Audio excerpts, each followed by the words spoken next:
don't know if that was a good stretch or not. It was a stretch. It was one of the stretches of all time.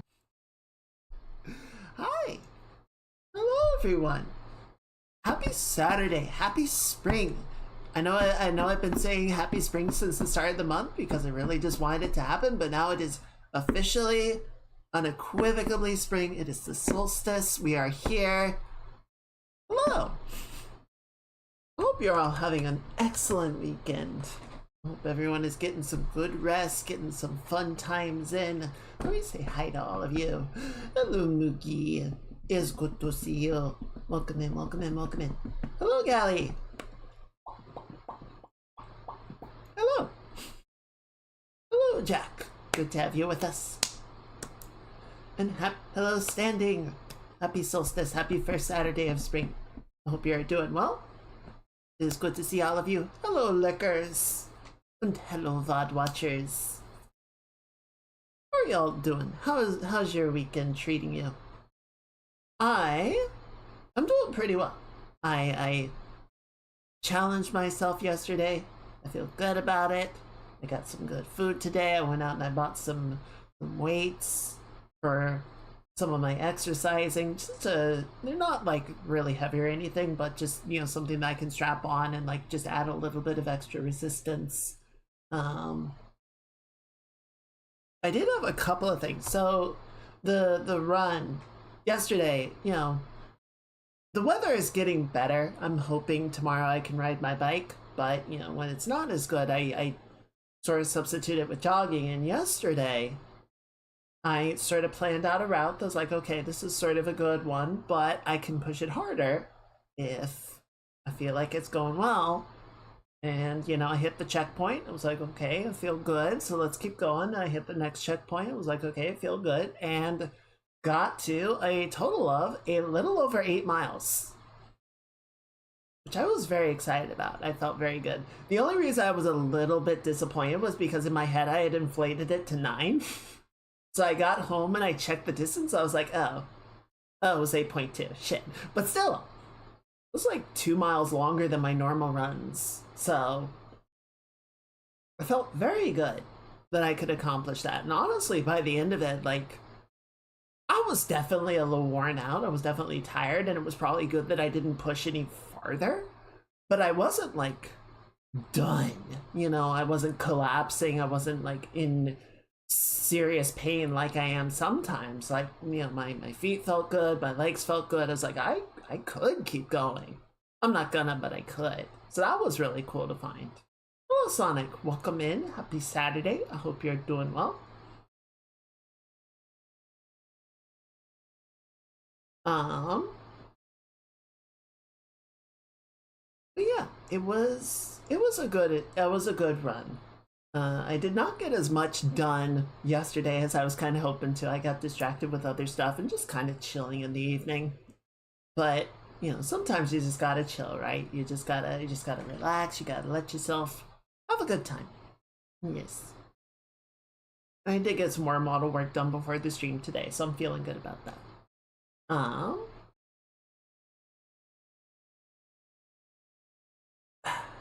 There was a video I linked on the Discord, and we'll get to that in a minute, but I want to talk about something just a little bit more like upbeat before we get into the shit. Do you guys like Star Wars?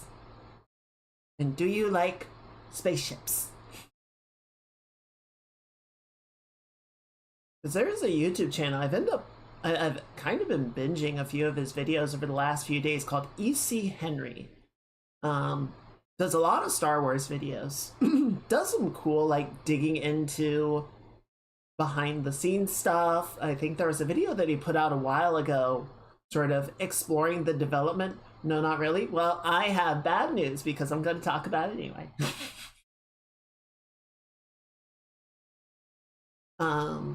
He did a video a while back where he started talking about like the alphabet that was used in Star Wars and where that came from, and I think either he was showing someone developed or he developed a font pack for it.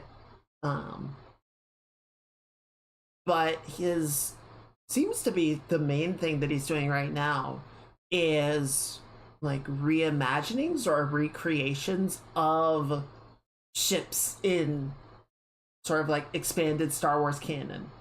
Um, and we're talking about like things that appeared one time in a comic from the late 70s, or things that were mentioned in a novel somewhere and might have had like an illustration done in an expanded universe book.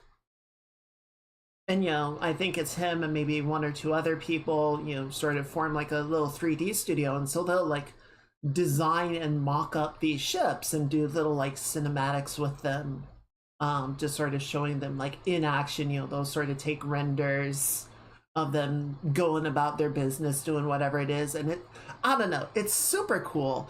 I love my combat ships. I love the X-wing, I love all the star destroyers and everything, and and Star Citizen, I love those combat ships.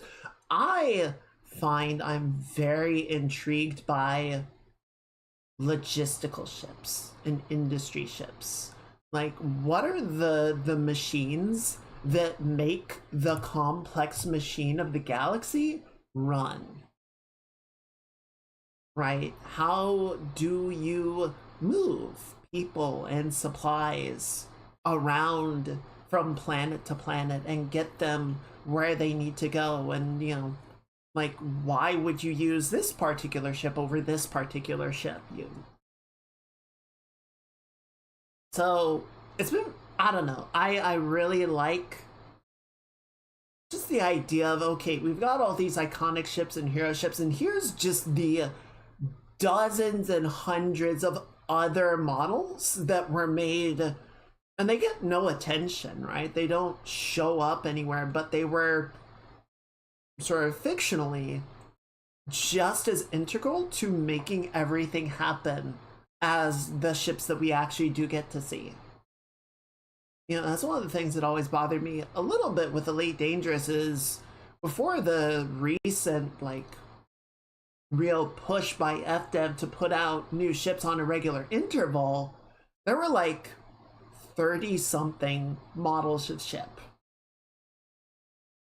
which provided like all of the transportation and logistics for the entire like greater human sphere of influence across hundreds of star systems. It's like, imagine if there were like 5 models of car and 3 models of truck and I don't know, like a few models of pickup and like 2 delivery trucks, and like that was it, and everyone just used one of those. Admittedly, it might actually be better because then it would be really easy to just find somebody that can service your vehicle. But I don't know, like I feel like it just adds a lot more believability and functionality to a setting where it's like, yeah, we just have all of these different ships and you have different manufacturers sort of trying to fight for the same niches and attention and sort of respond to what each other are doing, and it feels more organic, it feels more natural, it feels like something that has evolved and has a history. So you might look at some games and be like, well, why do you have like 300 ships in the games? Like, because that's what you need to fill every possible niche. And frankly, like Star Citizen has over 200, and there's still stuff that's like, you don't really have a ship to fulfill this particular requirement. I was saying like, well, imagine having only this is, well, now factor in like government and military logistics, right? It's not enough to just grab the same flatbed truck that people use for moving goods across the country. What if you wanted to move through like a rough environment or hostile environment? You're gonna need, you're not gonna grab an 18-wheeler from Target and say, we need this, and put military supplies in it. So now you need a specialized vehicle for that. And what if you run into, I don't know, water? Now you need a different vehicle for that.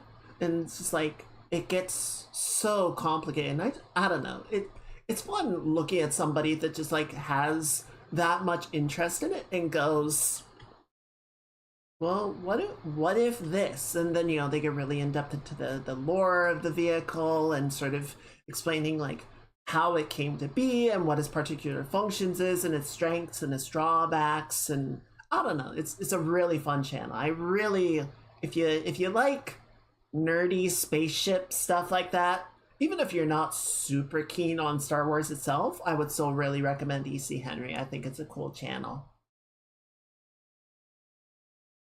So yeah, I'm probably gonna keep binging a few more of his videos. I think, I don't know, I need to actually go to the channel and just start watching them. Right now, NASA has access to 3 different human-rated space capsules for different missions, and that's just getting people to space. Like, you would think that would be a pretty single mission profile, but evidently not. And that says nothing of unmanned missions. The Boeing one is kind of it's not kind of trash.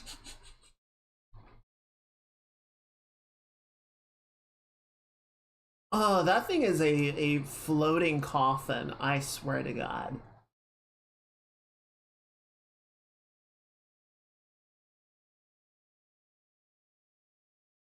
There was a plane that they called a flying coffin. I'm trying to remember what that was. Or was that a fictional thing? I can't remember.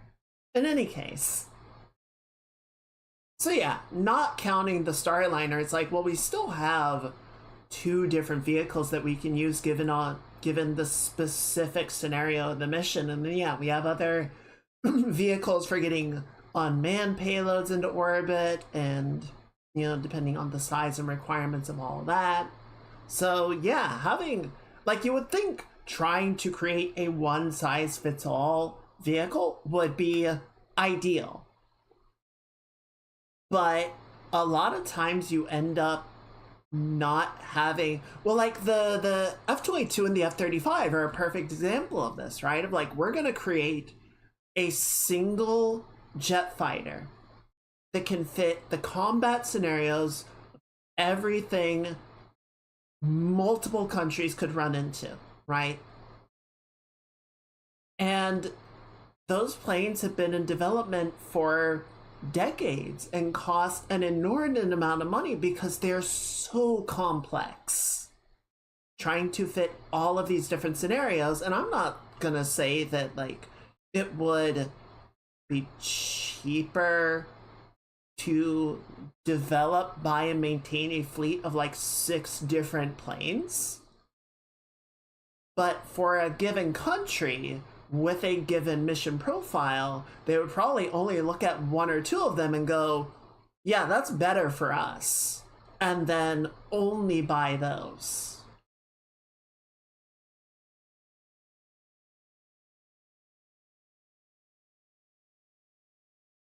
So I don't know. I think it's very interesting, and I love when sci-fi in particular gets to really sort of delve into that level of, well, you know, how in depth can we get this? How much can we sort of build this up to a level of functional believability? Like, every sci-fi is going to have some conceit of there's a MacGuffin, right? There's some technology or allowance or something that allows for the sci-fi scenario to occur. You know, even The Expanse, which is very rugged, very true to real life, before all the crazy shit with the proto-molecule happened, still has the now very unfortunately named Epstein drive, which is like a high efficiency fusion engine that allows for travel between planets in relatively low periods of time. You know, they're all like still completely sublight. It is fractions of the speed of light, but it is much faster than any conventional engine that we have in real life. I know, right? It is the most unfortunate thing of like, that's is not what they meant to do. It's not what they were thinking about when they named it that, but now it's there and it's stuck, and we would have to just like edit the books and the show. And it's like, fuck.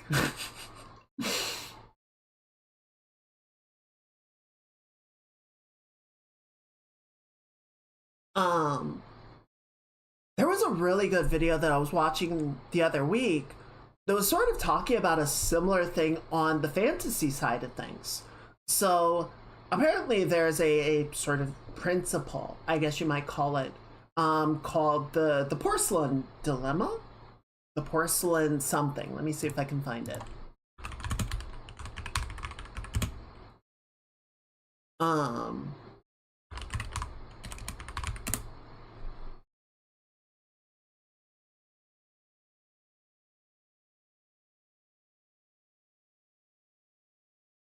I can't remember exactly what it's called, but essentially the idea was, um, you know, we'll go ahead and call it ancient China, historical China, had access to porcelain, which is a very good ceramic material. It is very good at insulation. It is very easy to shape. It was in abundant quantity for China and not so much for a lot of other places in the world. So they were able to develop a pottery system using porcelain that served all of their needs that the rest of the world couldn't. They couldn't exploit the benefit of porcelain. So China is just sitting pretty on their porcelain technology, and everyone else is having to figure something else out, right? Because their pottery is not as good. And you're not going to spend, like, obviously people were making metal pottery, but that's kind of a really valuable material to just make like basic ass containers. And so in the process of looking for other technologies, other solutions, eventually led to the development of glass, which, as we all know, ended up having a massive proliferation of other applications. But China ended up falling behind on their glass making because they already had porcelain and were never pushed to develop other technologies or break out into other sectors. So, if you're in a fantasy setting where you have magic, right? And magic lets you, I don't know, cure diseases, heal injuries, teleport, do all of these various things that, in the real world we have had to develop technologies to give us the capability to do. What does that do to your fictional setting? If healing magic allows you to cure diseases and heal injuries, then the people that have the access to that are not going to bother with developing medicine because they already have it, right? They already have something that works better.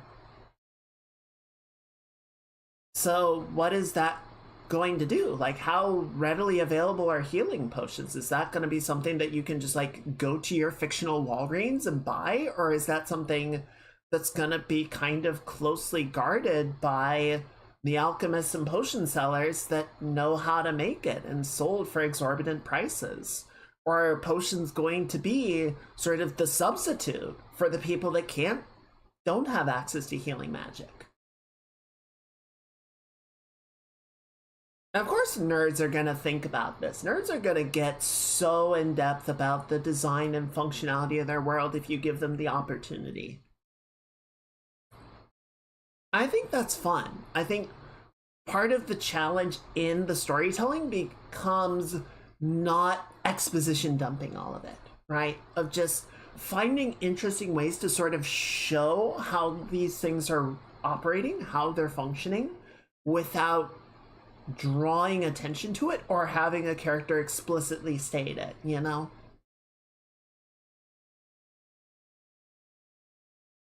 So, I don't know. I like spaceships. I like spaceships. I like logistics. I like thinking about it. I was watching another video. It was just like a quick time lapse video. I wish it had been a little bit more continuous, but it was sort of showing a trip from the US coast to Japan on a big freighter ship. And apparently it takes like 10 days, which I'm sure like sailors of centuries past would be like, I'm sorry, you did what in 10 days? You did a straight shot across the biggest ocean in the world in a week and a half. Fuck you. But you know, just like most of us, we'll get in a car, you know, we might get in a car and we might travel for a few days, you know, stopping in a few places along the way, or we might get on a plane. And I don't know what the longest commercial plane flight you can get on is. I think the longest I've been on was 14 hours. It was a trip across the Pacific, so it was like 14 hours or so, which was a long ass flight. But again, it's like half a day. You know, being on a vessel for multiple days without end. It's like there are different things that you need to prepare for, different things that you need to address, and I think, you know, that's part of the interesting logistics of like what is your ship designed to do? Is it something that you're going to be you know, going out and flying around for a particular sortie or a mission or an entire day and then you come back and all your sort of logistics and maintenance are at home? Or do you need to be able to upkeep your ship and your crew while you are gone for long periods of time? You know, the original Star Trek was a 5-year expedition. It's like, we are leaving the port at Earth and we are not going to be back for 5 years. So this ship needs to be completely independent for that run of time, which is a lot to ask for.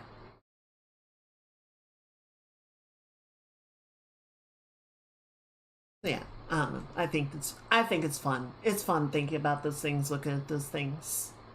There is unfortunately one slightly more not fun thing that I want to yap about for a little bit. So Tuesday? I guess it was Tuesday. God, has it really only been this week? DLSS. If you guys remember, Nvidia showed off their thing and everyone sort of collectively went, ew. The memes for that have been very entertaining. It's been very good. As much as the technology is infuriating and the whole situation is very frustrating, it has been a lot of fun watching everybody sort of collectively dunk on this piece of shit. But a video came out by David Owen. Gotta shout out, and I did link it on the Discord. I definitely recommend giving the whole thing a watch, just because we're not gonna, you know, go through the whole thing and yap about it. But he essentially got the opportunity to have an email communication with some representatives at Nvidia and ask some questions and get some answers about what DLSS 5 actually is and what it is actually doing. Because at one point it was said that DLSS 5 is like making, you know, adjustments to the geometry and textures to produce a quote-unquote better experience. And in the answers that were provided to David Owen, it is not doing that. What it is doing is incredibly dumber. So what they told him is DLSS 5, your graphics card renders the frame, right? I actually pulled this up because this is a helpful little visual guide of what your computer, what your GPU is doing when it renders a frame of the game that you want to play, right? So this is a 2016 blog by Adrian Courageous. I'm sorry, I'm butchering that last name. Sort of showing how Doom 2016 renders a frame, and all of the sort of passes of going through the textures. We were talking the other day about light map or shadow mapping, light atlasing, and then rendering the depth of your scene, sort of capturing all the geometry, calculating velocity, occlusion, rendering lighting, applying normal and material detail. There it bakes in the ambient occlusion, and then doing additional processing, reflection mapping, adding in volumetric fog, rendering particles, and then layering everything on top. We get anti-aliasing to help break up those rough edges. We add in light bloom, and then we tone map it.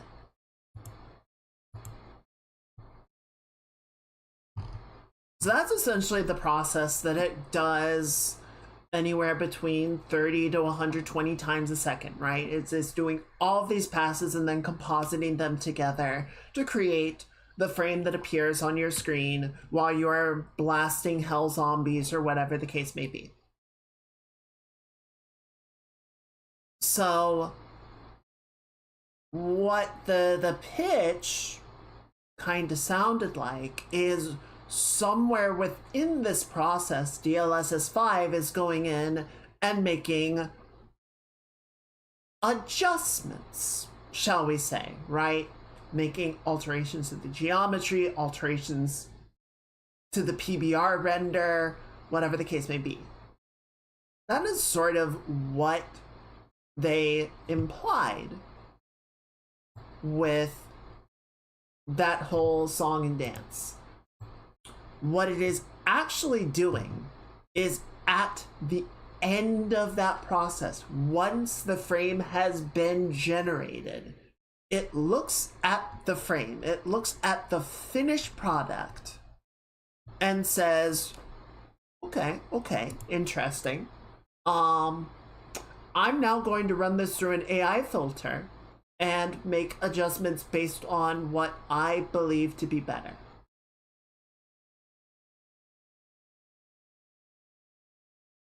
So it's not actually like altering anything in the render, it just takes the rendered frame and runs it through a Snapchat filter and gives you that instead. And apparently the controls that they at least currently have in place allow you to sort of adjust the amount of color grading that the AI is able to, adjust it. And you can sort of alpha slide between using the regenerated frame or the original frame for parts of it or all of it. So you can do like selective alpha cutting, or you can just turn the whole thing on or off to, or have like an opacity slider, which I feel like I can't articulate how fucking dumb all of this is. I cannot put to words the level of stupidity this system is. It's so... Okay, let me pull up another another visual aid, shall we say.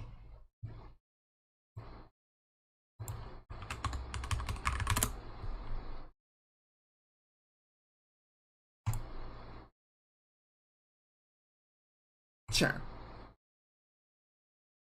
So Reshade, do you have visual examples?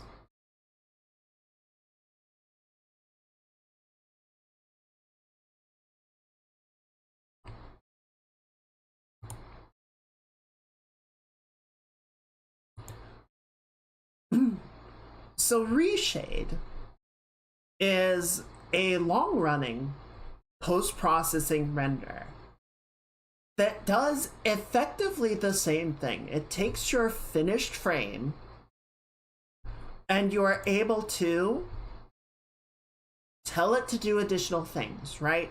Adjust the ambient occlusion intensity, adjust the color grading, make things brighter, darker, higher contrast, lower contrast, add photo filters, right? You can do all of these things to sort of say, well, I want it to look a little more like this, right? Nothing super drastic, but just stuff that can sort of help give a little bit of extra pop to your game. Nothing super fancy, but I don't know, like I use it in 14 basically for like what they're showing here of just, I want my game to be a little bit more colorful. I want it to be a little bit brighter. I want the shadows to be a little bit deeper, right? But importantly, I can adjust that on a game by game level. I can go in and adjust the values of like how it is applying each filter of like, oh, if I push this hard, that looks really bad because the shadows are getting overcooked or the colors are getting blown out. So, you know, I have that level of fidelity. I have that level of control. And DLSS 5 is like, yeah, you can turn it off if you don't want it. So, yeah, they have used AI to create a vastly inferior version of Reshade.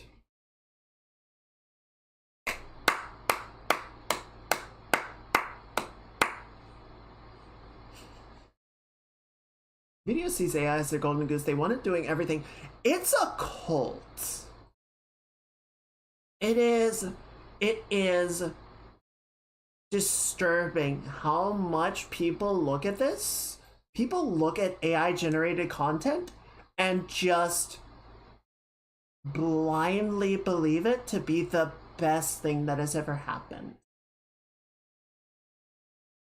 Where in almost every instance, it has been able to achieve a half-baked version of something that has been executed better.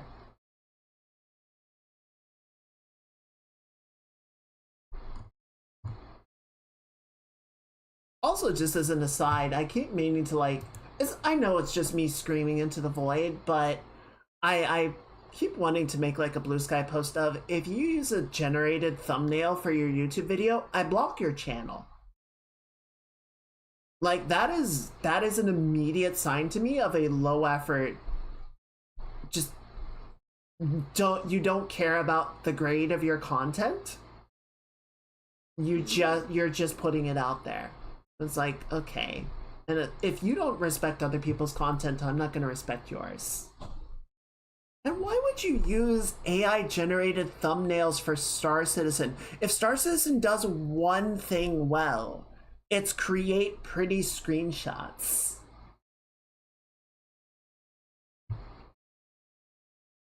Like that is the one thing it's good at. I mean, that's not true. It's a fairly fun game now, but like if there is one thing it is undeniably good at, and yet I see people use AI thumbnails, it's like, dude, just shit on the game you're playing, I guess. So, yeah, I don't know. I just want to yap about that. Honestly, like, none of this is surprising, right? Like, we knew DLSS was a bad situation, like it was a shit technology and everything, and I don't think anybody really expected it to be more than a bad photo filter. But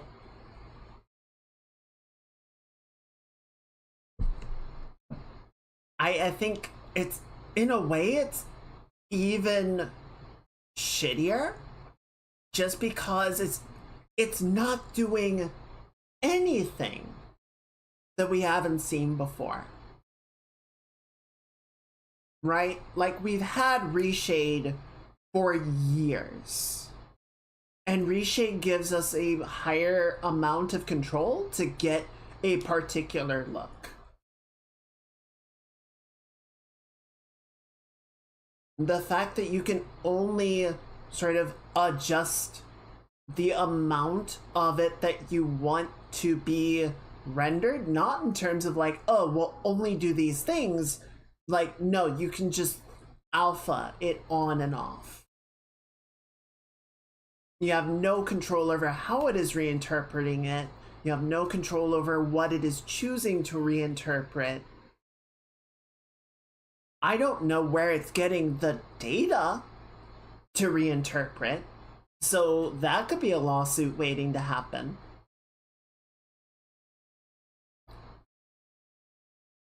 And just how much power is the 5090 spending to do an entire render of a frame and then look at it and throw it out and do an AI recreated version of it?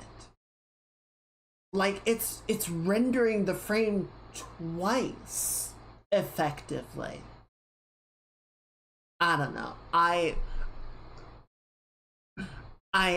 just needed to rant about this a little bit. I know I've been ranting about it a lot, but obviously this does hit very close to home. I'm just like, this is dumb. This is inexcusably dumb. This is brain dead. Honestly, don't see why anyone needs this. No. I don't either. Like, no. You know, reshade is nice. Reshade is nice for just adding a little bit of personal touch up of like, oh, I want this to happen, or I want this to look a certain way. And you know, even in Final Fantasy 14, it's not perfect, right? Like the way that it sort of calculates ambient occlusion can sort of call out polygonal models in a way that doesn't look good. So it's not a perfect system, but the fact that I can sort of turn that aspect of it off and leave other aspects on is very nice. Howdy Mage, happy Saturday. I hope you're doing well. We're just ranting and raving.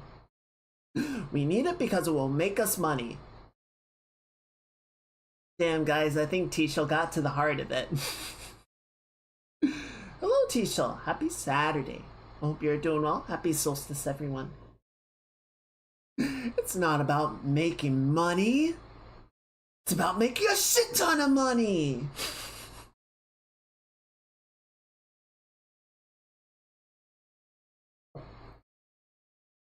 Oh, it's so dumb. It's just dumb all the way down. But I don't know, like I was trying to go through just laughs, and every laugh instead of ha is money. Money, money, money, money.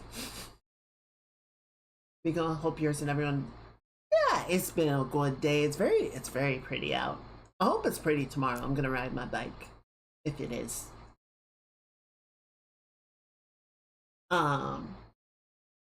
I don't know, like to your point, Cindy, I was trying to think of a use case for this.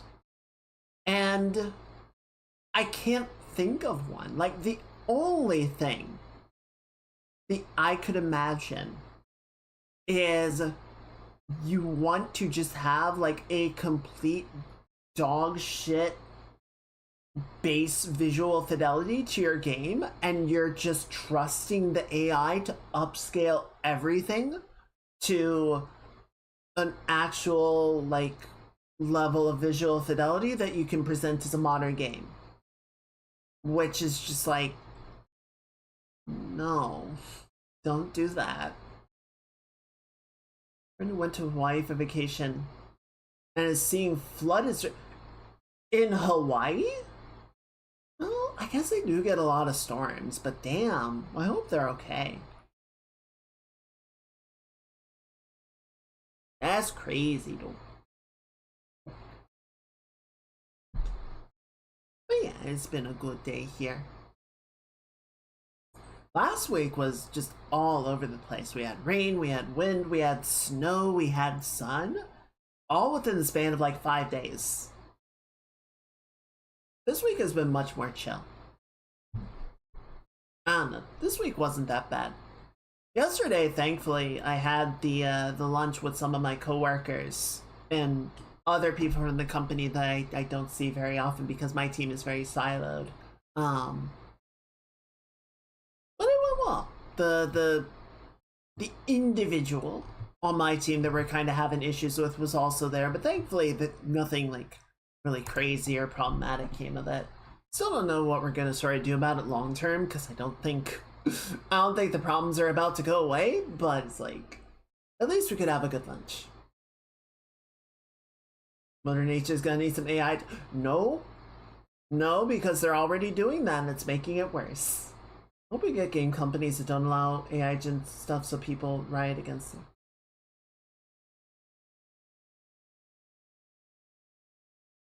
I hope we get game companies that don't allow the AI gen stuff so people riot against the people that don't allow the AI.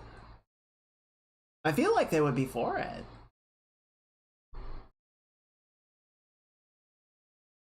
Devs will be able to decide how much. No, Standing. That's the point. They don't. The options are to turn it off or leave it on. Like there's an opacity slider. They don't get to control the ways that the generation is applied. That's what I've been saying. They don't get any control over the way that the AI actually interprets and presents the image. They can just say, okay, well, here's like an alpha. Ooh, button. Thank you for this, the 55 stream streak mage.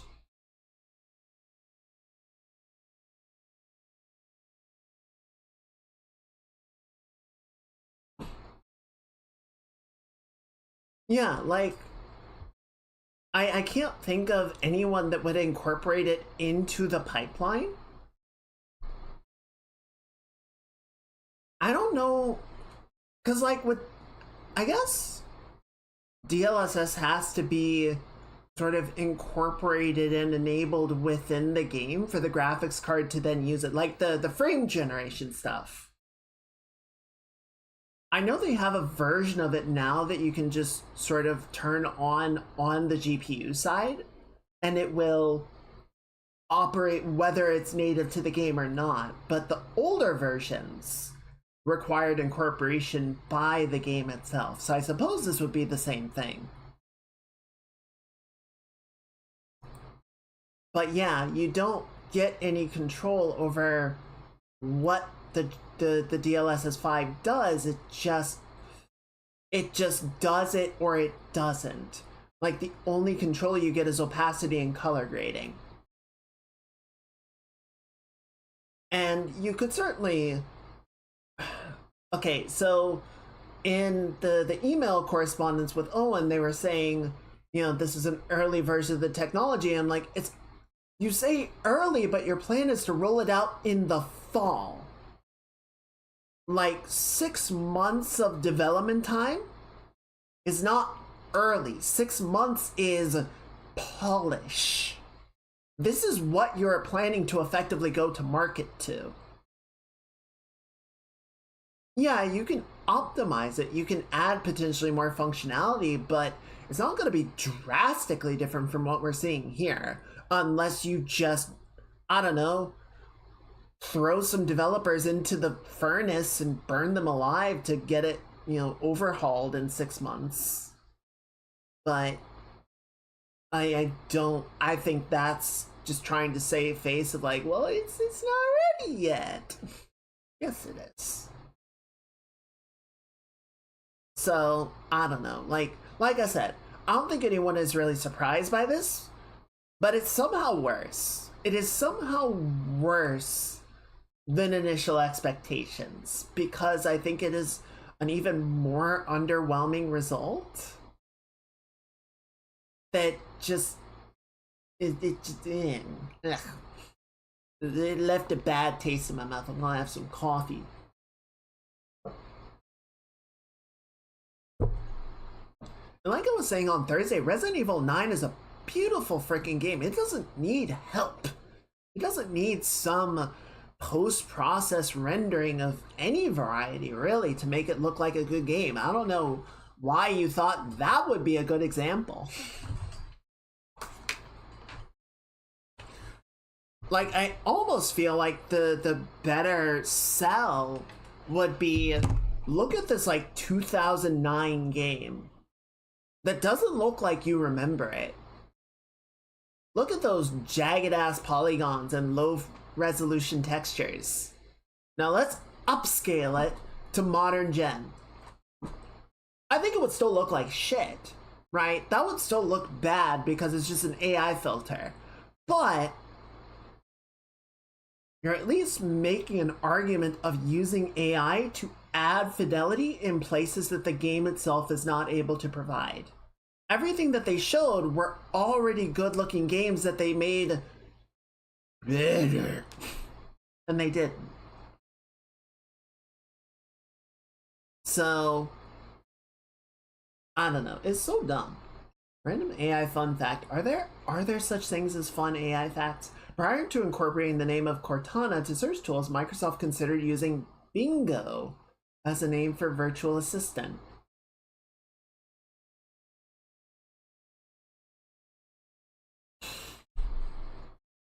I don't know if I like that more or not.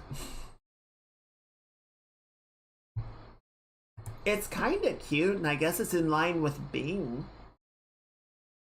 It kind of has a similar, like, name feel to Clippy.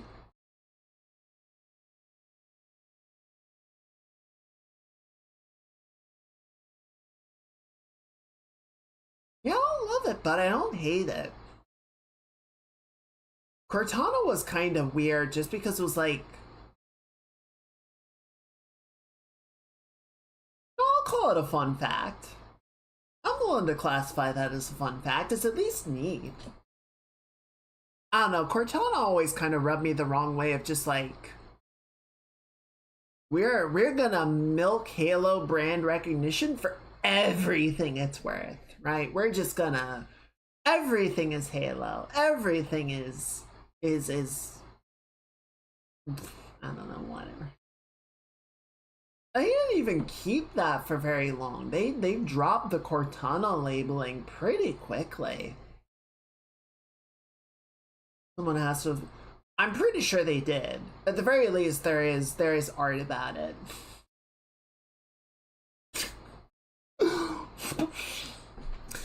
What a, someone, I will probably end up making this later. Cortana was an early warning sign and we didn't heed it. It's true. She was there to warn us and we didn't listen. Someone needs to make a meme of DLSS off and it's Clippy, and DLSS 5 on and it's Cortana. I see you're trying to activate the index TARDIS. You need help with that. Let me just stop you right there. Actually, yeah, by the way that AI has gone, I feel like Guilty Spark would be a better name for AI than Cortana. Also, though, to be fair, Cortana, in much of the fashion as all AIs in Bungie stories, went rampant and tried to wipe out organic life. So maybe not the most reassuring name to give your AI service. Just a thought, just something to consider there, right?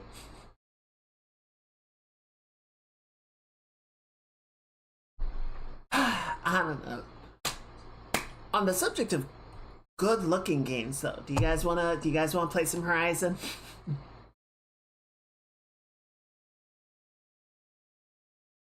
Shall we get the game going?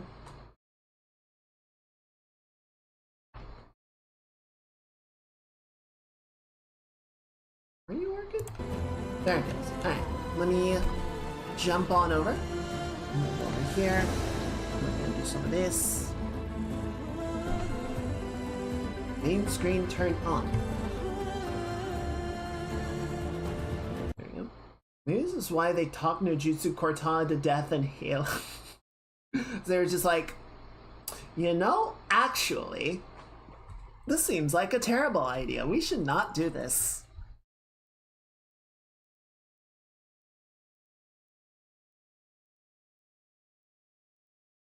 I'm just gonna let the song play out, but we can get going.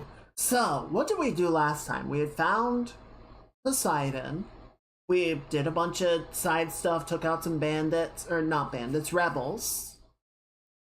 And then we found a distress signal that turns out had been set by Beta, the Elizabeth Sobek clone created by the Zeniths on their way to Earth. Which gave us just sort of a little bit more clarity on why, or like what their plans and their modes, their methodologies were going to be.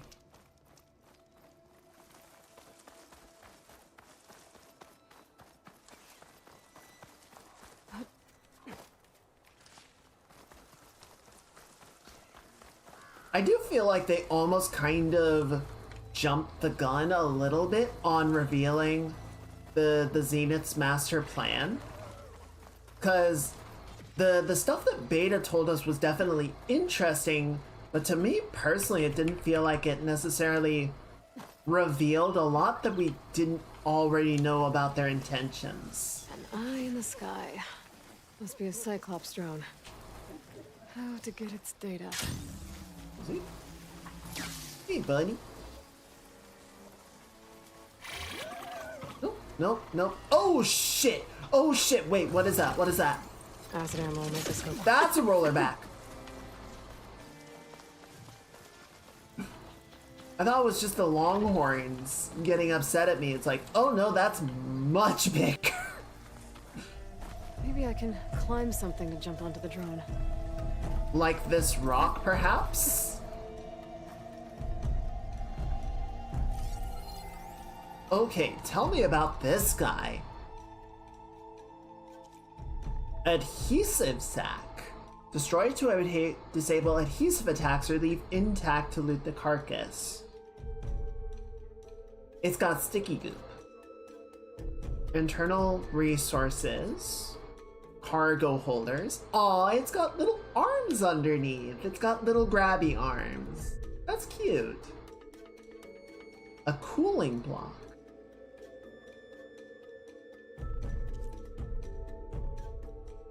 Says weak against acid damage. Anti-gravity system used to attract and reattach armor plating.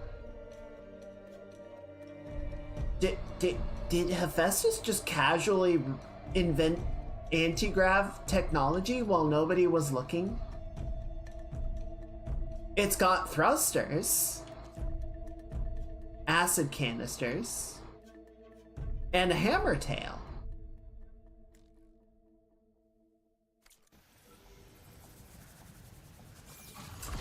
Interesting. Wait, are you seriously telling me I just can't climb this rock because reasons?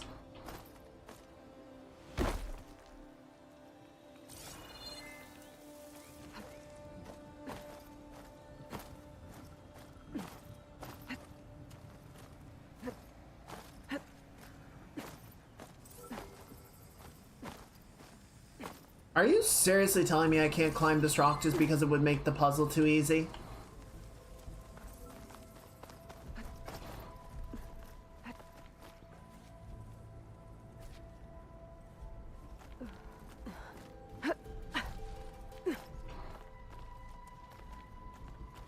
Well, does this one work? Okay, so now the drone's up there.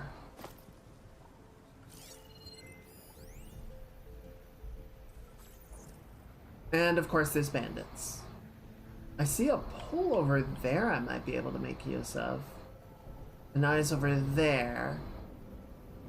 Okay, so he's too high up. I can't use this cliff.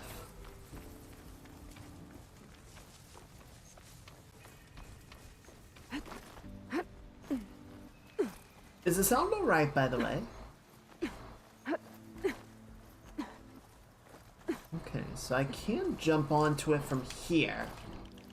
Problem is, if I jump onto it from this position, I will land right in the middle of a bunch of bandits.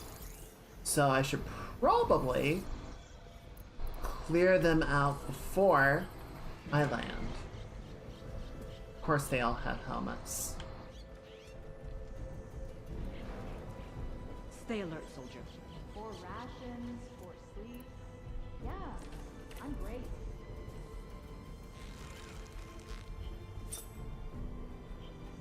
Where are you going? Stop, stop. God damn it.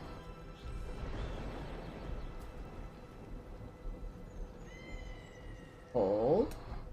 Hold. I don't like you. Where'd your friends go?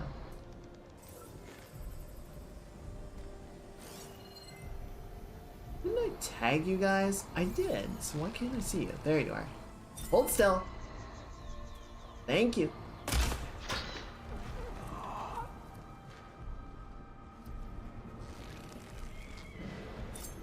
Hold still. Thank you. Yeah, I heard you. Yeah, did you?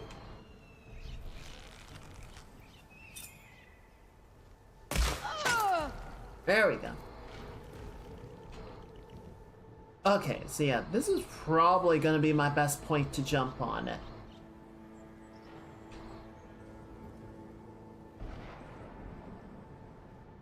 Holding. Thank you for holding. Your call is very important to us. Oh, but he's probably... Are you not gonna come over here? Huh? Ow. Excuse? Fell farther than I thought.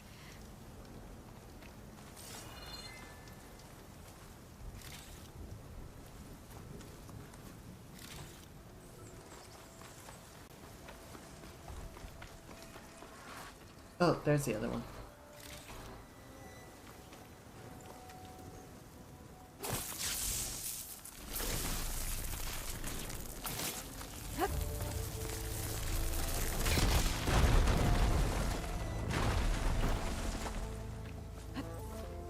Wait, hang on. Ooh. Okay, so then this goes up here. Uh-oh. Ow. What did that accomplish?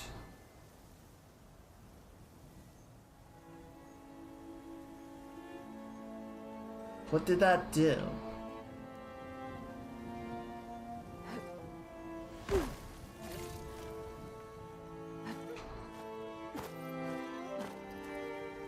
Like, okay, it made a ledge, but... Like, I could already climb this wall before.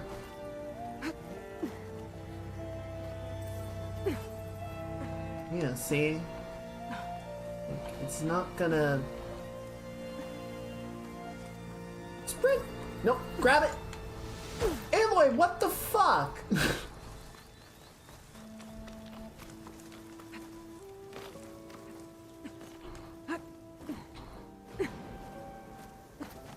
Aloy's the one that needs to hold on. Jesus.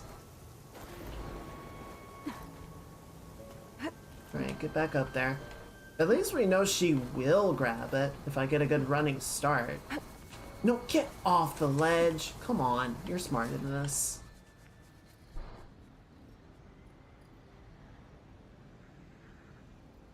There you are. Hi. You're mine! Third time's the charm. Easy, buddy. Okay. Just need your data. Gotta grab the drone's data. Thank you, honey. Alright, let's go get that black box and then we'll go for the cauldron.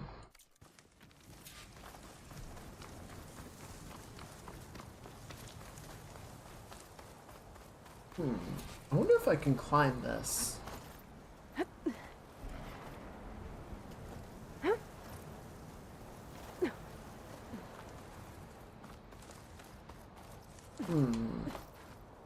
I guess it's just sunset, but it seems very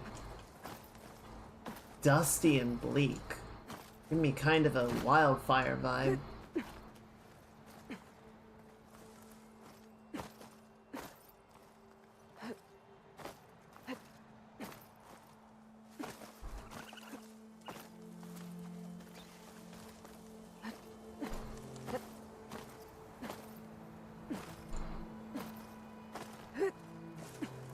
I could not imagine doing the animations for this game. This seems so absurdly complicated.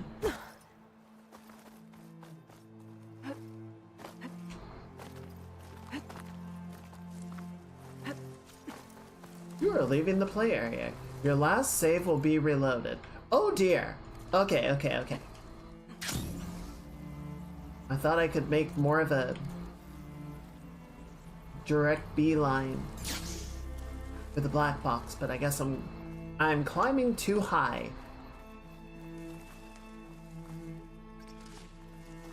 Like Icarus of old.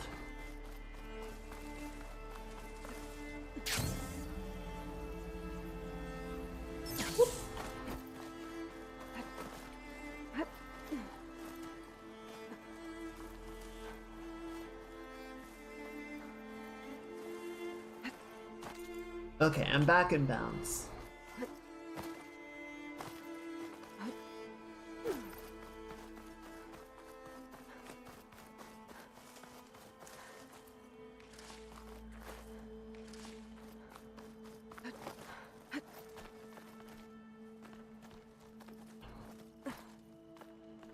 I suppose it's kind of more, I don't know, like is that better or not better? To just have a warning come up being like, My yeah, you're focus at is the edge of the detecting some kind game. of locator beacon. You should turn back. Alright, how do we get in here now?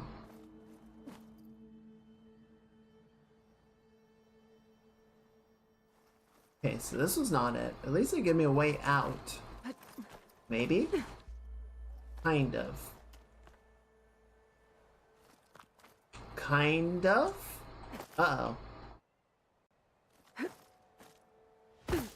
Aw, Jack, thank you for the 45 resubs.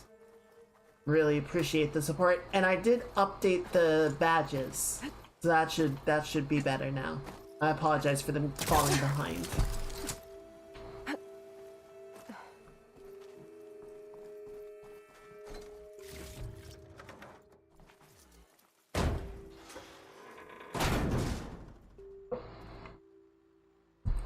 There we are.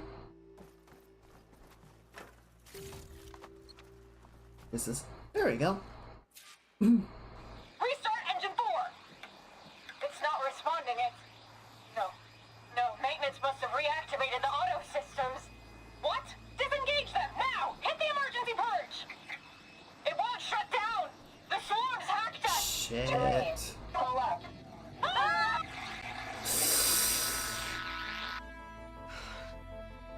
The machines took control of that plane and flew it into the ground. That sucks. There's another locator beacon on the same frequency. Wait, what?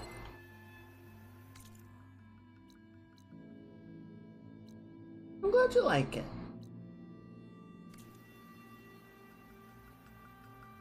Another locator beacon on the same frequency, like here?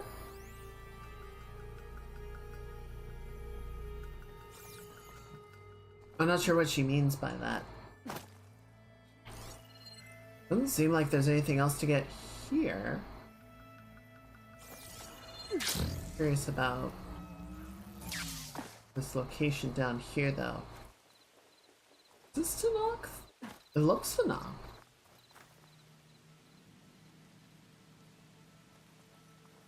Why would I need stealth here? Am I fighting someone? Maybe it's part of a quest that I don't have.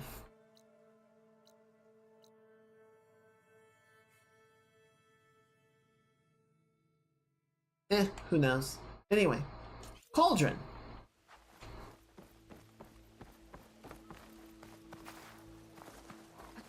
This'll break my fall. Did the machines attack those peeps? The machines did not... I think hate is the wrong word.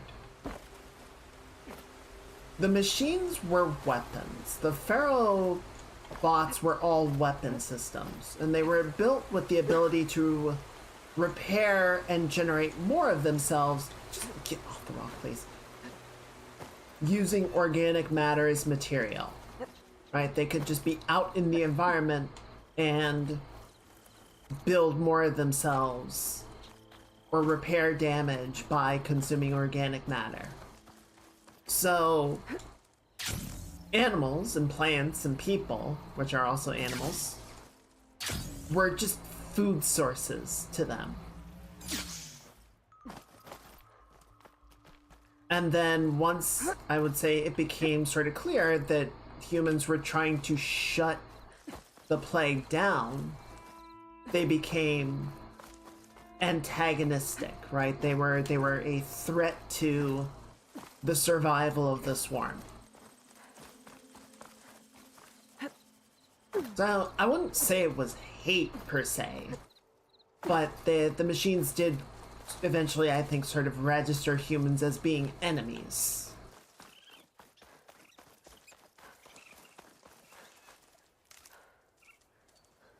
That area we were just in reminded me, so apparently there is a term for like boulder and rock formations scattered at the bottom of a cliff.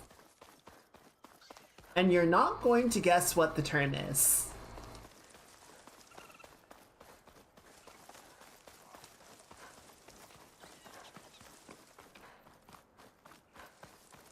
You'd be able to see it by now. Woo!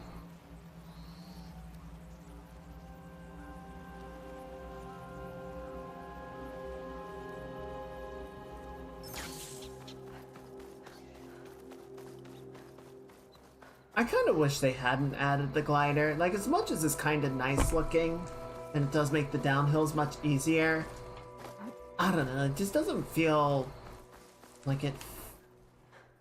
What the fuck is that? It's a cauldron, but why does it look like that?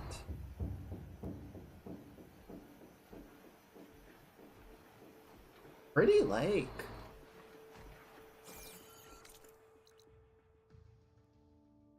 Oh, there's another black box.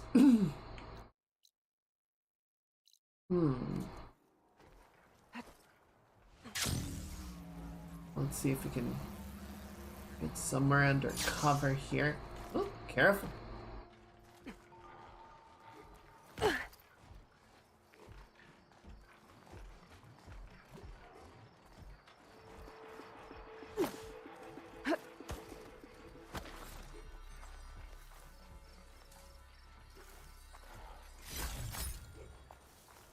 Okay.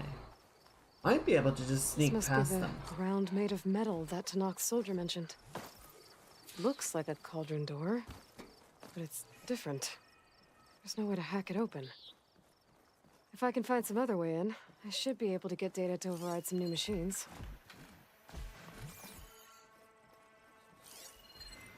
Okay.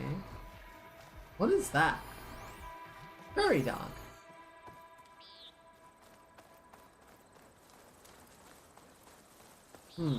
Okay. Okay, game, I don't want you to tell me what to do here. Give me a bit to figure it out. Can I climb this? Doesn't look like it.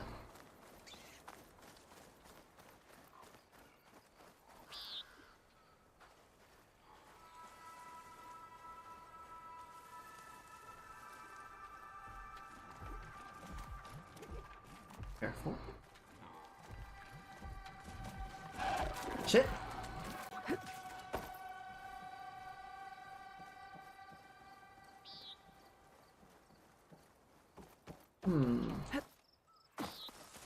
Seeing any like control panels or anything out here.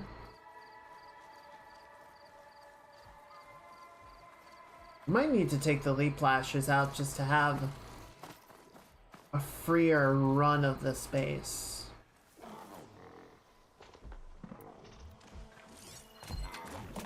That machine was built to kill hunters. Apex leap flasher, that's not great.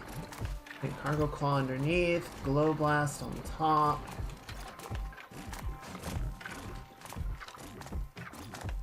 Power cell on the back. Alright. Alright, hold still, buddy.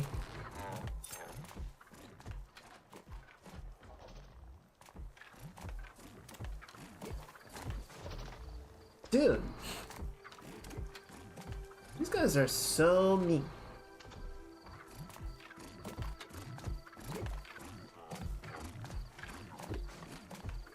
Never stop is the thing. I know how to get him to stop.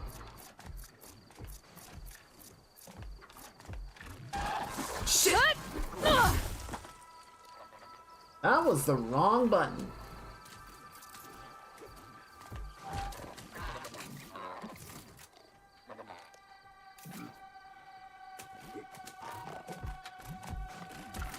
Oh boy.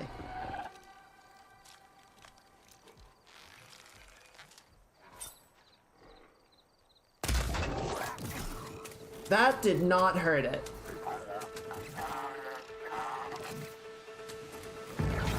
Okay, it sees me.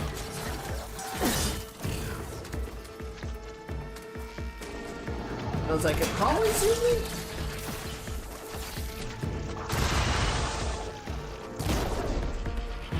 Man, I wish I could hit the right thing.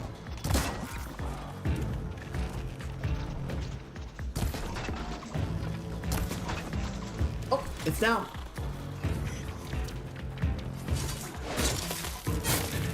Alright, good.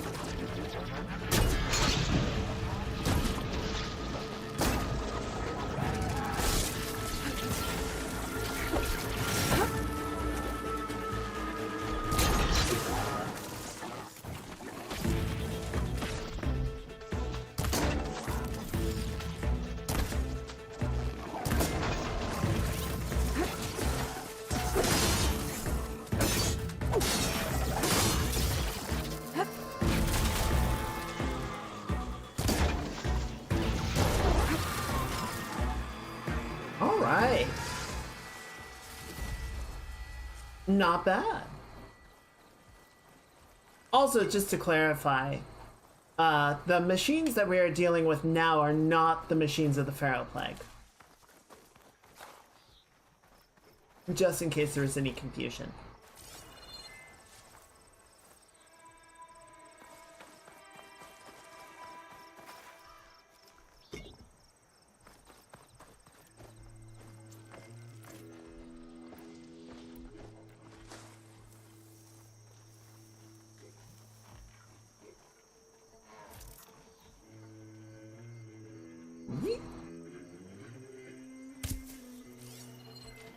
I think it was too far away, you didn't hear that.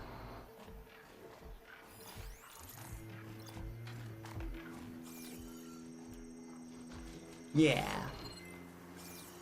I'm catching snowflakes on my lashes.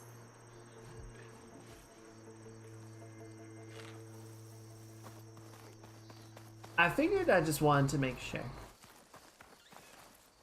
Don't see anything. See, this guy actually slows down a little bit, which I appreciate. Damn, that was a good hit.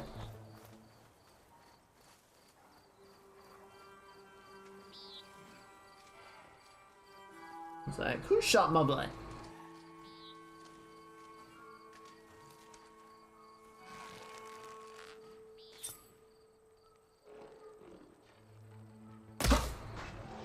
Oh, that was a really good hit.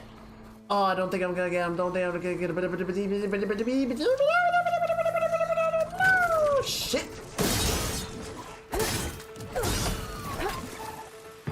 I'll take that.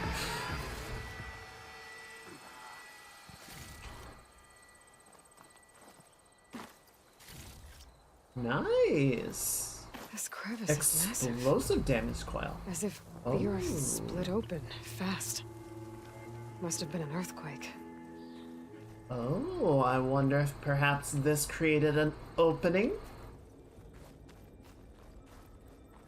into the cauldron.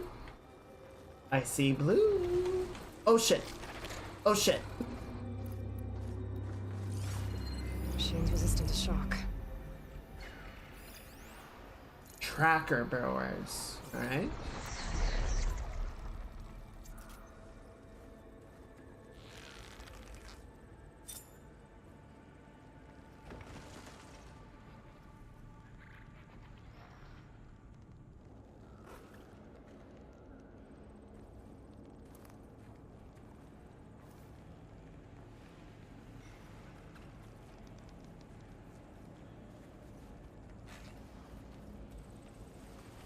Get to cover.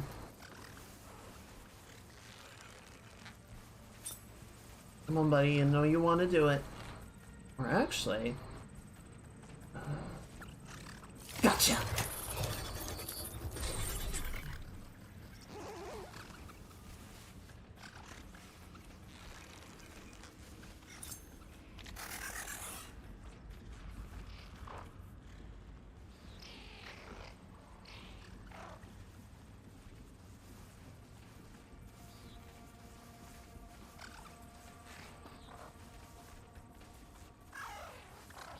Right?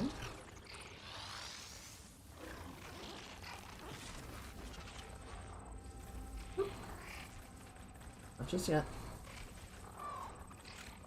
There we go. Alright. As you were. See? Not everything needs to be solved with violence. I wonder where this leads.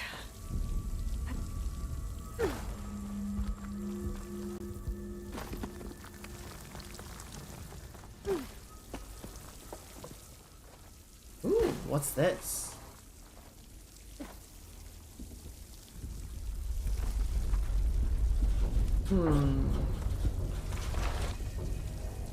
Cauldron Iota.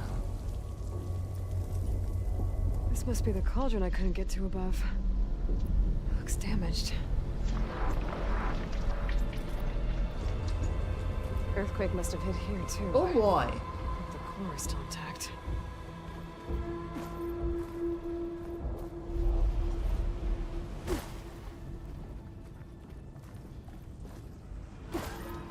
Shit.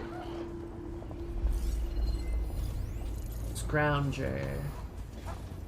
What was that? A frame smelter. Shit.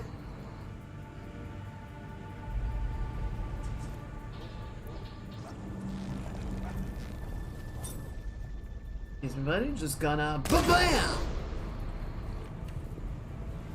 Damn. That did way more damage than I thought it was going to.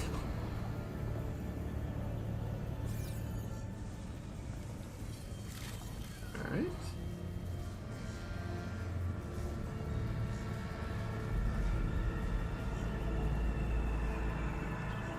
Let's see.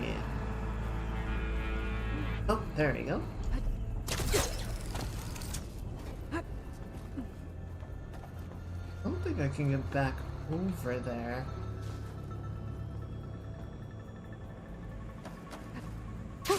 Going down!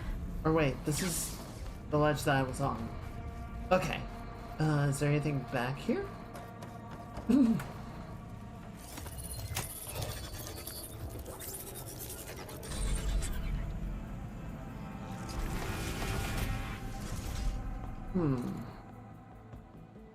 Interesting. Okay.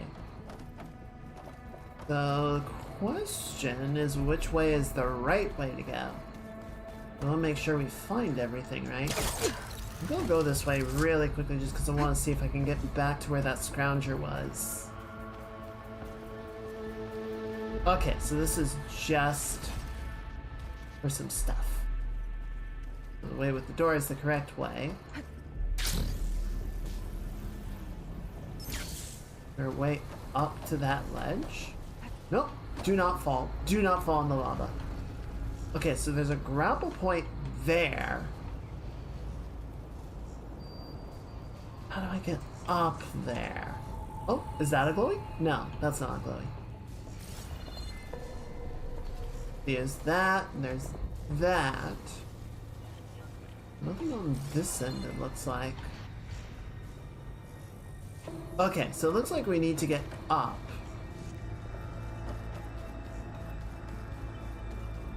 And then we can... So if we go this way, I guess it sort of spirals up. We'll be able to cross. Seems like it's trying to do its job, but the earthquake damaged things pretty badly.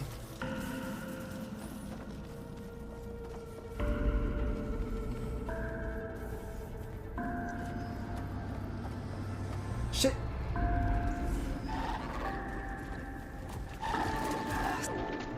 Well, that's not great.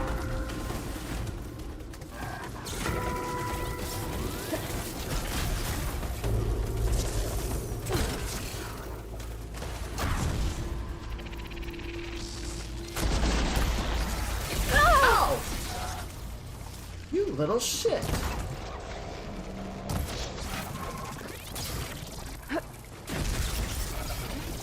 Oh, he's got a second one.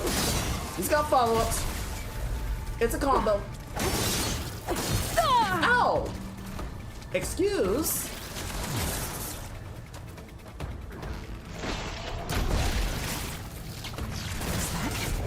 Ow! Looks like it's making machine Dude parts. just did a grab command on me. What the fuck? Ow. I'm not giving up. Yeah, but I might be falling down.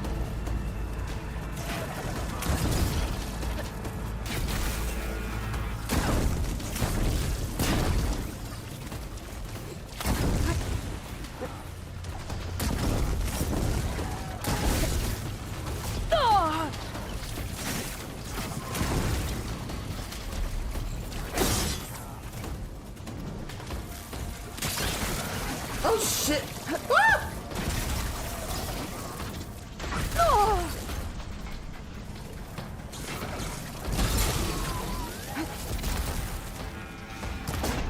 What is this mid-air launch bullshit they're capable of? Wait, what is that? Oh, it's the repair canister!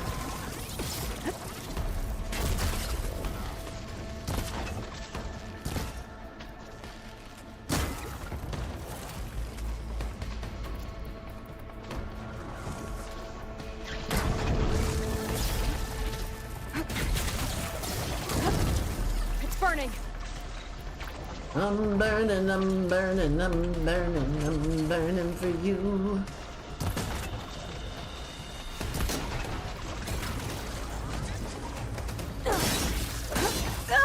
Could you stop doing that, please? Die.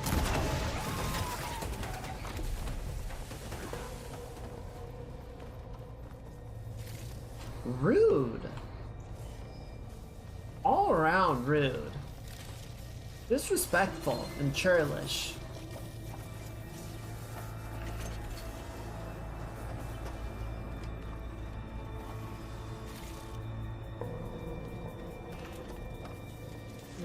Pouch is full, but my pack has room.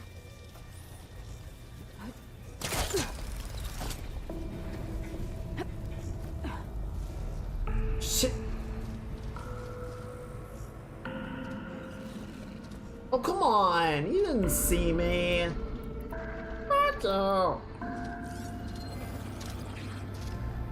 Week 2. Gonna throw that down. He's like, what's that?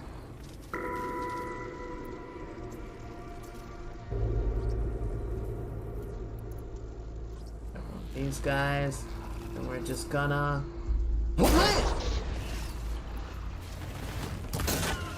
Yeah, come on, buddy. I know you wanna. I know you're thinking about. Ow, fuck! He jumped it. He jumped it. He jumped it. Oh shit, there's like no space Shut- there. Aloy, shoot the thing, man!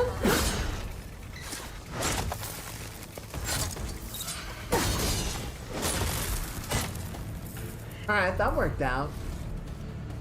Didn't get the tail off in time, but I'll take it. Those forges. I might be able to climb them to get to the other side.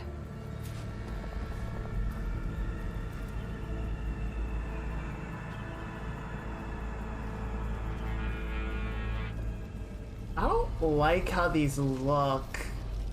They're kinda creepy.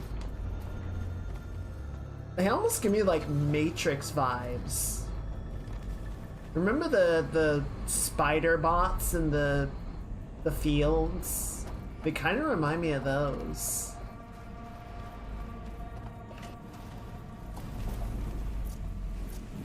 Looks like I can hack into this. Okay, so we got that on that side, and we got another one on that side. Gap's too Oh, wide. nope. Need to find another way across. That was close. Alright. Step one it is. Or just attack it. Yeah, that might work. No. Fucking tiny ass prompt space. Get over here. Alright. Should be able to climb these. I feel like that would be very cold.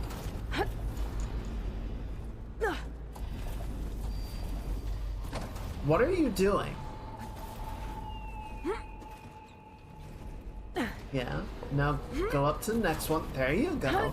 Keep going. Yes. Yes, you're good. You're good. You're so good. Now just up to the... Why did you let go?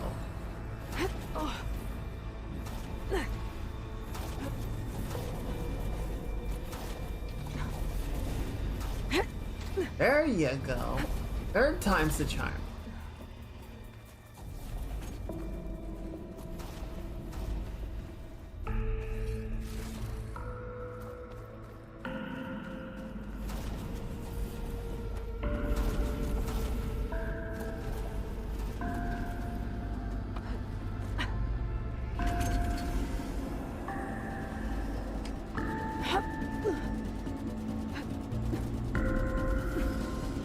Go. We're good. We're good. We're good. We're just gonna climb down this side now, and then we're gonna go over here, and then we're gonna wait a minute.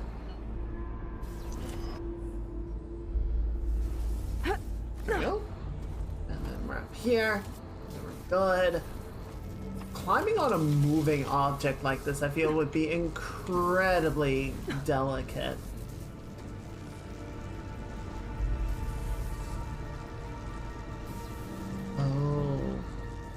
Okay, so now we're up here. Then we go back. Shit! Okay, that's fine. That's fine, we're good. Better fill up while I can.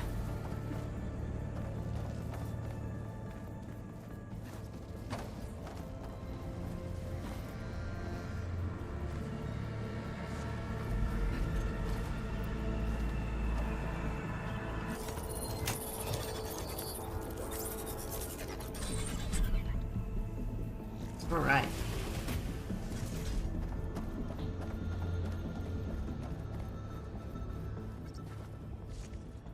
I suppose it kind of makes sense because the intention... Apex burrowers. I don't think shock ammo will help. Oh, spike snout. Okay, interesting. What are you? Burrower. Okay, so yeah, spike snout's obviously the main threat, but still not that bad.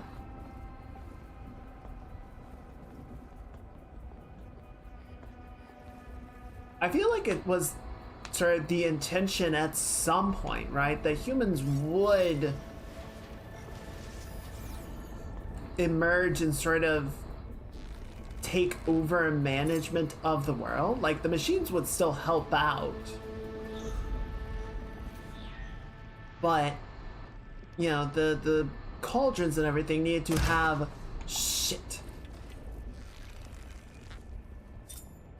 accessibility for humans, which is why they have the pathways and such built in as a design.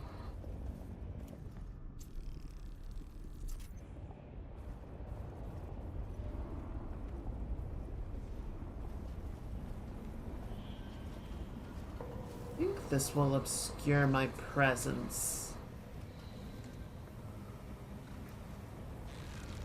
But I can't really see. Oh, hold still, jackass.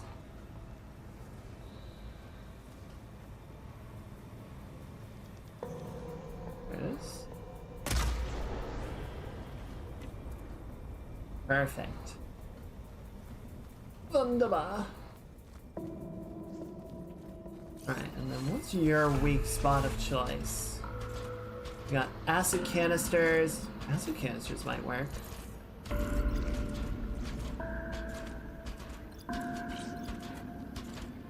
Resource container on its butt.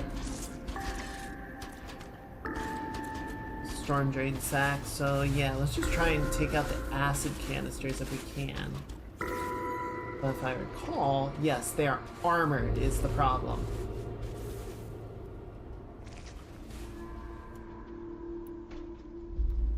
We're gonna have a hard time hitting them by surprise. But it might be possible.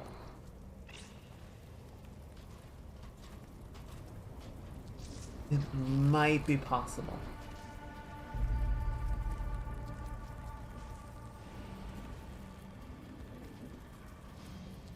We'll find out.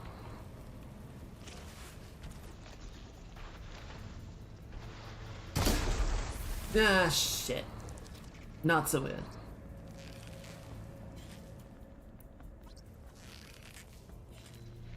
Actually, Need to hit it while it's covered in... can I get those panels off now, please? Shit. Okay, it's thinking. It's upset. It's mad.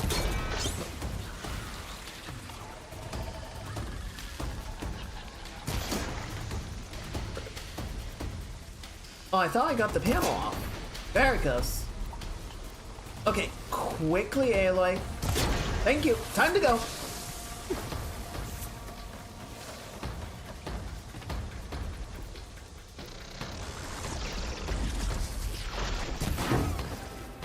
Oh, it's down. Machine can't move.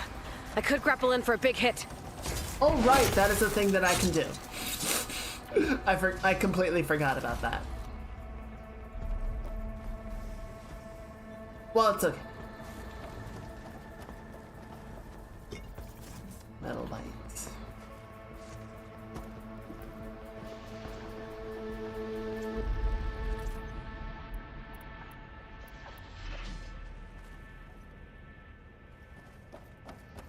Okay, so there's a force field, but it looks like we can see something through here. What do we got? That looks like... Ow! Rude! Is that a tall neck? Ow! Stop! I'm just trying to get a better look. Being really inconsiderate.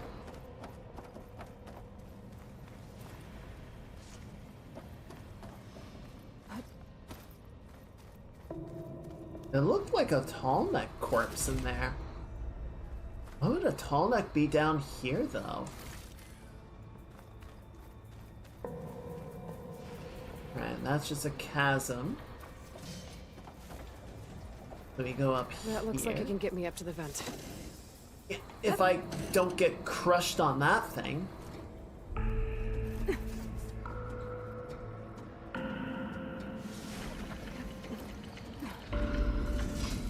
Oh, there you go.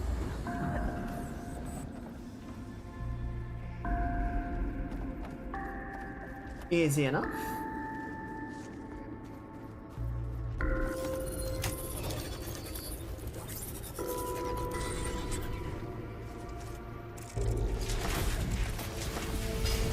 Oh! So that's what this place is making. A tall neck. The Or earthquake it's must have interrupted the process. Yeah, it's trying to.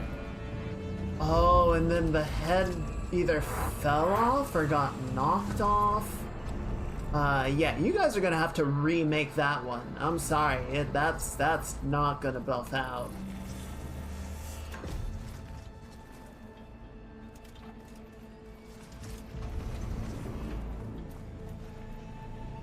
Okay, yeah, we're gonna need to figure out sort of what we're dealing with when we get in there. Might just be a bunch of scroungers. That would almost make sense. Man, that is macabre though, I tell you what. That's not a pretty sight.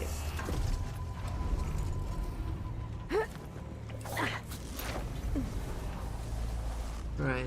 Just have to expose the core and get those overrides. Right. You know, anytime someone says just, it's like inviting trouble.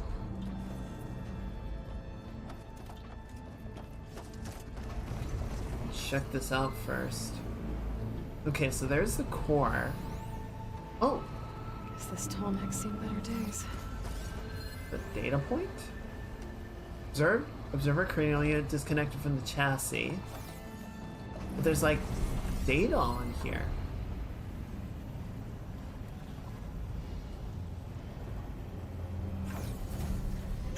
Yeah, okay, fine. It doesn't like me doing that. Why are you presenting it like there's a data point? Whatever. Alright, let's go.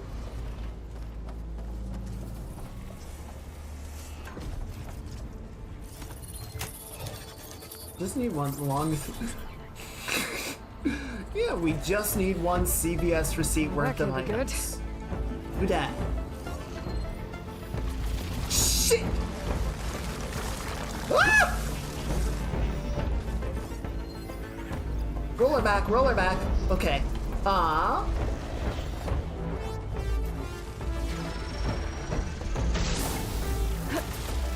Man, they were not kidding about that roller part.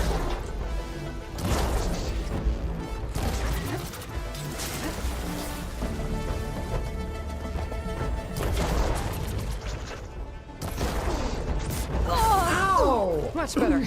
Excuse? Okay, hang on. Where is Rollerback?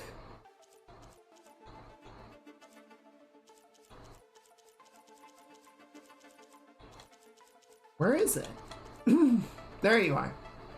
Okay, weak to acid damage. Sorry. Strong against frost and shocking. Adhesive sacs are kind of buried behind its forelegs. Restores containers inside the body, cargo holders underneath, cooling blocks on top. And then the gravity generators in the core or the middle of its back. So I want to get rid of the hammer tail, but I think our best bet is to try and hit the cooling blocks as well. I wonder if hitting the cooling blocks would make it more susceptible to fire damage. Okay. As far as weapons go, I think we're in an okay spot. But I want to swap out this guy with this one, because I feel like blast tripwires might be more useful. Yeah, let's do that.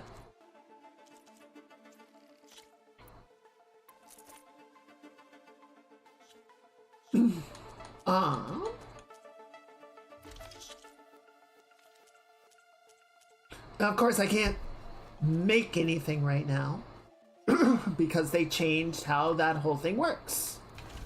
So run.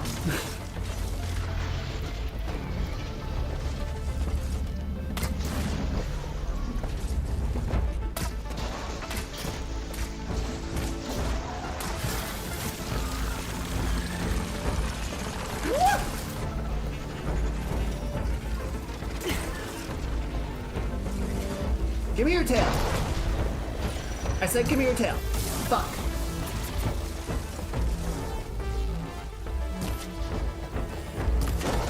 There it goes.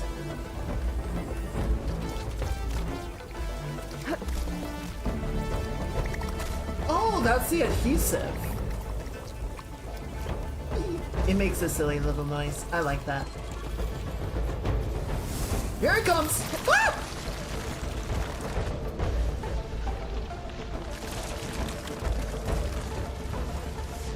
Gotta go fast!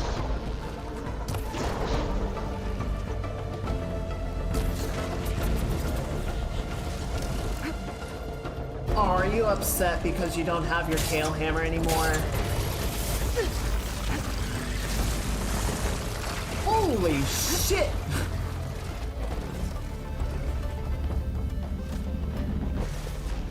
Well, that was a little wild. Okay, one of the cooling vents is off. Two of them's off.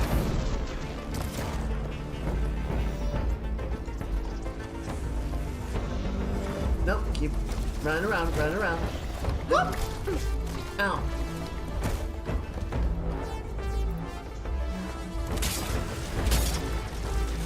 Yeah, come at me, buddy. Stop throwing rubble like some kind of child and come at me. There you go. Time to follow up.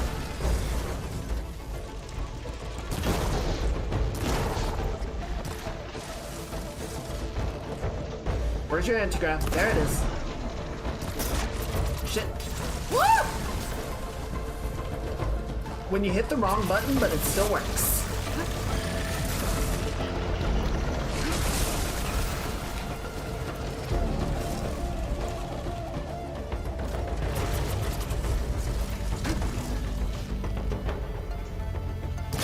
Got you. Bye-bye.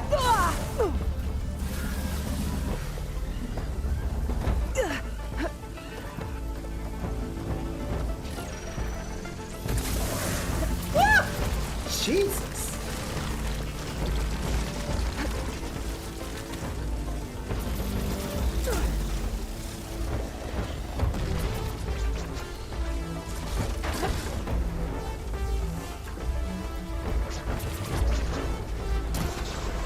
Ow! Child! Okay. Yeah, give me that, give me that.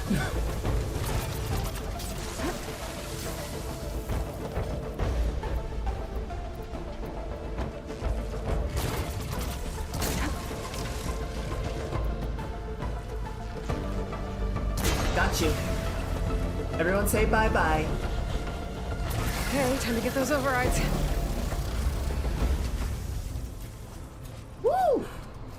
That was a fun fight. I like that guy.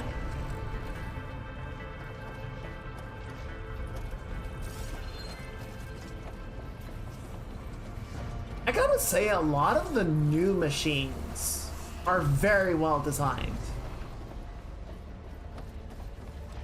I think they came up with some really cool ideas to make the new like fight designs and fight mechanics very entertaining.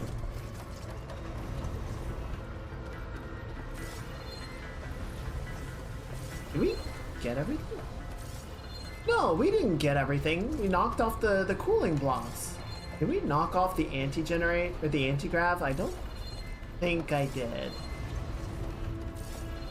Guess that's everything. Oh no, there's one.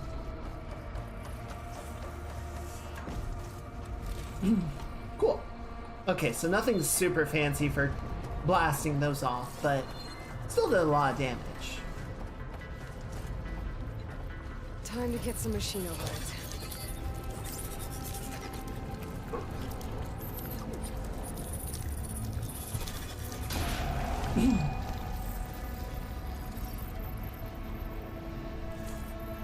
Alright, Leap Lasher. Glinthawk, nice. Lancehorn, that's good. Long Legs, good. Ooh, we got the Claw Strider. More incomplete overrides. Why? We got Bellowbacks? And Ravagers. Oh, hell yeah. Snapmaw. This was a really good cauldron. Holy shit. I mean, yeah, it's doing that whole annoying thing where... Whoa, whoa! Uh-oh. There seems to be a tall neck blocking this platform. I'll have to find a different exit. Huh. You know, that's fair. That's fair.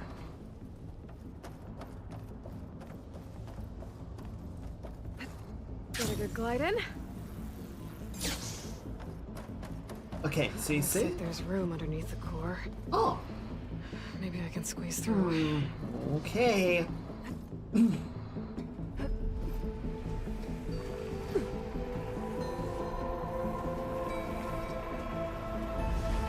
Oh no.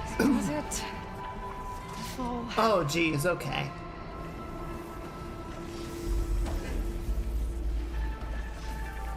So I go back. Get off the thing!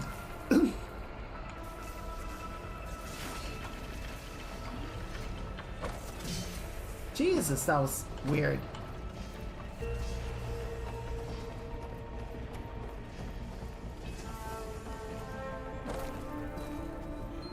Ready for anything now? See, I don't think we want to go in the water per se. Even though we theoretically could, but who knows what the machines have done to that water.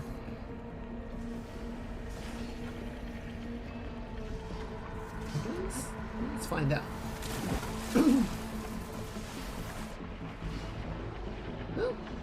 Well, it's not killing us. Unless that's Cherenkov radiation, in which case we are dying. We could be dying.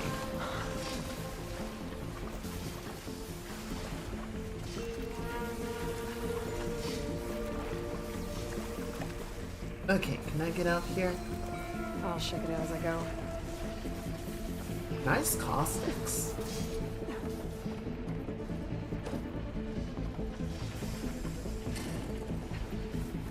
Okay, so we're back up here. Can I just jump that, please? Thank you.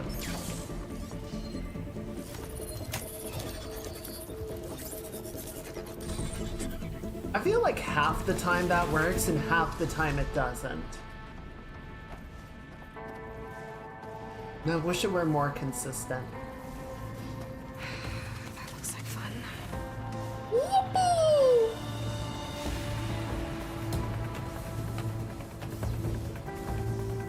Alright. We'll get a good running start on this one.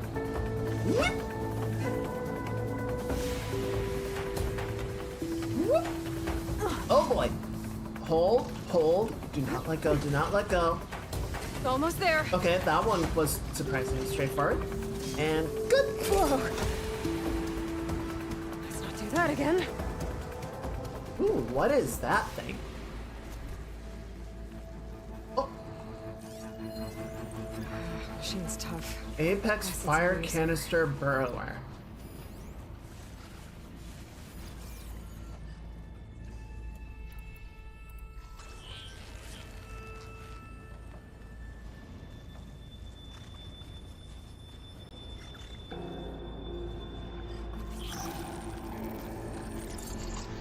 Ah, boo.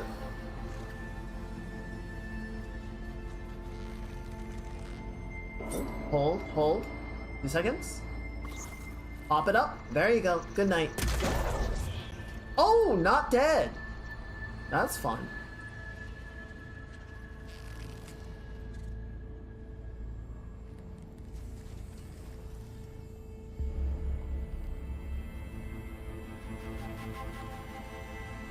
They're all like, ow.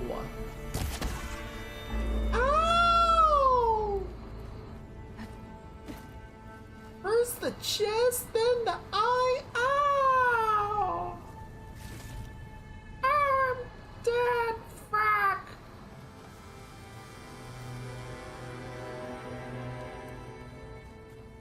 I was wondering what was making the red light. Where did he? Oh, he's back there. Yeah, sorry, buddy.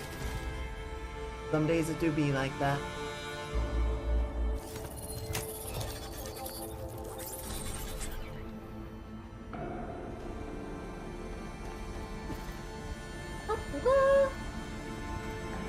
It's okay, that was a lot of sparking just now. Tonic's not going anywhere soon. No. I guess this is where the Stop roller for back later. came from. He was just chilling back here in this room and then was like, oh, show's on. Okay, so we can go out this way. These vents should get me across. Timer, right? Ah! Unless it just yeets me off. Okay, that's fine. Okay, Derry, quick as you like now. Alright. So let's just get across. And then we're just gonna get down to our waiting position. Or not. You know, I kinda need you to like... Whatever.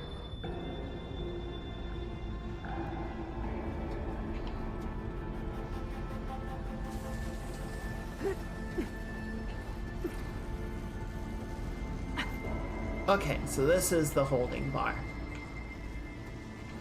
I think I misread it before.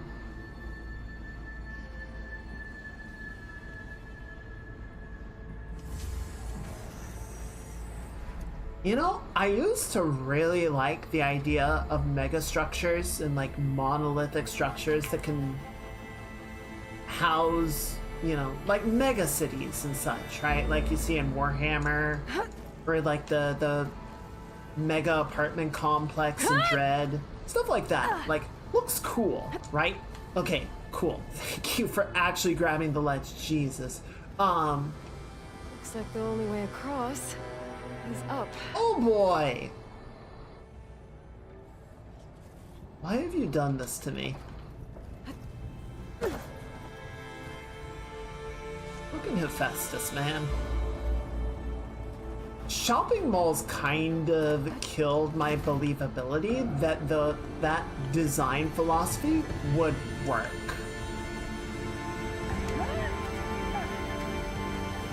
Because shopping mall, get up, get up, get up, get up, get up, get up, get up. Shopping malls have a problem where if you have a building, or say you have, you know, a lot, a section that is being rented out by a store, and the store goes out of business, they have to close, they have to leave, whatever. They end up... That's why the cauldron won't release the tall neck at the core. It's missing its head. They did make a new head. If I can attach it back to the body, I can unblock the exit. Alright, fight number 2. I'm here in fight number 2.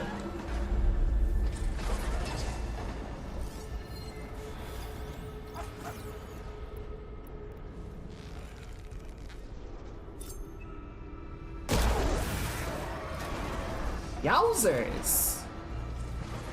I don't think I'm getting that part back.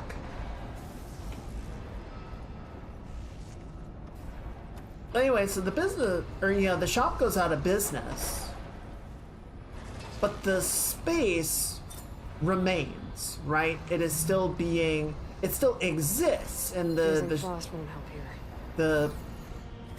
the mall has to maintain it. It can't let it, you know, fall into disrepair or get all shitty and moldy and rotten and whatever else. So there's upkeep costs even though nothing is actually like happening with the space. So I feel like, oh shit, it's not dead.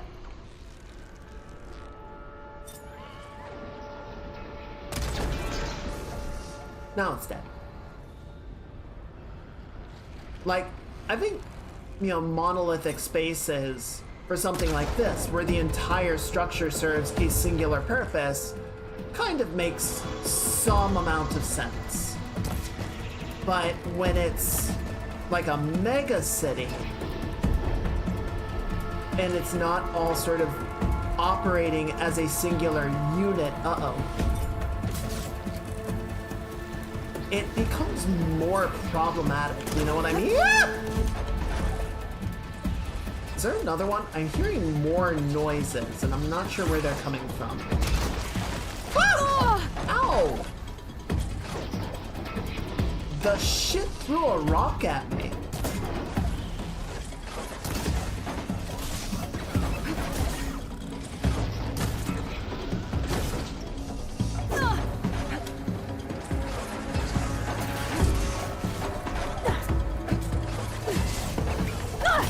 Ow! I lost the exchange on that one. Oh, there he goes. Goodbye! Ooh! That looked like it hurt.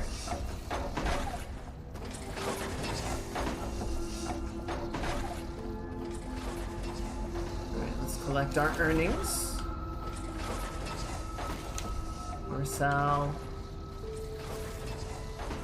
Ooh, that was good.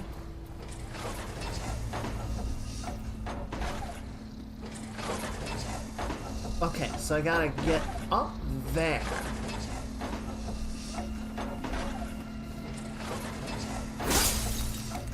That did work.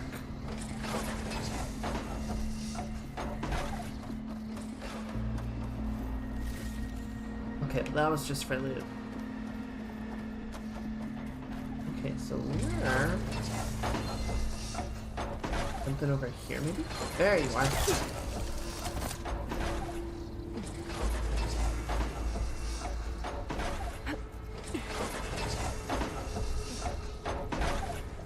This should get me to the head.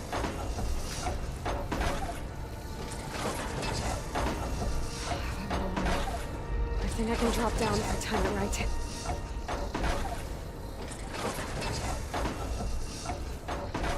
Now!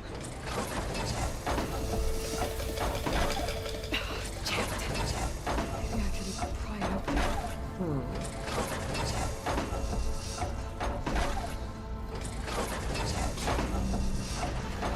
Oh, looks like something like fell onto it. Yes! Oh. Oh. Damn, they do just have anti-grav. What the fuck? Ooh.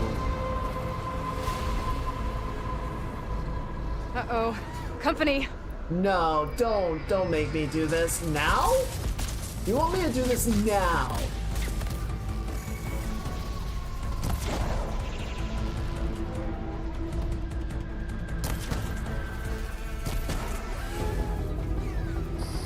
Oh my god, what?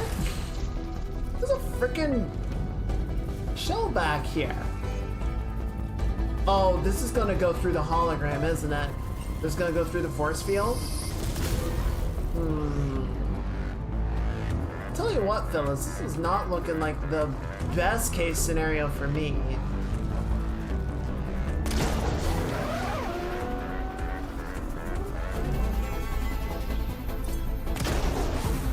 Alright, so we got that. Alright, well, this don't is think I'll be able to my go past that stop. shield. No, I'm aware. Thank you, Aloy. Where'd that shell walker go? Because that is gonna be a bit of a boy.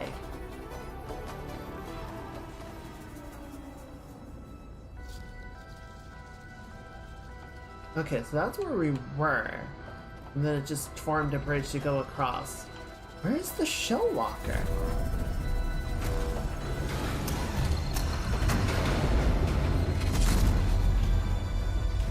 Sounds like something worked.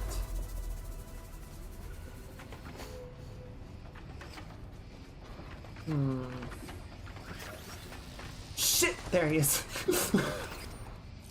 Fire's wasted on that machine. Alright, acid damage. So we want to get the cargo holder if we can, right? And then the shield claw, but the lightning gun, I think it uses the shield claw to hold things if the canister holder breaks.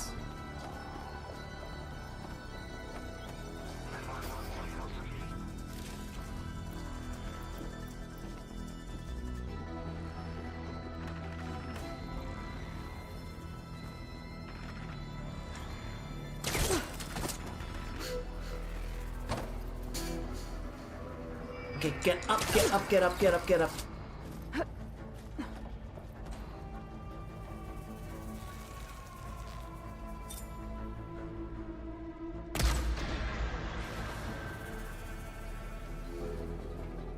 That hit the canister and not the holder. I don't want to do that because if I do, it'll destroy the canister.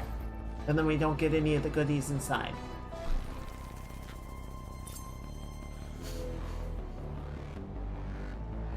I gotta be more careful.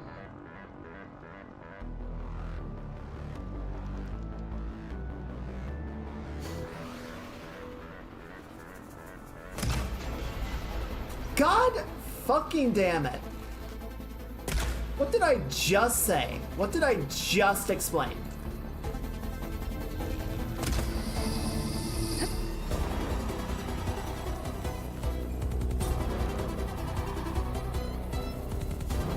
Yeah, come on, buddy. Take a shot. Take the shot.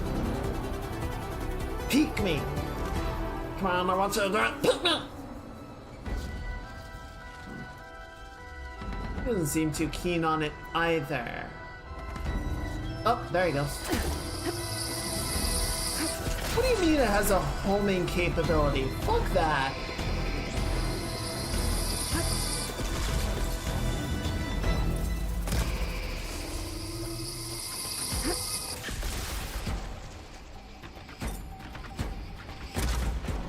Listen, I'm just as pissed off that your canister's gone as you are, okay?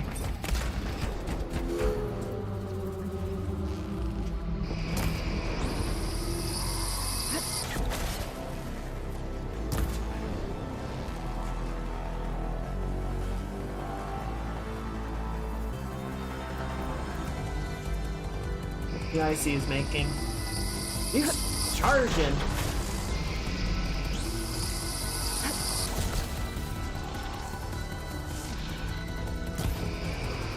Really? Fuck you. Yeah.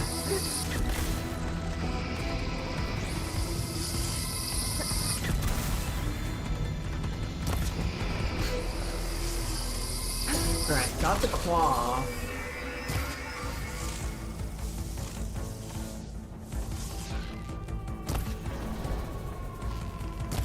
Better find my way back to the There we go. Ah, fucking canisters, man. I feel like this is the second time I've done that, and it's really annoying that they just die like that.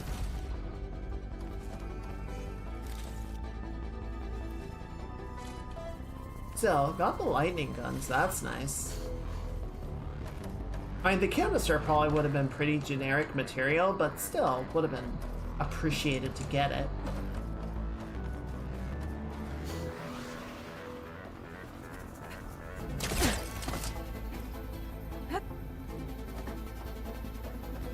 Alright, who's next?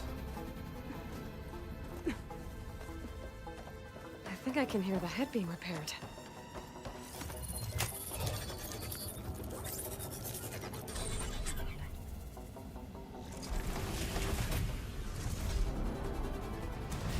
Head's in place.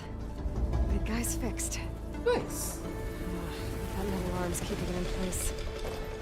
Maybe if I override the tall neck, the shockwave will break it free.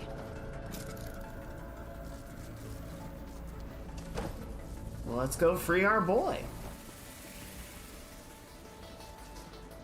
Can I make this jump?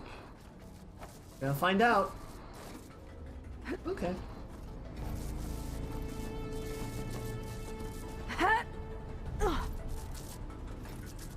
So we just gotta... And then just a little hop. There's nothing.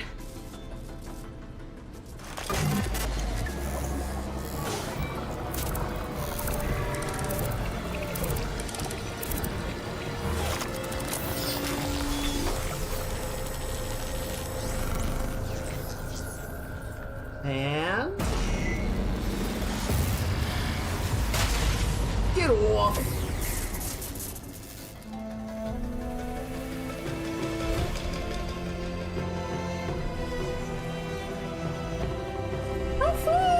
It worked!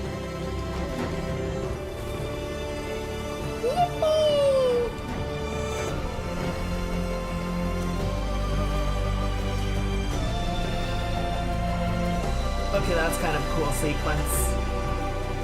That kind of rules.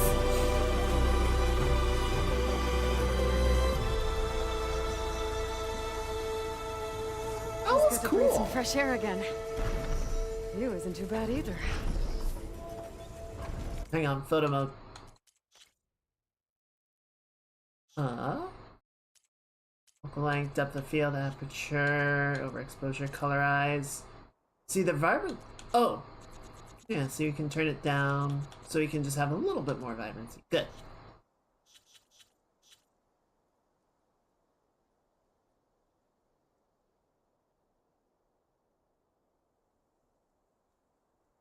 And then hide the UI.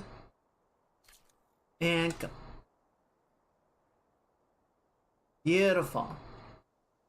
Speaking of screenshot generator games.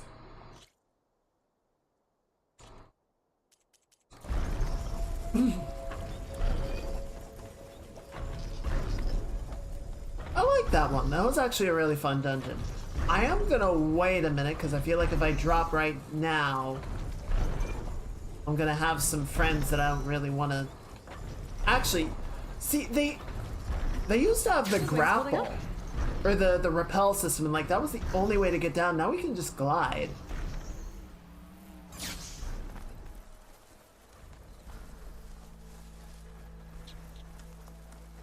I don't know. I don't want to say like it cheapens it, but it does. It feels different. I'm not sure it's better per se. Okay, that patrol group I think is coming right at me. Something up here. It looks like possibly a ruin.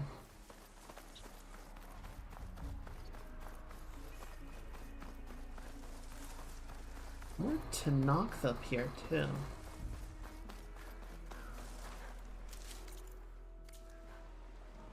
There it is.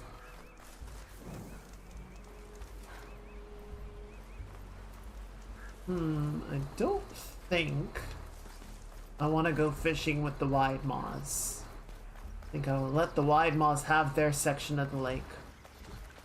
Gonna bypass this patrol group. Because I know we need some salmon, and the map was pointing out that there's salmon around here.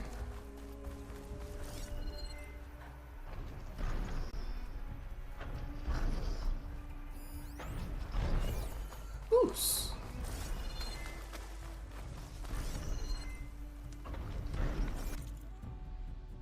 Or the salmon like farther up? I don't know.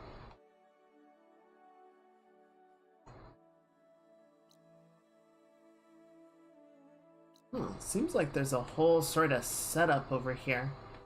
Okay, cool. And then yeah, this will sort of let us swing south into the next area. Perfect. It's like I had the whole thing planned out.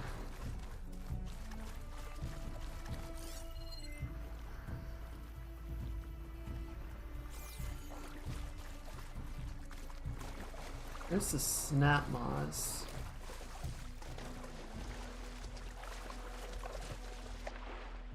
What glowy thing? Okay. No sign of trouble here, at least. I don't see any machines lurking in the deep. I am getting some sonar pickups from over there. Let's see what that's about.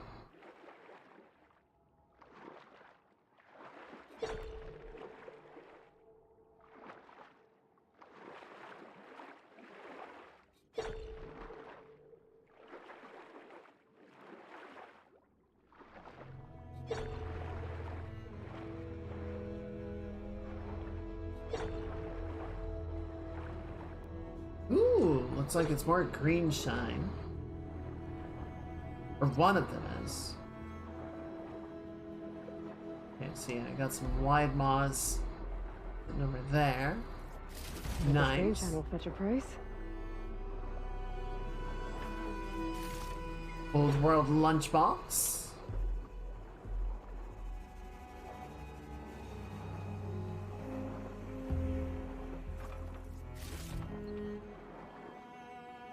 Yeah, it's just a little bubbly. Alright. Nice.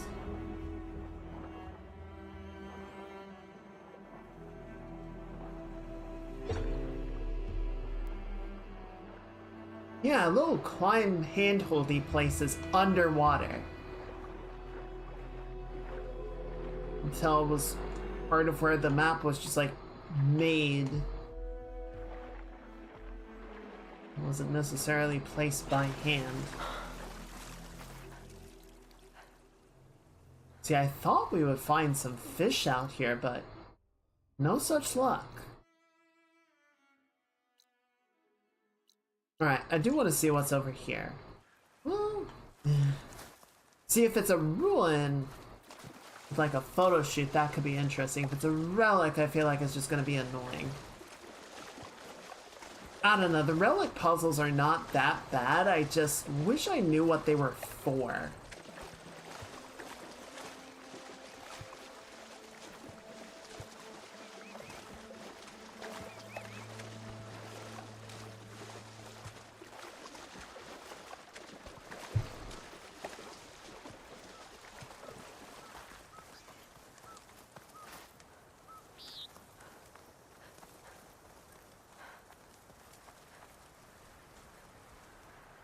The heck is that?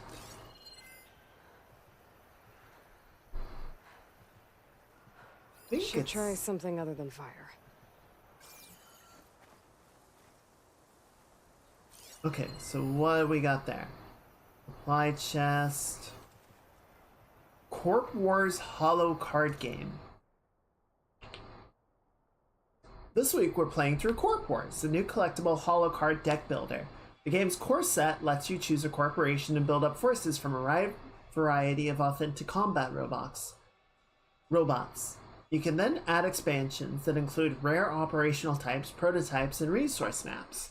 For this playthrough, we combined the core set with 2 Pharaoh expansions. Let's start by saying Corp Wars is basic to mid-range complexity, but once you've learned the rule set, I'd say there's enough tactical and strategic scope to engage any level of player. You can run a quick game in 10 to 15 minutes with variant rules pushing out to 30 to 45 minutes. If you're willing to lay down some cash on booster packs and expansions, you'll have a shot at picking up rare cards and special editions. Corp Wars cards are already hitting collector spheres at above market prices, so this could be an investment opportunity as well as data corrupted. This might be a little bit of a hot take. I don't like people using TCGs as investment opportunities. I don't think that's a hot take. I think that's a reasonable take. Like, play the game because you want to play the game, not because you expect to have resale value on your cards. Like, there's collectible card games, right? Like, there's baseball cards and shit that, like, yeah, this has some collector value to it. And, you know, to some degree, whether it's intentional or not, TCG cards are going to have collector value.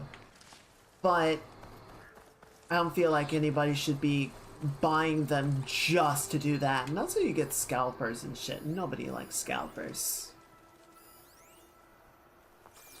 How do I get in here? Shit.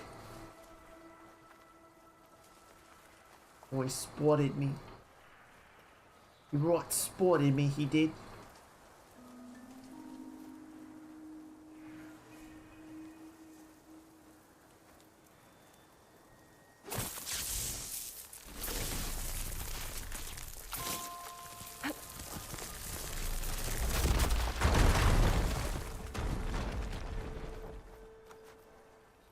Is that the Corp Wars?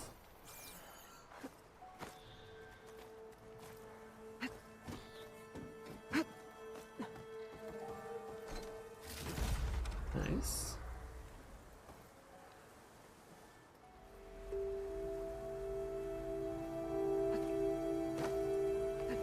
Nope. Really?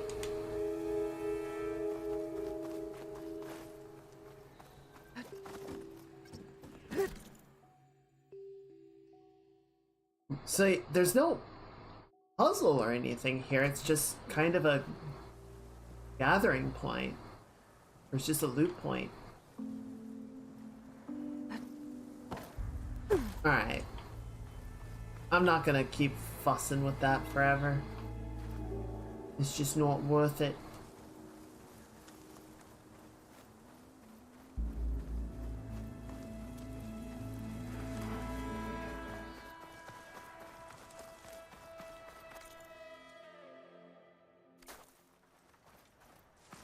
It's a pretty lake, though.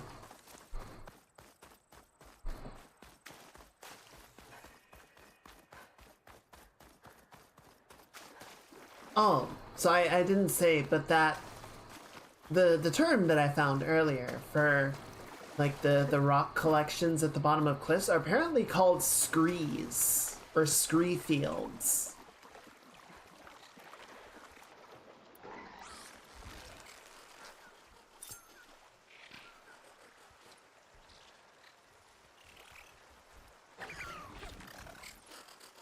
Come on, buddy. Do your little mirror cat move. You know you wanna. Oh, oh, he's getting real close now, he is. Oh, he's actually gonna see me. There he goes. Time to go.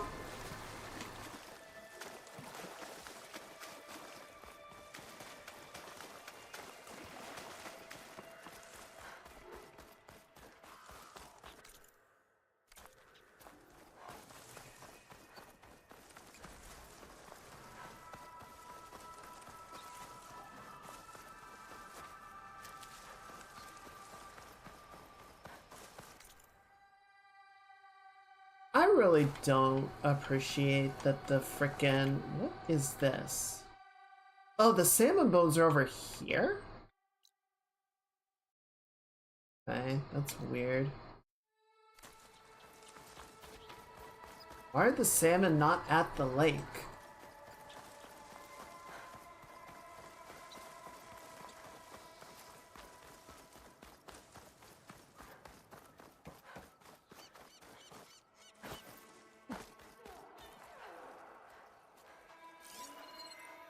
Okay, cool. These guys are friendly. Salt bite. Let's see what these guys have on offer. For selling. Oh, there's a black box here. Okay, spit it out. What? So, I've been thinking. We're going to petition to join the Chief's Guard. What brought this on? With everything that's happened, I feel like I need to do more. Hope they don't mind me wrenching that door off. Walk with honor, Outlander. You up for a game of strike later? Okay, spit it out. What? Honor and straight. Alright. Eventide rope caster. Ooh, shock rope. Interesting.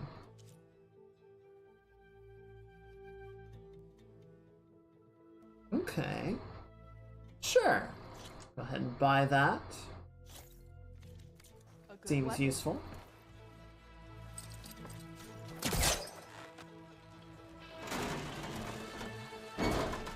Whoa! You do that everywhere you go? Sorry. Well, I guess we can use it for storage. That doesn't make you eligible for a discount. Fair enough.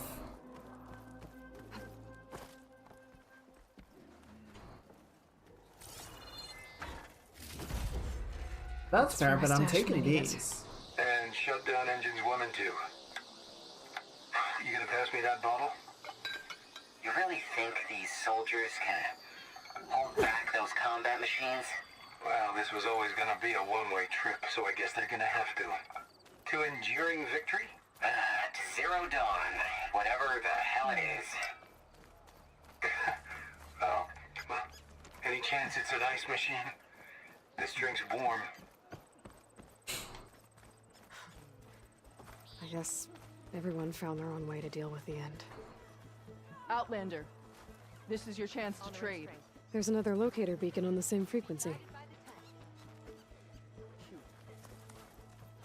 What's up? Potion seller. I'm going into battle, and I need your strongest potions. I'll actually throw some upgrades into this. It's kind of useful. Shellwalker lightning gun. So I need another one of those.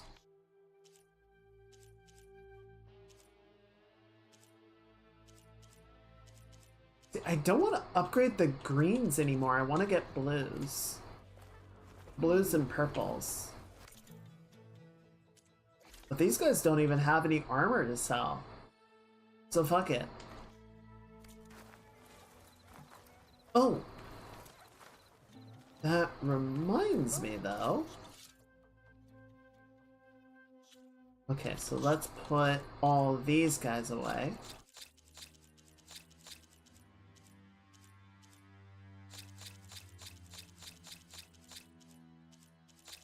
Put these away. And check to see if any of our pouches are ready. Upgrades, and then ammunition. How's our ammunition stuff looking? Ammunition's actually all topped up except for spikes.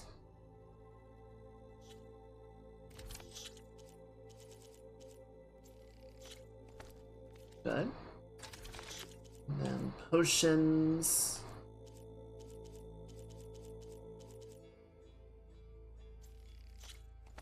Those. That.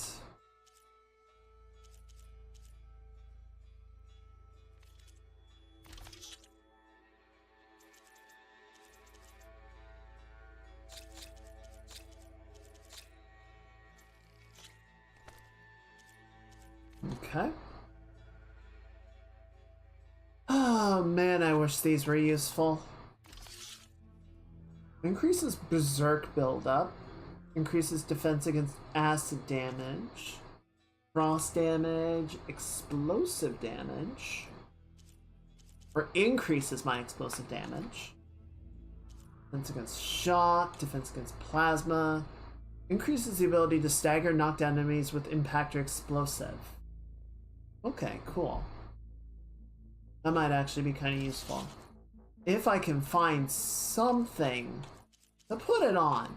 That's the big problem for me, is I'm getting these coils. I can't put them anywhere because so many of my weapons are not upgraded to have coil slots. Like, I don't know, they did things I don't appreciate with the upgrade system.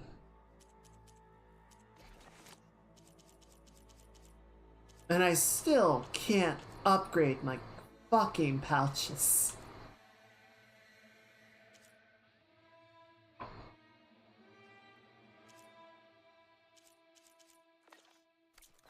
We can trade.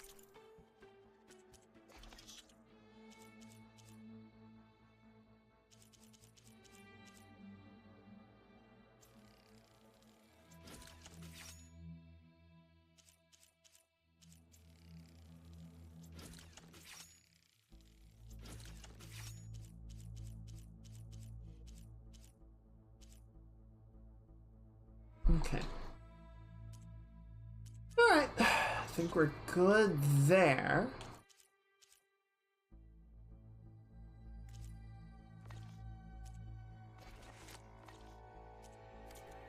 All day. I'm still not eating that shelled. I'm ready to trade. Can't have an eagle. Oh wait, is this an armor vendor? Nope, that's a cook.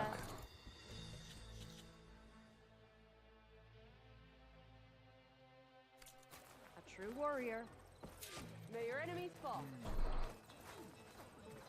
Alright. Be guided by the Off I go then. Can you stop with that? I want to hop over here really quick to see if we can get the salmon bones.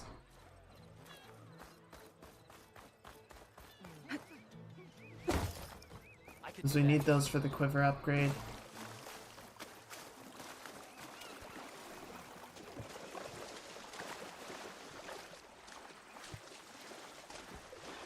Washed off some of the sweat.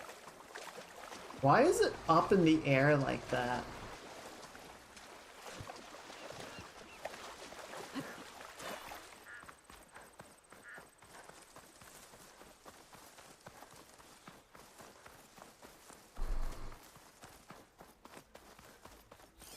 Are the salmon in the river? I need sheep. I'm sorry, buddy. Oh my god!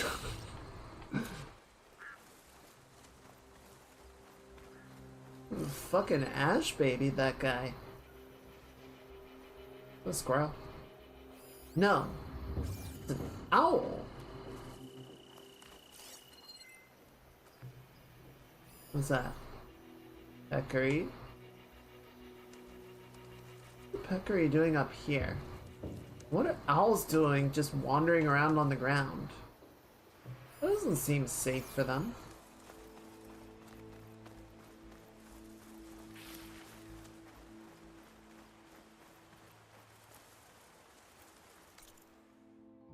Oh, there's a little pond up here.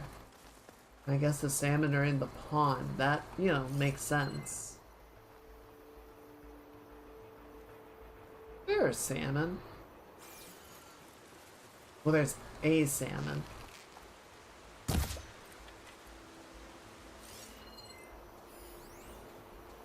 Wait, what's that?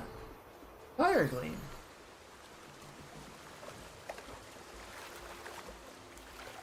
Apparently I can't shoot the salmon anymore. Can I catch it by hand? Nope, he goes through the rock.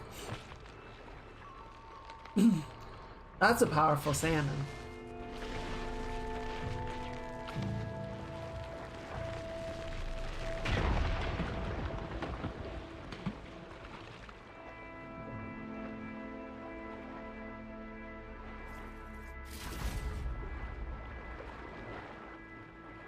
You know, again, I would be more excited to get these green shine and whatnot if I fully understood what it was for.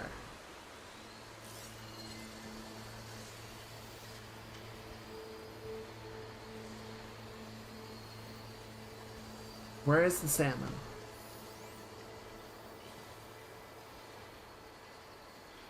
There you are.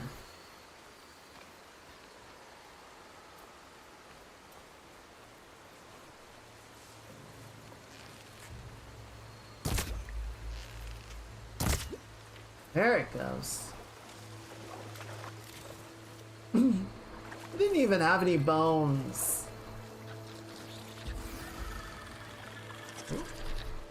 Someone's upset. Looks like it's strong against shock damage.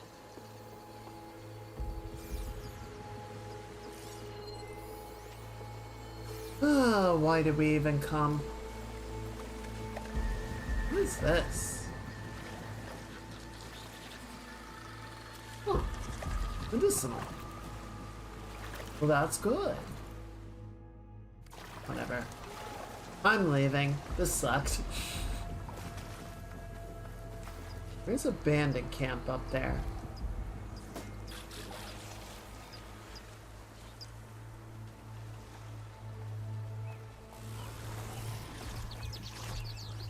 Oh, he's mad. He's so mad.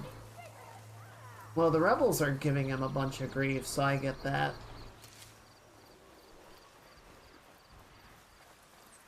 So we're doing this. No, we're not. Raise the alarm! Rebels. Ah, I need to shit. get rid of their leader. I guess the rebels saw Maybe me. then the rest will retreat.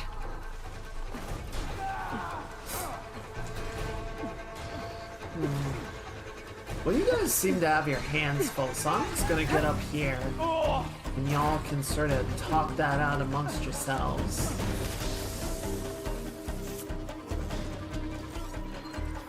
Oh geez, there's rebels up here too. Okay, there's a leader. Keep back and finish her! How do y'all even know I'm here? Oh, they're they're having a bad time, I'll tell you what.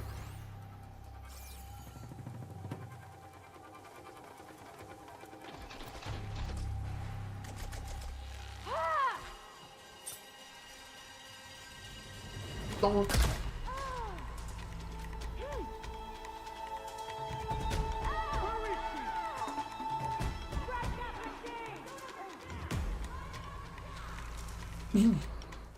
I'll tell you what though, they're going through it. Does he have a helmet or no? His looks funny. Like, haha funny. Tear off its armor!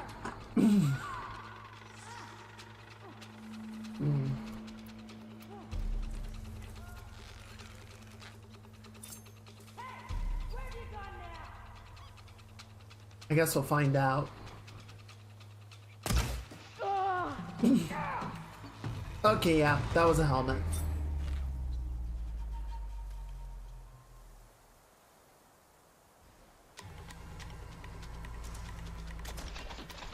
Unfortunate.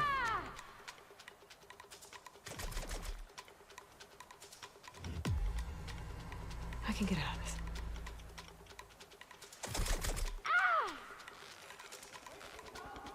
Honestly, they seem pretty preoccupied with whatever's going on farther down the cliff. Shit, that didn't kill him. Bring it down!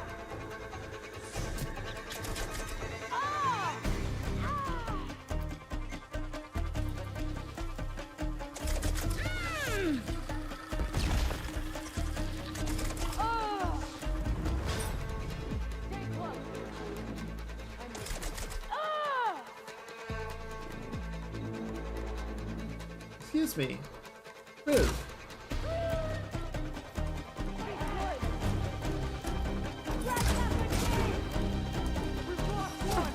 Ow! Shit, his mate saw me.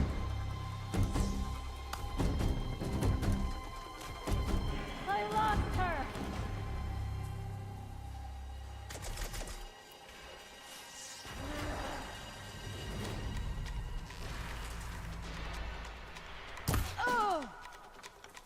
Die, Outlander!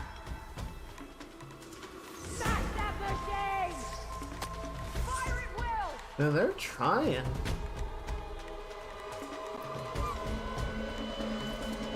Alright, who's next? Whoop, that's explosive.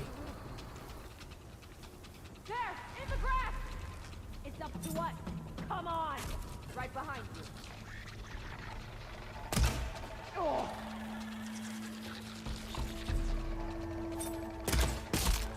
Oh, I felt that one. Oh, okay, hang on. Better plan, better plan.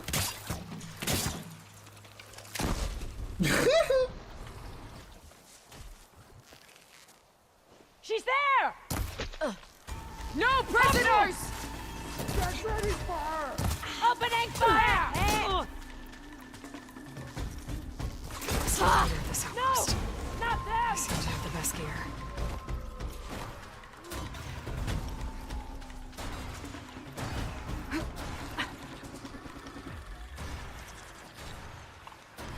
Gonna.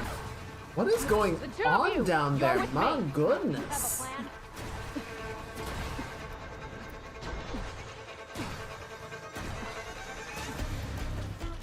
We last saw her here, right? Disperse! You over there, you there. Got me covered, don't you? You got my back, right? Over there! Shit! Here!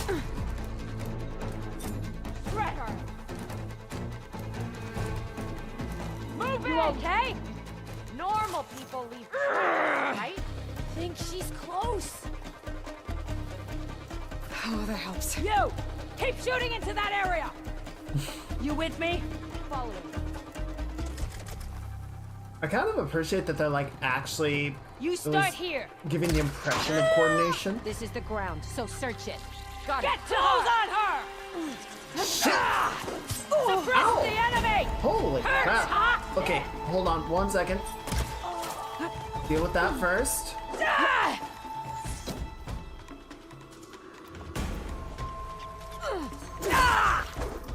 I missed.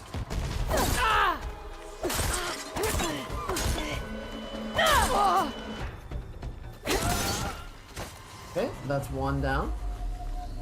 I like that the leader just kind of fucked off. See anything?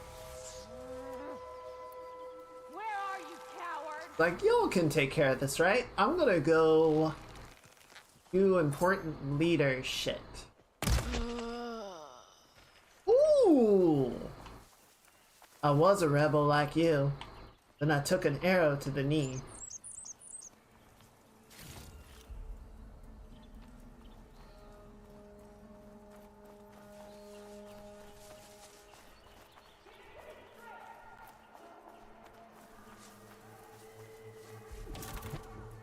There they are.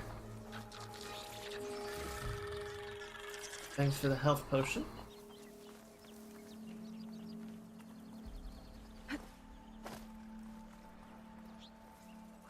This, oh, you almost fell off the edge. That would have made my life so much easier, but no, you had to be a jerk about it.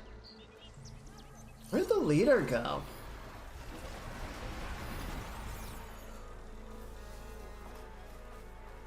No way they died.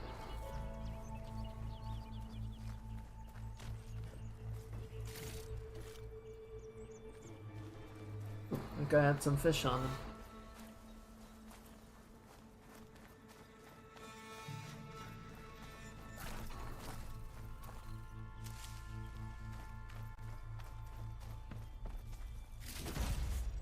Ooh, a large health potion. Okay, yeah, so I can't use the save point, so it's still somewhere. That him? Nope, sharpshooter. Where'd the leader go? Fire can help here. There you are.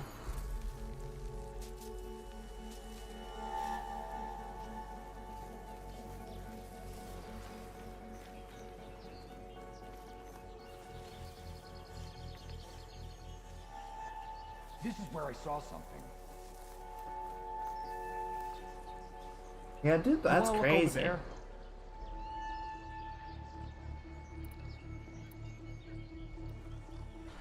You better have my back.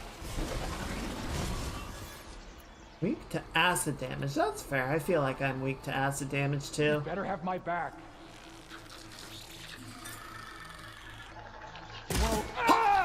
Oh god, that looked like it hurt. You should go check that out, buddy. This is where I saw something. Yeah? This is where I saw something. You want to look over there? Yeah, I don't know if that's true. I don't know if that is where he saw something. I'm not sure you can see anything in that dumbass helmet. You better have my back. I think that arrow might have actually done more brain damage than he's letting on.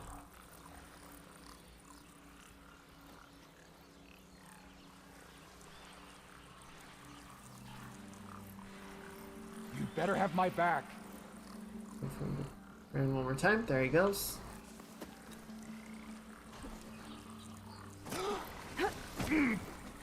Game almost crashed. Key. I should check if there's anything with a lock around here.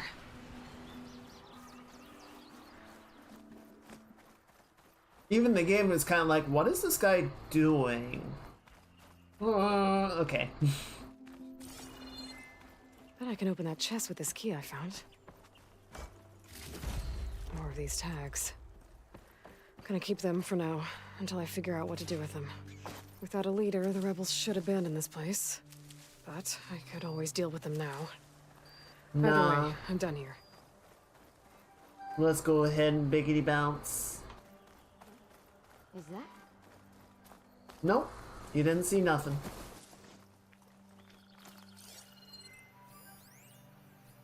What is that? Ravager cannon. Oh, hi! You were just hanging out back here this entire time, huh?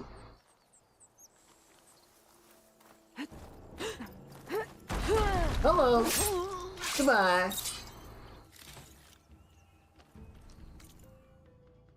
Alright, southbound it is. Got some relic fucking... You know what? No. Until I know what the relic ruins are for, I'm not doing any more of them. The last one was just so annoying and it gave me a headache. Sliding in. Both like metaphorically and I actually got kind of motion sick while I was dealing with it. So I'd rather not until I know it's going to be worth something.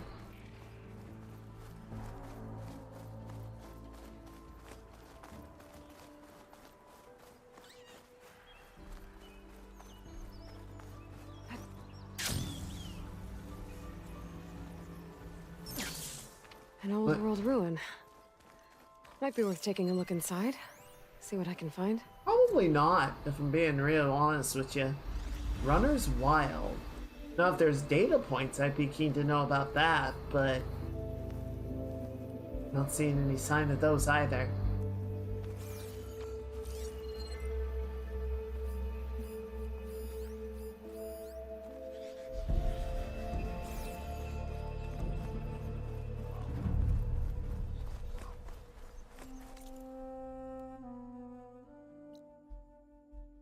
Like we got a blight zone.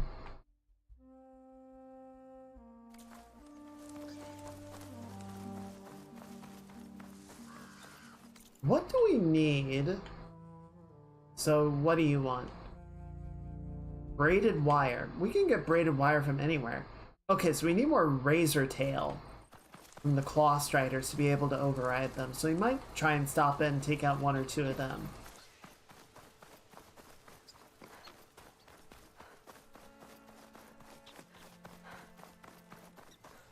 Stay and rest, or push on. That's a big boy! What the fuck is that? I don't think that's a Thunderjaw. Oh, is there a quest over here? You there. Over here. What's up, friend? A rumor, you say? You're the champion come from out east. I've heard of your deeds in battle. My people owe you a debt. And so I'll share what I know of this land with you. There's much I see and hear that might help you in your travels. For example, rebels set up a large camp southwest of here some time ago. Okay, so it's not the one For a we just while, you killed. could feel the ground shake from some kind of blasting they were doing there. Hmm. But now it's gone quiet. I don't know which is worse. I'll be careful then. Means they probably found whatever they were looking for. Blasting? That can't be good. Probably not. Still good here. Here, do this. Yeah, it seems fine. Maybe I should take a look if I'm in the area. See what they're up to. Camp to the southwest. Okay, so that's out in Breach Rock. What's all of this? Some kind of flat. Okay, so good news is we can probably... Okay, where's the Blight Zone? Okay, there it is.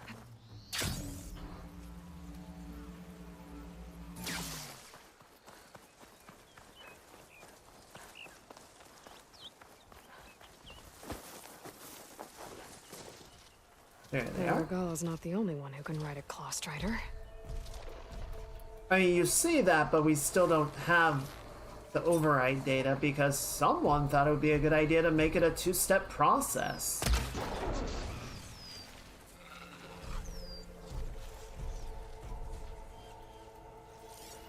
Oh, there's 3 of them. Apex Claw Strider. Yeah, let's just make it even harder, right? What in the world is that? I think it is just a Thunderjaw. But good gracious.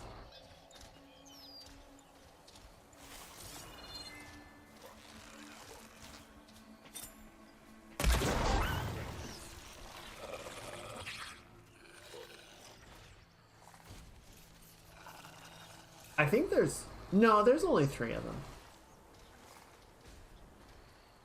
Oh, and quiet.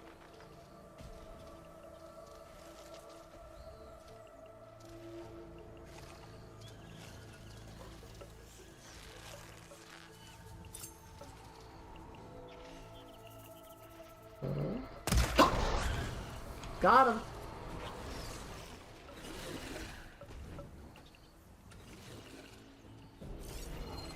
Ooh, let me scan it from here. What about you? Is there anything else on you that I want? We got the Razor Tail resource. Destroyed when killed. Well, if we can, then cool, but gonna be a bit of a big ask.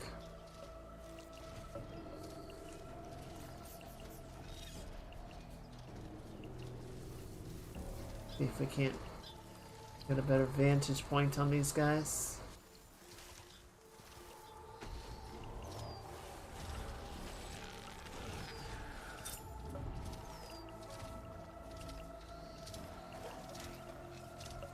Oh boy. Hello, big fella. How you doing? Hunter killer. Not easy to take down.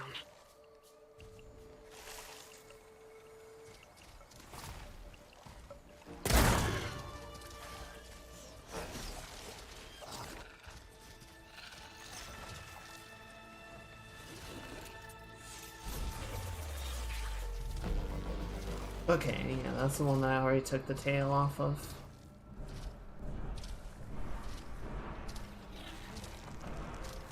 Okay, I gotta wait for this one to stop looking, because I feel like if he sees me shoot his buddy, he'll aggro.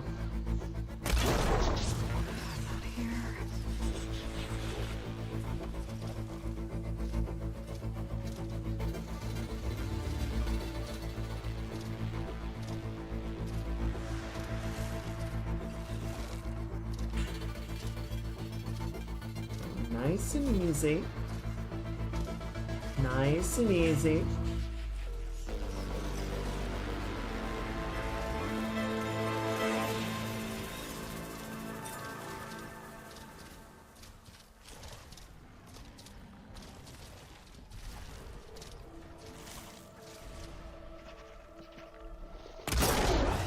Yeah, baby. Alright, that's 2. 1, 2. 2 tailless fuckers.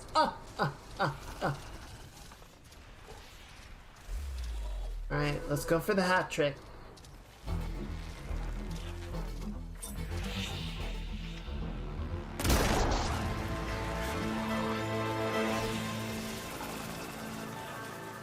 Alright, so we got all 3 tails off now, and now we just need to get enough freedom that we can go in and collect them.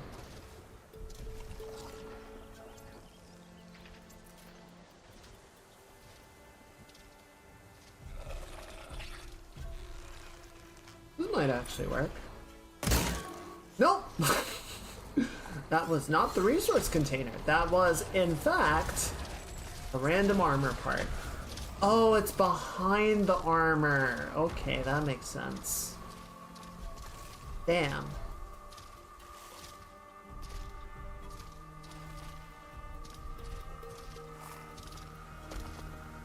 Is it like some kind of weird mating dance they're doing or something?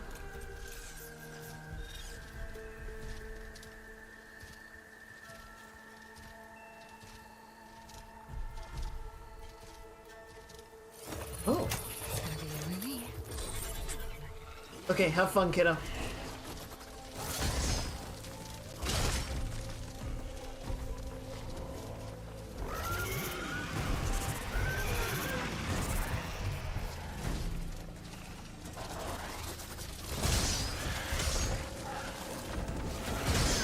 boy! Oh boy! Fighting the dingus! Oh my god!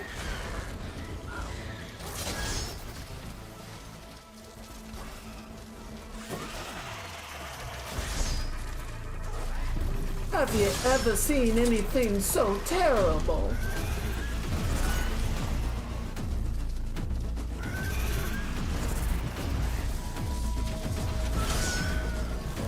Jesus.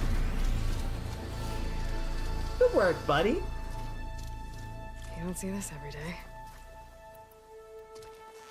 Sorry about this, chum.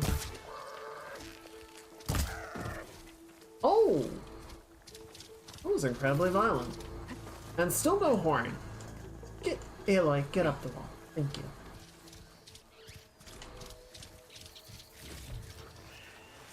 That went very well.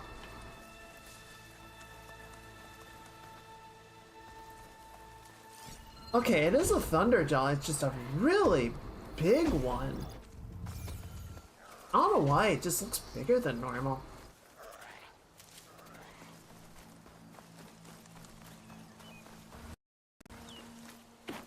Well, hopefully that's enough Claw Strider parts that we don't need to, or we can get the full override option later.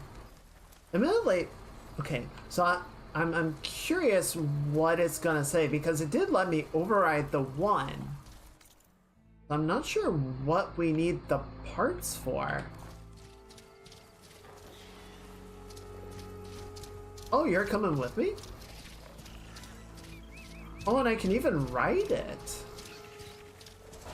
Oh, shit. Oh, he's just starting shit now.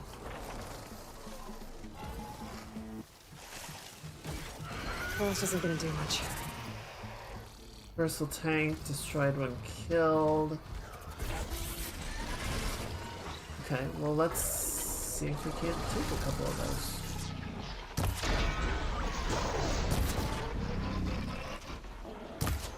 Shit.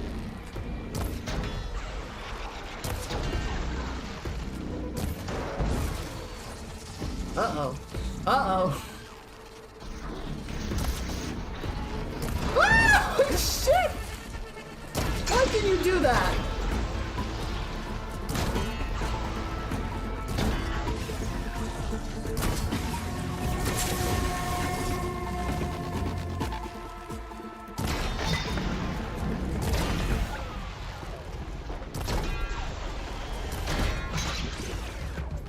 And I'm out of arrows.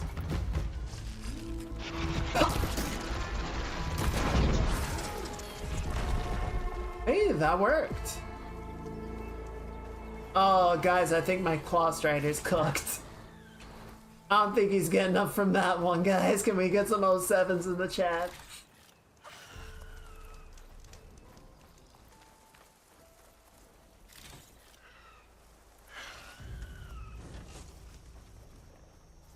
I actually feel kind of bad.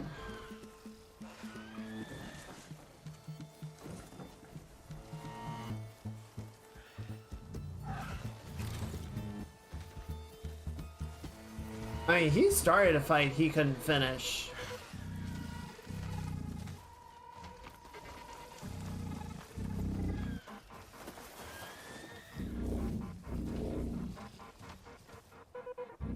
Steady. Oh, there he goes. Fuck.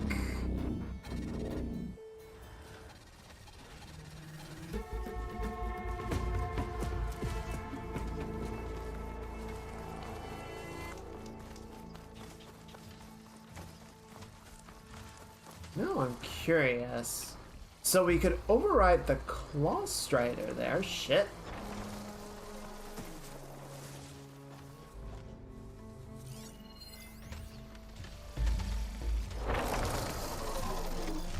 We override the Snap Maw? Snap Maw override's corrupted, but I can fix it if I hunt for more Okay. parts. So no. Short answer, no. I don't suppose you'll tell me what I need without going back to base, will you?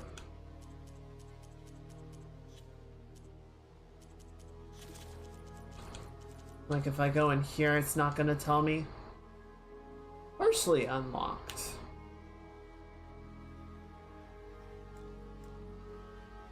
No, I don't want to inspect the loot. I want to know what I need to do to unlock its override.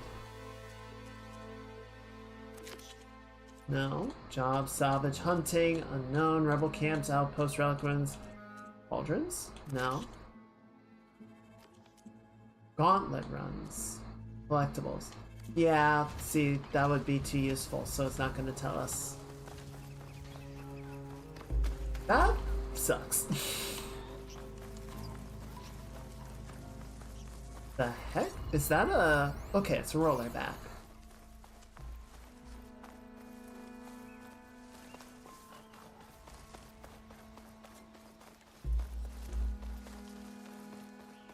Very dense area, machine-wise.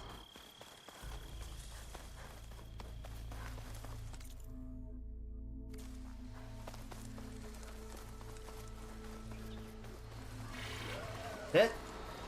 Nope, I'm not here. You didn't see me.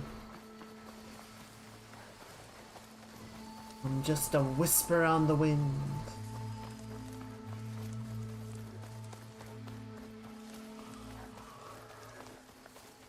Probably just like a workbench or something. Or maybe it's something interesting.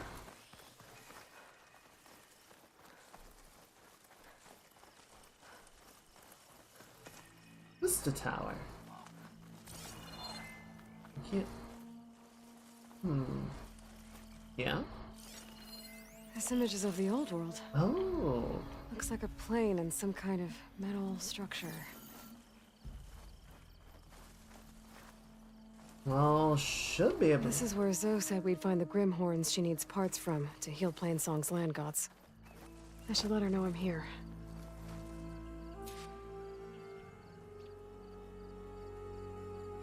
Okay, but hang on.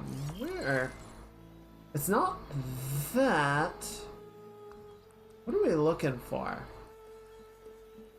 I feel like, you know, this isn't the right position for it, but we should still see some indication of what we want. Grimhorns that Zoe wanted to harvest should be Aloy, somewhere shush. nearby. I should let her know. Oh, I'm is it around. that? I guess it's that. That's the only radar dish I'm seeing, but it seems very far away.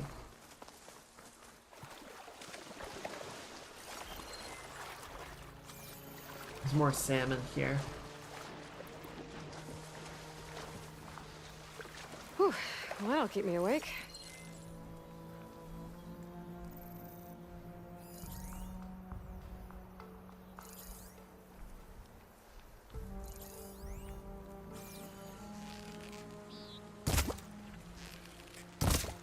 Oh, that looks good.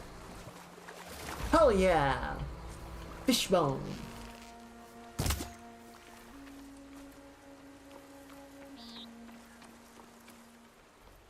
Now we just need the sheep hide. We'll be good to go. Okay, so where was that radar dish? There it is.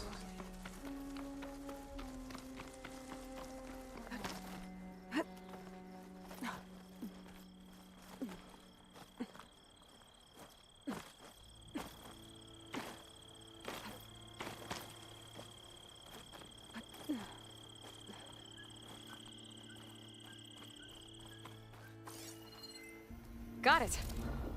Ooh, oh my. That's cool. That's very cool looking. So those have to be VTOLs, right? Like, either this is just a display piece, or they have to be able to take off in place because there's no runway. There's nowhere... What's the term around an airport where all the planes can go? It's like dressing or something.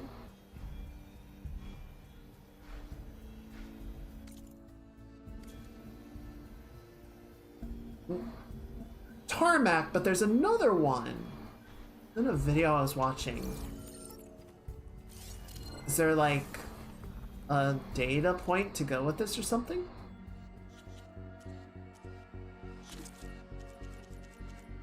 Memorial Grove. Here we go. Minimal data corruption. This is the Mojave Battlefield stop of our Vista Point tour, brought to you by Miriam Technologies and the Coalition of Environmental Reclamation. The nation will always remember the tragic events of August 20th, 2037, and also the noble efforts made by the Faraday Commission and the Mojave Battlefield Memorial Museum to scrub fallout from the crater zone. But when it comes to radioactive contamination, total reclamation can take decades, if not centuries. That's why Miriam Technologies has contributed 30 of its state-of-the-art Lantern drones to the long-term cleanup effort, free of charge.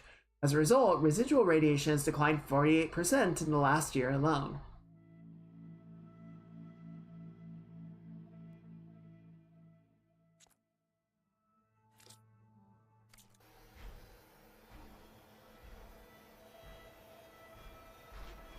Interesting. So I guess there was some sort of nuclear disaster? I guess they got it cleaned up enough that it's not affecting the area anymore.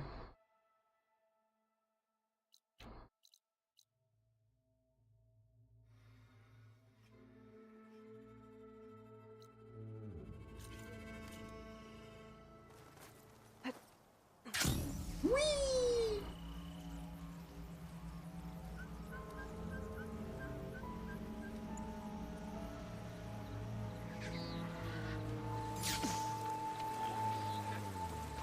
Green shine.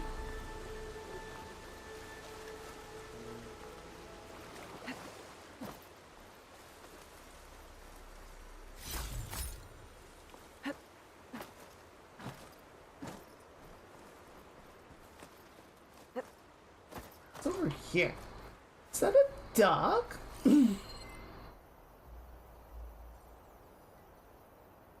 I lost it. That's not a... Oh, wait, it is a duck. But...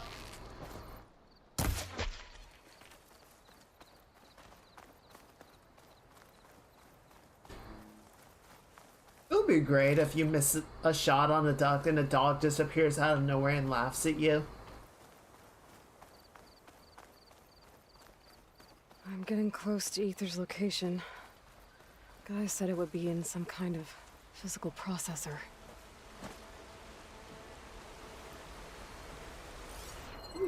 What are we dealing with here? Oh, fire gleam.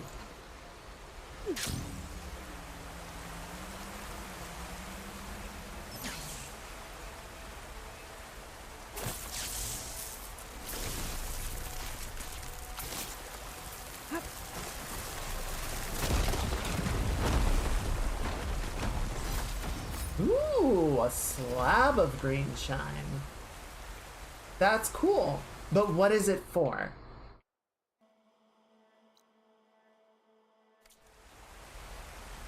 Alright, so we're gonna need to try and find eye itches.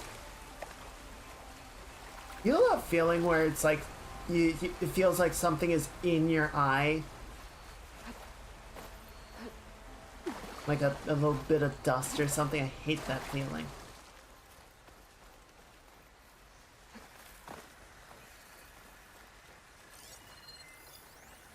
Crystal bats.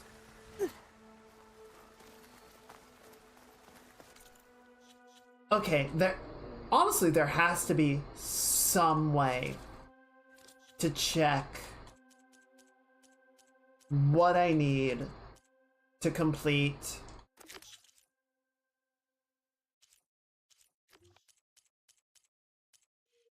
the overrides.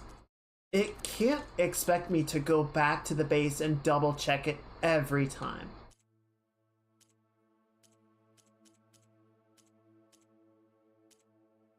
Because I don't know. Okay, hang on. I'm gonna go find the list online.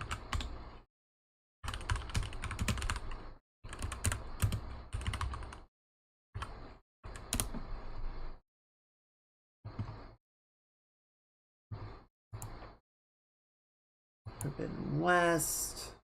Okay, here we go. So we got IOTA overrides. So let me check this. So We've got the Grazer. Got the Burrower. Scrounger's good. Leap Lasher is good. Scrapper is not good. That's from Cauldron Moo. Okay, so Scrapper.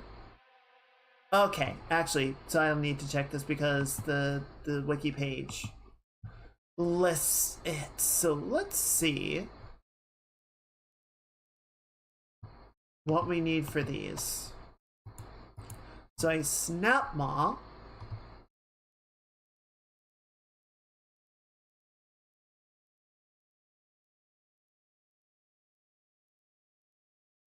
Abilities, weaknesses, attacks, apex component, loot.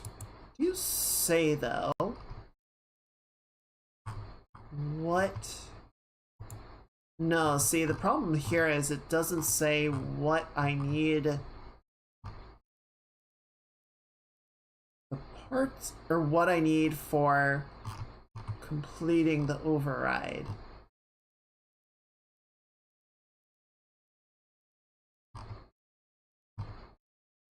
Like, I would guess on the roller back.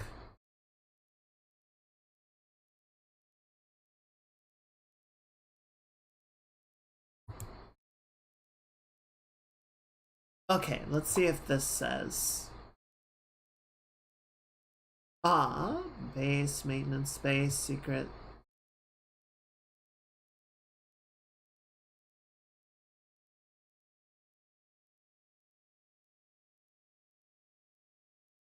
Maintenance space, maybe?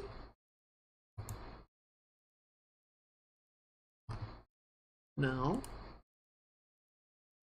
Sorry, I'm trying to figure out where I get...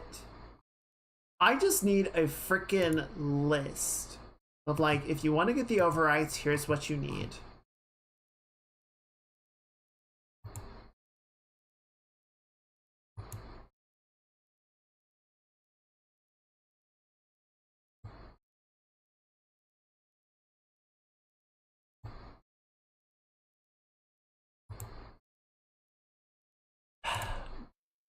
This is dumb. This is honestly really bad. Like, even the wiki doesn't have a list of the necessary items.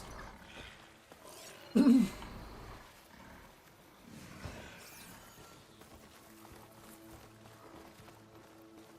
really don't want to do this whole thing of, like, going back and checking over and over again.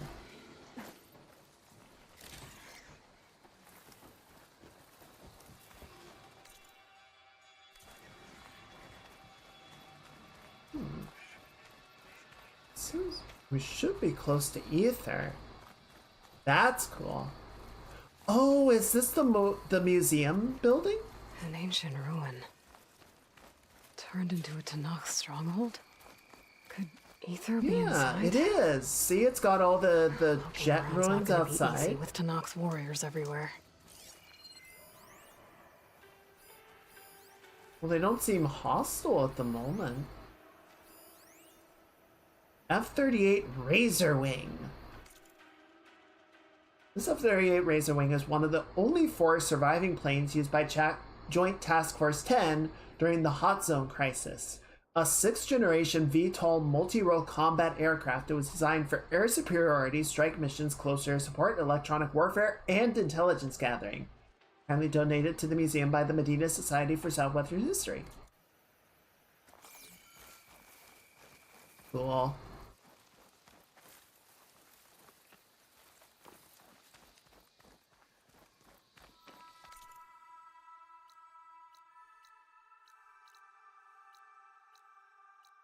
Well, I guess we go introduce ourselves.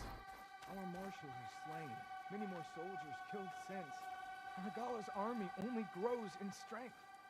She struck a blow to us at the embassy. This much is true. But we are made of steel. We will not yield. Sick rhyme, bro. Regala's forces may seem strong now, but... Her machines took out my entire squad. Remember the visions. The Old Ones didn't choose their fight, but still, they stood firm. They didn't falter. And neither will we.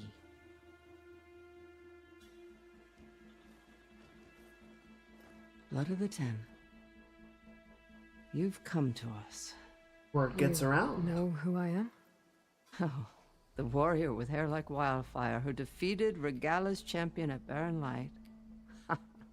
Yes, you are known to us. I am Dekka, chaplain of the Lowland I love her clan. tattoos. You've come to speak with Chief Hikaru. Not Oh, he's quite. here. There's something I need here. Anything you need, the Chief will provide. Come. Is that one of the visions you were talking about? Yes. The records of the Ten. I can show you them, if you like. On the way to the Chief.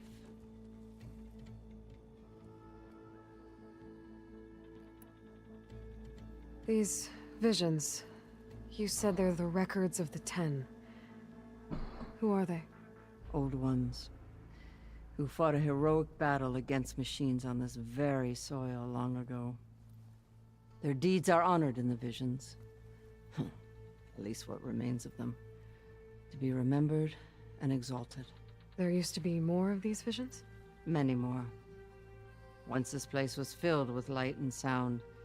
But over the years, they've fallen into darkness. One by one. That is why chaplains are so important to the tribe. We remember all we can of the visions. Etched in our flesh. Passed down by word of mouth from generation to generation. One day the whole grove may go dark. But chaplains who come after me will keep the memories alive.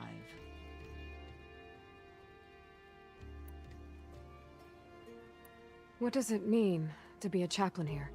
We who outlast our youth study the visions and share their wisdom with our young. What kind of wisdom? How to be a true warrior. To fight with bravery and unflinching honor.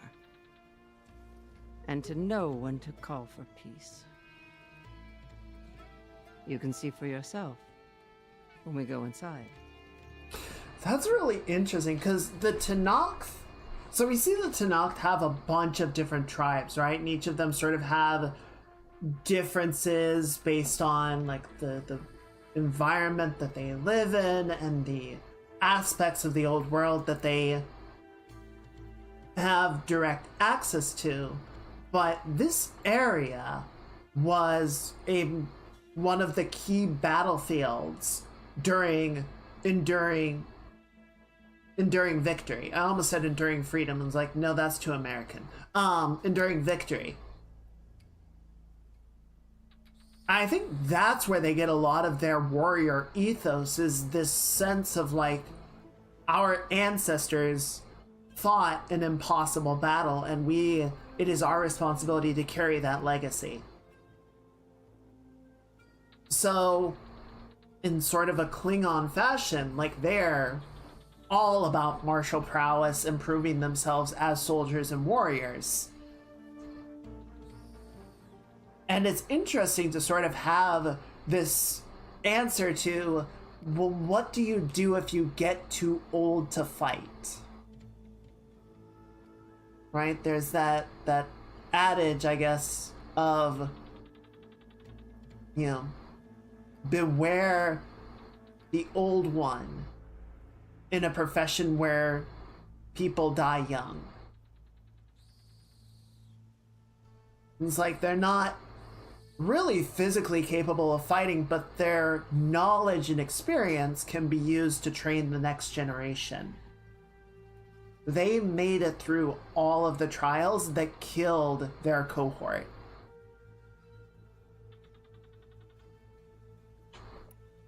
Why does Hikaru want to see me?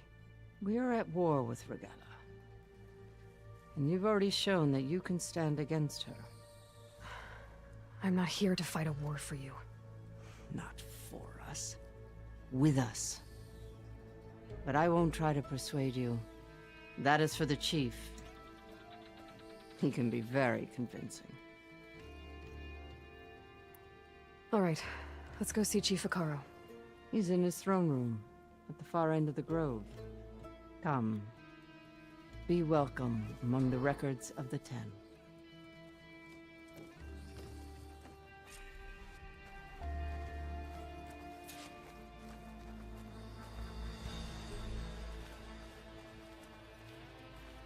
Come, soldier of 10. It's glitched. Incomplete. Their full truths are lost to us. It's a chaplain's duty to make sense of these visions as best we can. Let's see if I can help with that. Joint Force 10 active. Led by weapons were battle.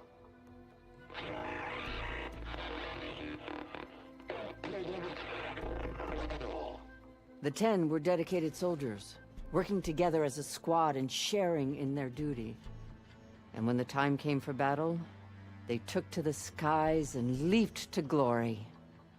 All Tenakth seek to follow their example. Before the chief, it was one of the few things the clans had in common. Interesting. So that's like a shared mythos. Come, soldier of 10.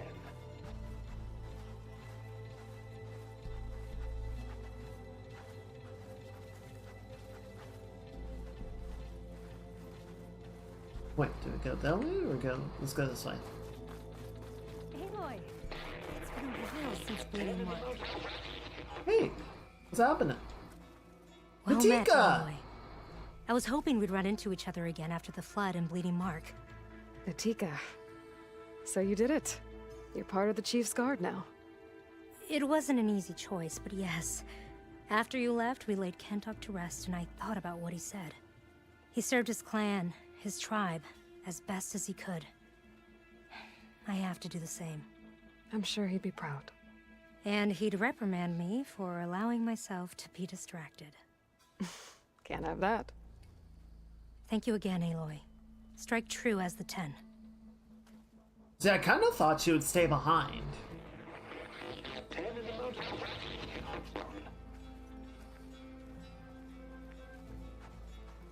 But I guess he felt this was still better. Any problem. 10 will be defending the mountain ladder. During their war, the Ten climbed sheer rock, braving blinding snow and wind. They stopped at nothing to protect their own. You make them sound invincible. They weren't. But the visions tell us of their courage and strength, something our soldiers aspire to. The Sky Clan admires this one above all the rest. They make their home in the mountains northwest of here. Interesting. 10 in the mountain. 10 claimed in the desert. 10 seized the desert. Others raging sands. Their soldiers enemy lines. What's this one about? The Ten waged war against their enemy in the desert heat, a land too harsh for any to survive. But against all odds, they prevailed. So the Desert Clan does the same. You must have passed through their territory on the way here. Extensively. They seem a little extreme. They take that as a compliment.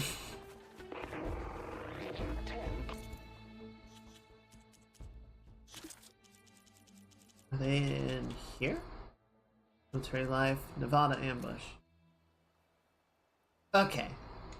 I was just curious if there was like any little extra tidbits that they hit if you went and actually checked the data point, but it doesn't look like it. Oh, there's a black box nearby. Okay, so I'm guessing that's the throne room. And this is going to be the Tribe of Water.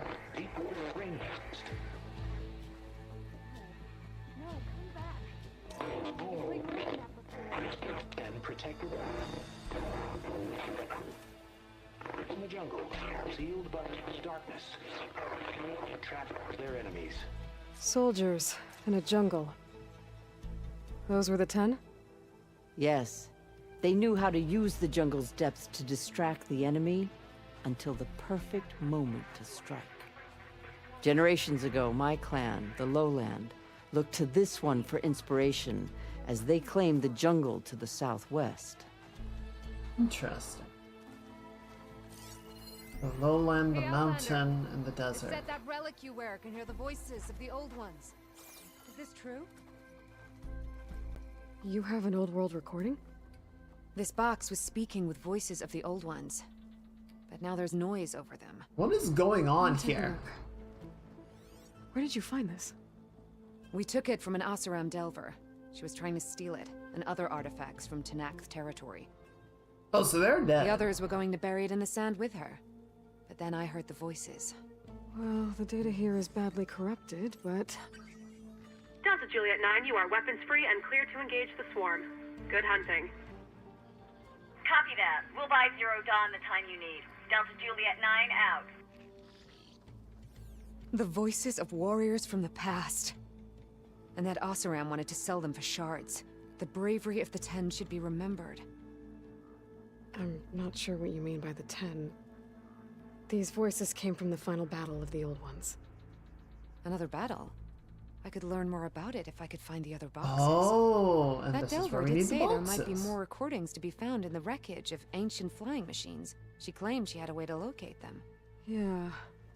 The box with the voice data on it is emitting a locator signal. I could use it to find the others. If you do then, bring them back here. I will see to it that they're treated with proper respect. Whatever sacrifices were made by these ancient soldiers, we will honor them.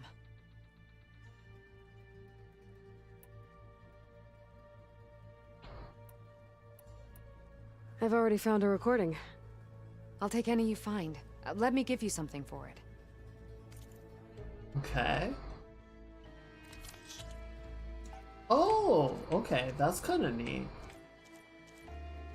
Oh, so I can use this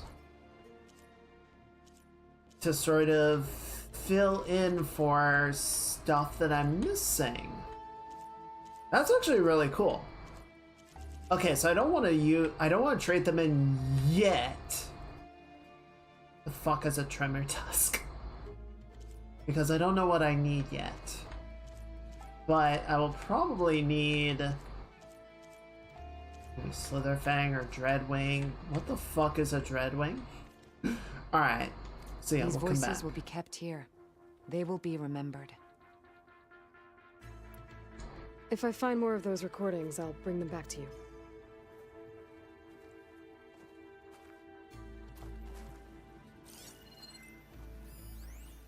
Black Box Exhibit.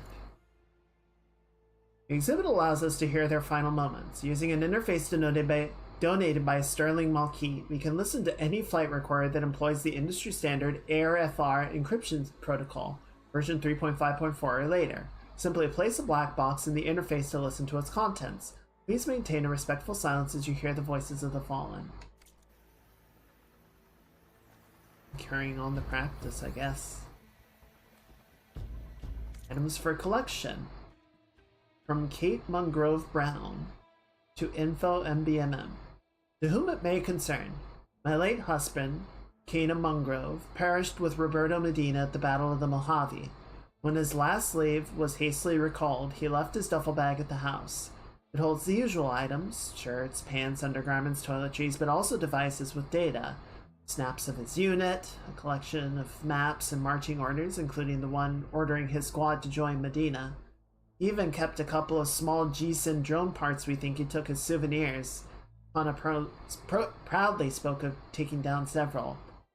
We were wondering, would the museum be interested in said items for the collection? Family would feel honored if his memory is thus preserved. Respectfully.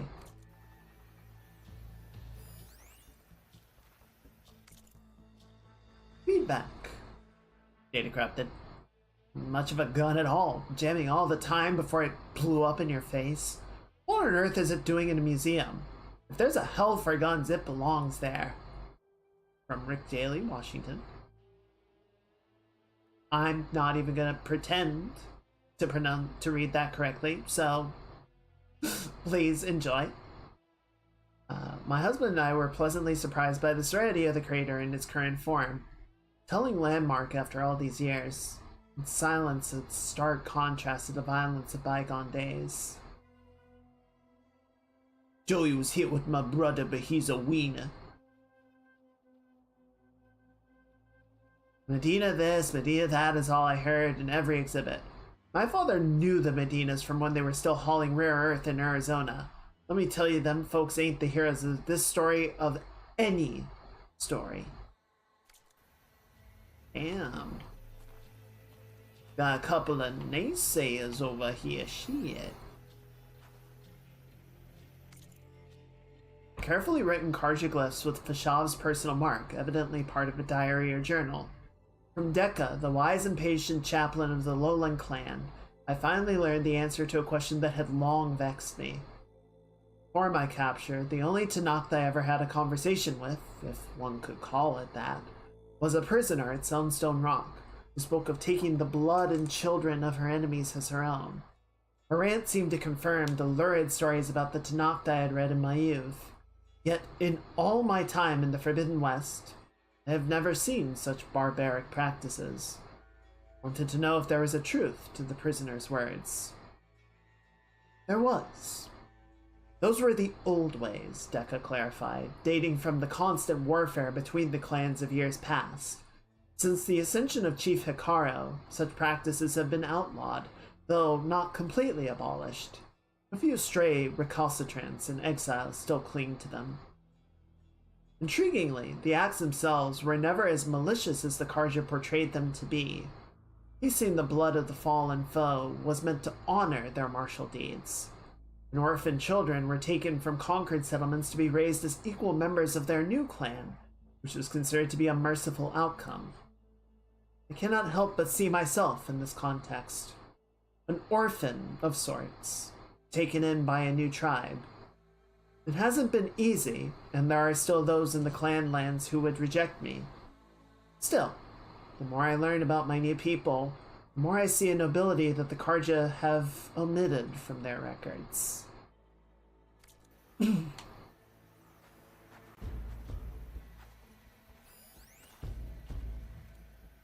Causes of the conflict. From the museum. By now, we all know the story. In the 2030s, as rising temperatures baked the desert southwest, the federal government ordered a controversial evacuation. When residents of the 3 affected states refused to leave, their protest was championed by rare earth magnate Roberto Medina and Joint Task Force 10 pilot Colonel Edward de la Hoya. The ensuing struggle escalated into the first full-scale engagement between automated forces and human soldiers in world history, not to mention the first military campaign fought on American soil since the Civil War. But climate change wasn't the only cause. Water rights, the politics of urban versus rural states, and the increasing demand for rare earth materials by US tech companies also contributed to the crisis. This exhibit is designed to broaden our thinking to consider all of the factors that led to the tragic events of August 20th, 2037, in the hope that data corrupted.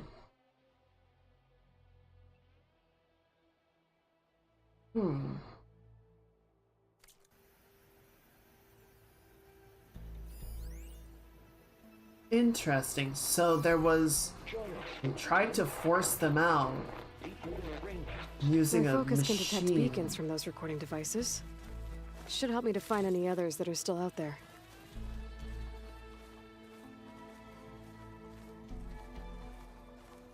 It was a prelude of what was to come. Interesting. Sounds awfully possible. Yeah, that's kind of the scary part. Like, it's even more possible now than when the game came out, and it's more possible at the point of the second game than it was in the first one. They seem to be pretty on the mark with predicting the outcome of the future. Welcome to the Hall of Heroes. This room is dedicated to the memories of Roberto Medina, who financed and led the campaign against the federal government and its fleet of General Synthetics battle drones. Colonel Edward de la Hoya, commander of the JTF-10, a brilliant strategist and veteran soldier who held off numerically superior federal forces. Colonel Anne Faraday, the legendary orator who oversaw early reconciliation efforts, and all those who lost their lives during the campaign and at the Battle of the Mojave. So who dropped the nuke?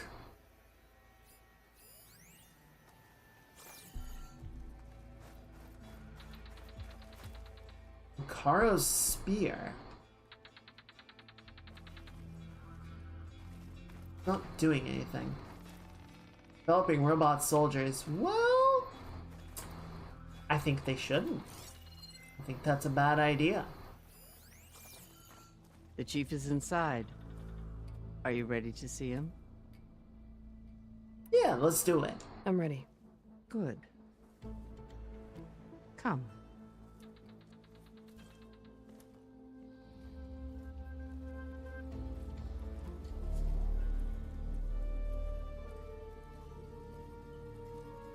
Excuse me.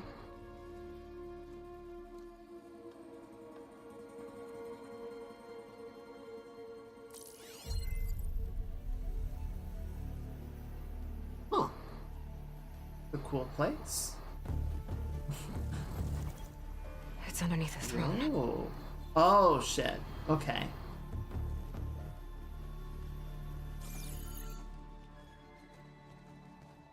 I will see you soon, Outlander. The savior of Meridian. Yo, hello. I am told you held back Regalla's forces outside Barren Light. Damn, he and is defeated her champion, huge. Roach, in single combat. Impressive.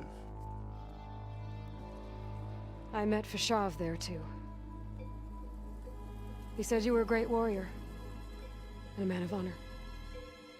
His death is a painful loss among many.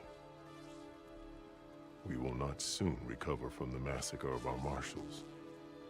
But if you are here to pledge your service, that could help considerably. I am not here to fight for you. I need something in that basement. Something that will save many lives, yours included. It's not something you can see, but it is there. I have seen it. You have named your price. Now I name mine. With my marshals dead, I need your spear. Help me defeat my enemies, and I will grant you access to the chamber below. I don't have a price. I am not a hired killer. I'm here to save lives, more than you can count. I count the corpses of marshals slain. I count hundreds more Tenakth, whose lives hang in the balance. I will fight for them. I will kill anyone who threatens the peace, and you will too, if you want me to open the door to the chamber below. Okay. So by that logic, what's stopping me from killing you right now? And taking what I need to save everyone? Aloy. Aloy. You could try.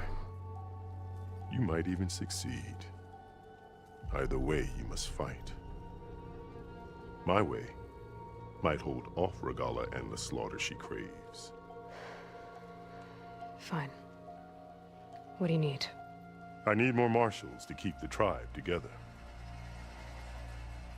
Such warriors can only be promoted at a trial by combat called the Kulrut.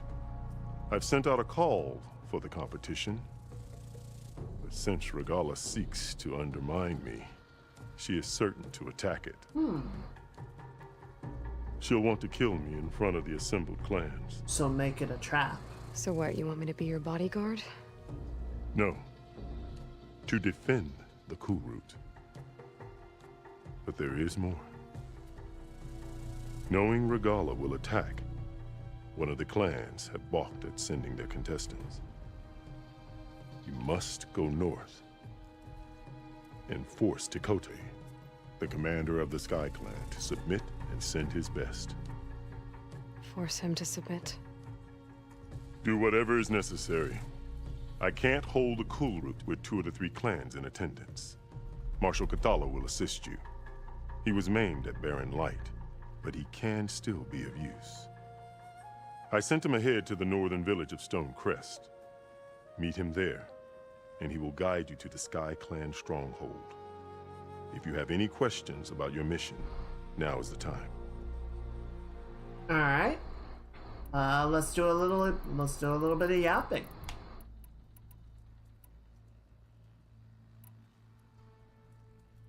Why won't the Sky Clan send contestants to the Kulrut?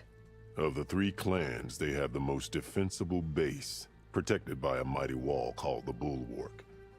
Their commander believes he can wait out the war between Regalla's forces and my own, safe behind his barrier. Staying strong, while you and Regalla weaken each other. You think like a seasoned marshal. Good. Why send me to deal with the Sky Clan? All Tenakth respect strength, and you drove Regalla back at Barren Light. That and most of your marshals are dead? Correct. What about Kotallo?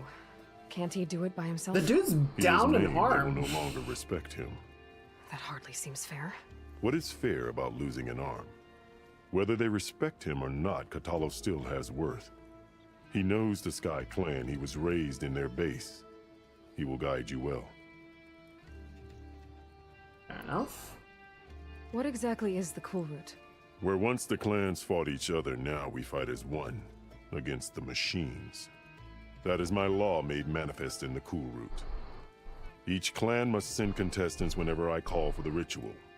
These contestants face trial by combat against machines in an arena just beyond these walls. Those who distinguish themselves become marshals who bind the tribe together as peacekeepers. You called them peacekeepers, but the marshals I met at the embassy were warriors. Oh? Warriors, yes, but more. They renounce the clan that birthed them and pledge themselves to order and peace. They enforce my law. They settle disputes and stand for Tenakth in parley with other tribes. Without them, I cannot rule, which is why you must ensure the next Kulrut takes place.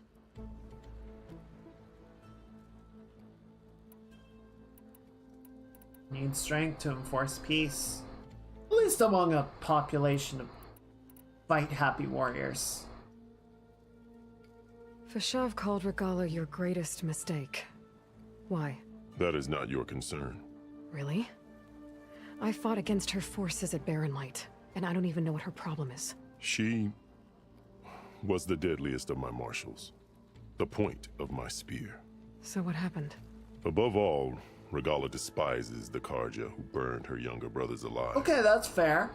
After we turned back the Red Raids and tore down the battlements of Barren Light, she hoped to chase them all the way to Meridian.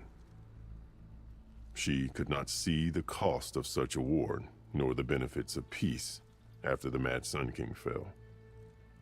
When I accepted Avad's entreaties, she went mad, called me traitor, challenged me before the marshals. What did you do when Regalla challenged you? If you were Tenakth, you would know that such a challenge cannot be refused. It was not easy to subdue her. I bear 7 scars from that fight.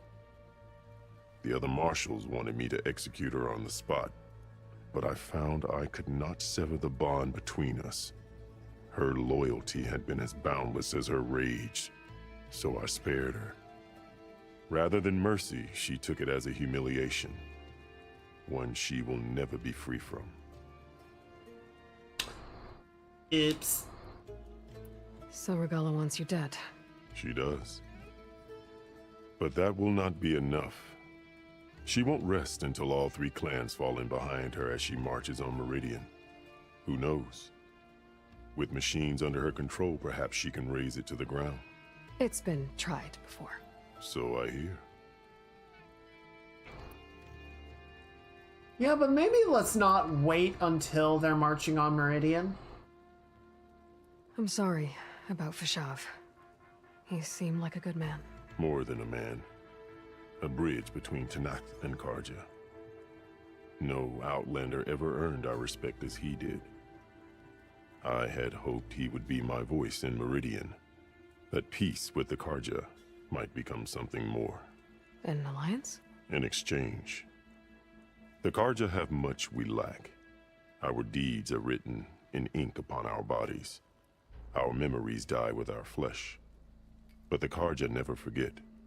Their deeds are written in book and scroll. You wanted to learn from them. As I learned from Fashath.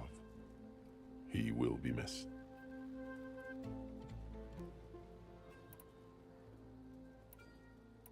It is interesting to me that a tribe that values the memories of warriors past has not built a method of record keeping themselves. Like, they have the tattoos. Can any of them read? I don't know that they can. You said you saw what's in the basement? I did. On the day of my greatest victory. What do you mean? For a dozen generations, the three clans battled for control of this hallowed ground. Only I achieved it. I fought for years, killed whoever stood in my way. When I had finally slain all rivals, I stood alone in the grove. Victory was mine to savor, or so I thought. Thunder roared from the east, and a bolt of blue struck this place. That chamber. Gaia dies, and Aether arrives. All around me, the visions of the grove grew louder and brighter, and suddenly a new one appeared before me. The old one spoke, and what they said changed everything.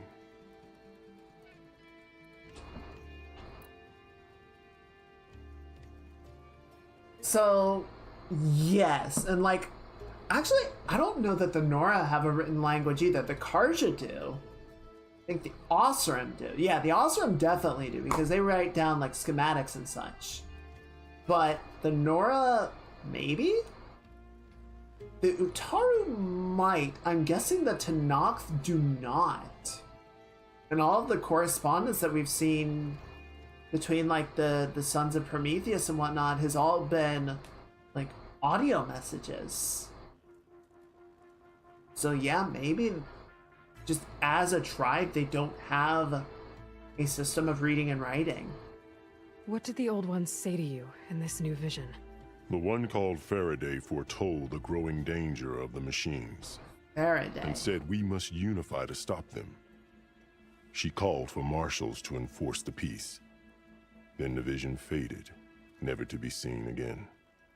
I marked the spot where it shone with my spear, and I took Faraday's words to heart. That thing we renounced war between the clans, trained warriors to fight machines, ordained marshals through the cool route. Since then, the tribe has been at peace, until Regalla attacked at Barren Light. And the chamber, beneath the throne. You went in after the vision? I did. Inside is an ancient device. It hums with power. You will see it for yourself after the cool route. This I swear. I'll do what you want, and go north to deal with Dakotah. But you'd better not forget about our deal. You will have what was promised, if you succeed. Speak to Dekka on your way out. She will arm you for the road ahead. Ooh, new toys. I like Hekarro. 1, excellent voice, 10 out of 10. I respect that he is, like, he's not cruel, right? He's like, I have a thing that I need you to do. I will uphold my end of the bargain, but I'm also not just going to let you walk away. In defiance of the federal government, Medina declared that he would dedicate all the profits of his mines to habitation efforts, helping as many Southwesterners as possible stay on the land. This unselfish rallying cry I'm sensing a little bit of bias in here. This unselfish rallying cry echoed throughout the hot zone, causing other mining interests and businesses to follow suit. The federal government responded by following through on its threat to cut off water supplies, but this only galvanized the protest movement. Medina's alliance signed a multi-year agreement with the South American water cartel Meraser, a joint effort by Data Corrupted.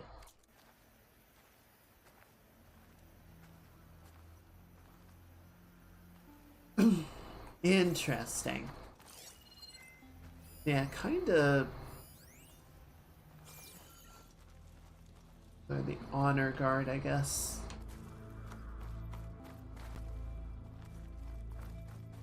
I would not want to fight that man by myself. He is built like a truck. Swarm. That's the name of the enemy these soldiers faced.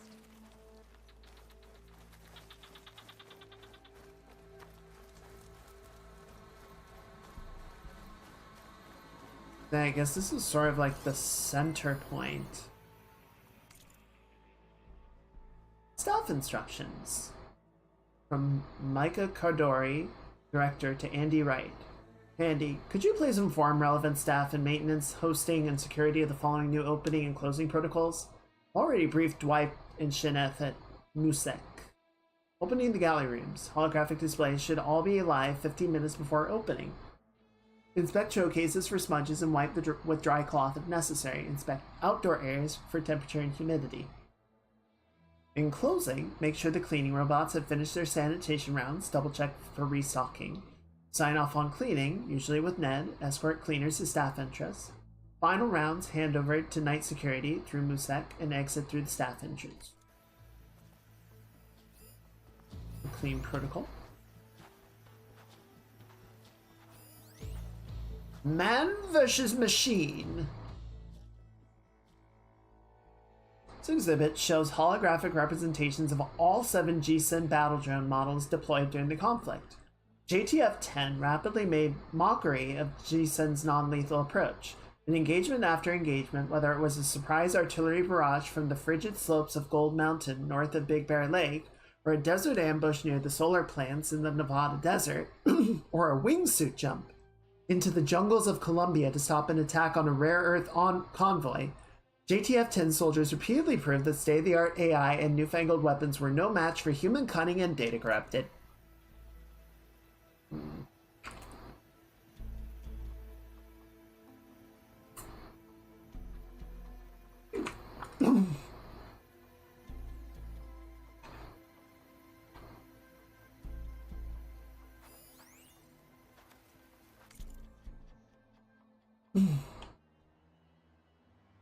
The 73H exhibit. Corrupted was the origin of Executive Order 2036-30073H, which used congressionally granted emergency powers to mandate the evacuations of most counties in the region outside of Los Angeles, Las Vegas, and Phoenix. Displaced families and individuals would be moved to temporary camps before places could be found for them in habitable areas. To enforce the order, the government threatened to nullify existing water agreements between the Northwest and Southwest, essentially turning off the taps for the so-called Tri-State Hot Zone. To its supporters, 73H was a humanitarian effort designed to preserve resources and help climate-stricken Southwestern families start new lives. To its opponents, the order was a clear bait-and-switch. The federal government had broken its deal with Medina in a greedy land grab that employed eminent domain to seize mining claims. At the same time, it would place Southwestern refugees in fenced-in camps, which were quickly disparaged as 73 Hell, a provision that incited immediate Data Corrupted.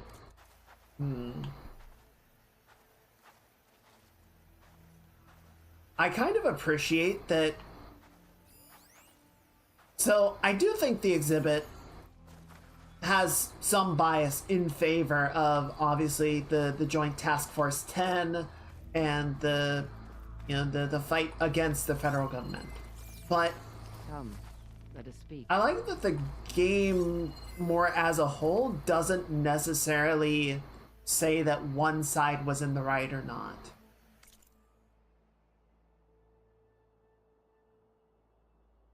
Hello and welcome to the Hollow Tour of the Mojave Battlefield Memorial Museum. This tour will guide you through all the museum's exhibitions, giving you broad insight into the Hot Zone crisis and the tragic battle that took place on these very grounds.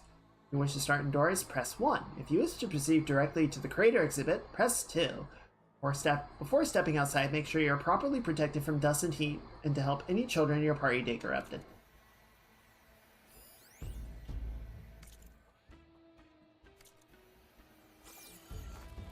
I'm taking your stuff. Oh, my pack's full. I can get it from my stash later. Hikaru said you have something for me? A weapon to aid your mission. You'll need it for the long road to Stonecrest. Many machines prowl along the way, and our scouts have sighted Regala's rebels in the area. Machines and rebels. Nothing I haven't faced before.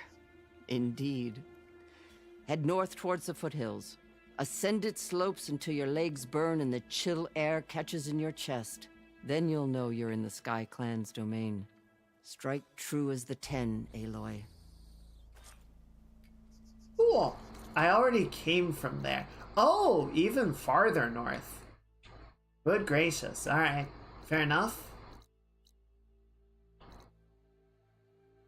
Yeah, I guess we'll swing back through there. We can help Zoe get the parts that she needs to help the land gods. Double check what that is. There's also a rebel outpost that way, and that's Cauldron Gemini, which we can't actually do anything with at the moment. Yeah, it doesn't seem like there's anything else really. The camp over there we can also take out. So yeah, a few things along the way. Terra Precision Arrows. Now available for sharp shot bows. These powerful arrows deal high tear damage with compressed air. Ooh, okay, so that kind of is like the Sound Blast arrows. Use them to remove armor plates from tough opponents or detach useful components. Nice, okay, I like that. So not on this bow, though. Unless that's just this? Do I have another sharp shot bow on hand? I don't think I do. Oh, yeah, there it is. Yeah, so now we've got that. Awesome.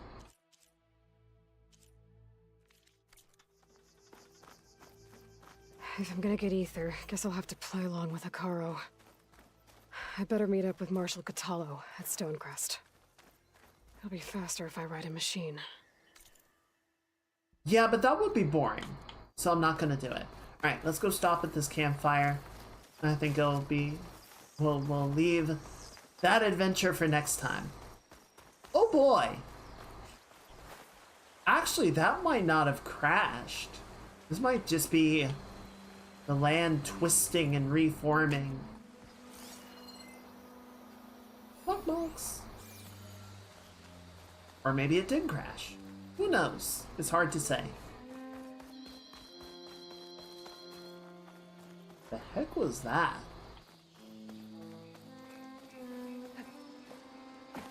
Let me up. Really? Fuck you.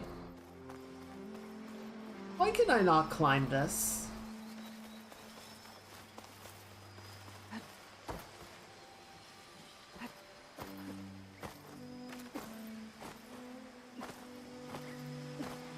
Don't tell me where I can't go.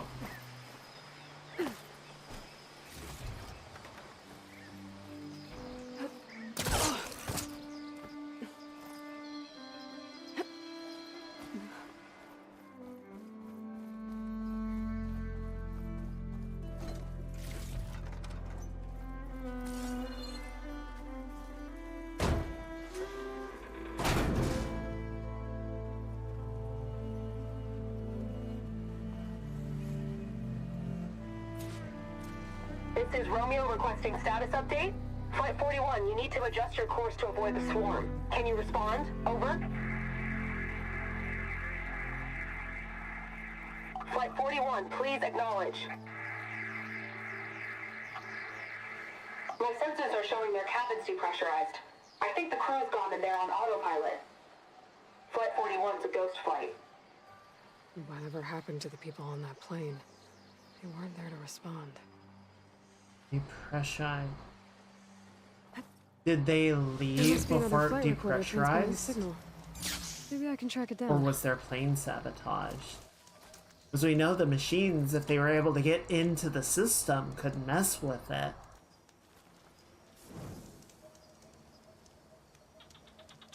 Damn.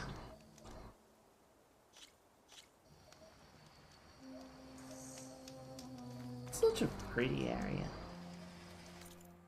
So, I think at this point, yeah, we've cleared over half the map, and I'm guessing this is the DLC area out here. Like, we got another black box out there, we've got a couple more tall necks, got an unknown settlement there.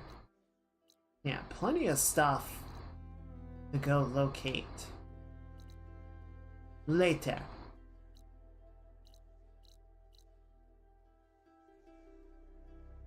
Later.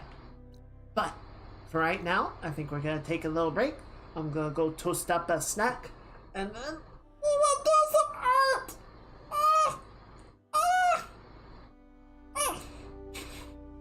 I'll see y'all in a few minutes.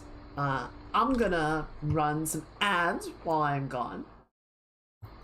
So this will be a good opportunity, everyone, to do those human things. Get something to eat, something to drink, use the bathroom, stretch, do whatever you gotta do. And when I get back, it will be art time.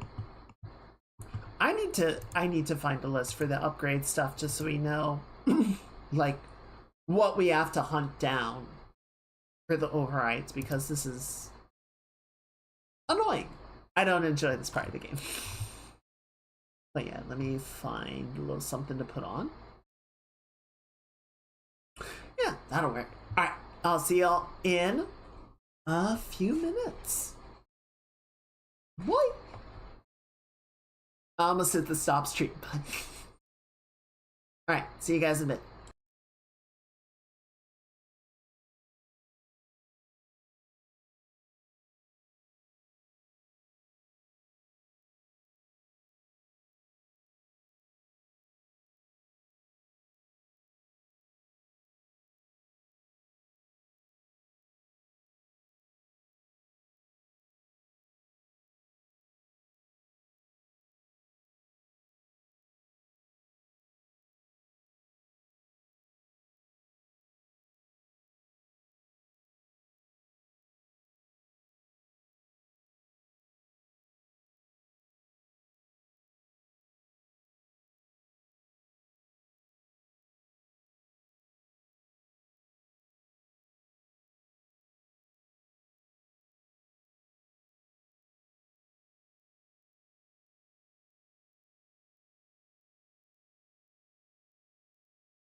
There we go. Alright, I'm back. I'm back. Hello. Did everyone have a good break?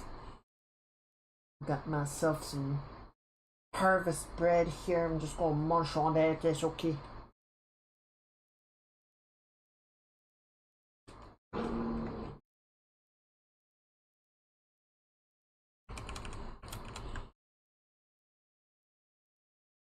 I saw an interesting game on Steam, or it got...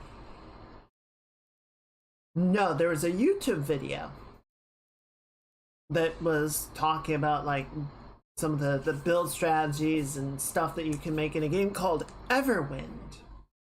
I was like, okay, airships, you have my attention. So I went and looked it up on Steam, and I was like, okay, survival crafting, open world, airships, adventure,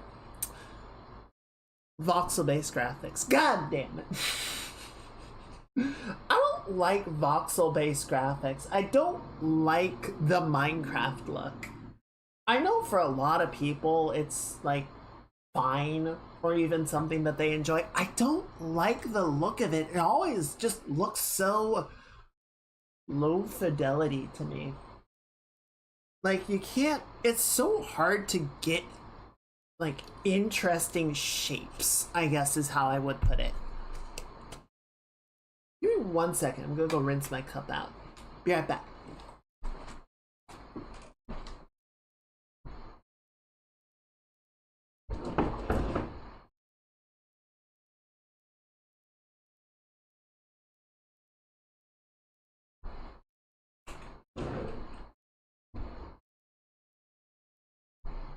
Sorry about that. And I didn't rise the music stop too. So you guys are just sitting here and deciding. But I don't know, like, you know, you have an airship in this game, but everything is voxel based, so it's kind of just like a flying box, and it doesn't look good to me. I don't like voxel graphics. I want something with more fidelity, but that's just me being a stinker. That's just me being very... I'm not gonna tell anybody what games they can and can't enjoy, obviously, and maybe it's a fine game. I don't know why YouTube recommended it to me, but there you go.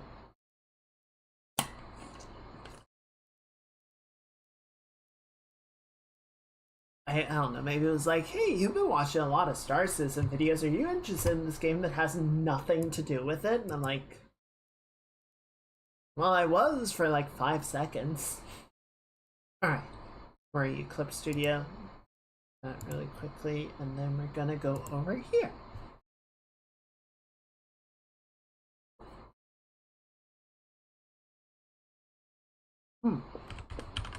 Need Purif.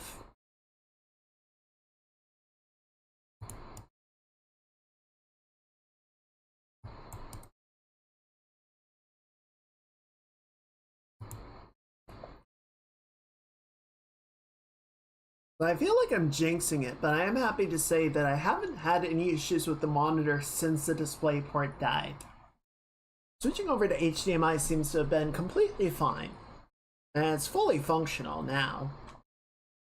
Or it still works perfectly fine, despite whatever happened there.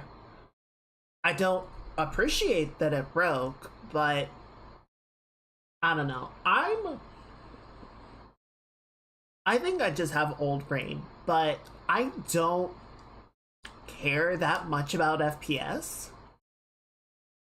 Like, yes, I can see the difference between 30 and 60, and if I were shown two things side by side, I could probably tell the difference between 60 and 120. But I don't care that much, right? I think things look fine at 30 FPS. I think things look great at 60 FPS. As someone was pointing out in another chat, the big thing to me is not what is the frame rate, it's is the frame rate consistent, right? I notice when the frame rate drops, not that the frame rate is low, if that makes sense.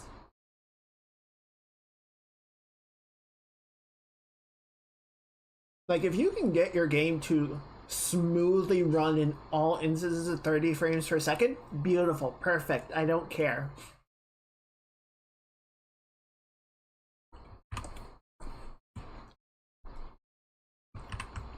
But if your game is most of the time running at 60 FPS and then it drops to 30, that looks worse than if the game was just running all the time at 30. You know what I mean? I would rather it just sit consistently at the low value. I think a big thing about DisplayPort, like why people want it, why it's good, quote unquote, is because it has like a higher bar or a higher capability for high frame rates than HDMI does. I could be wrong. I don't really like know the technology of DisplayPort super well, but I want to say that's what its deal is.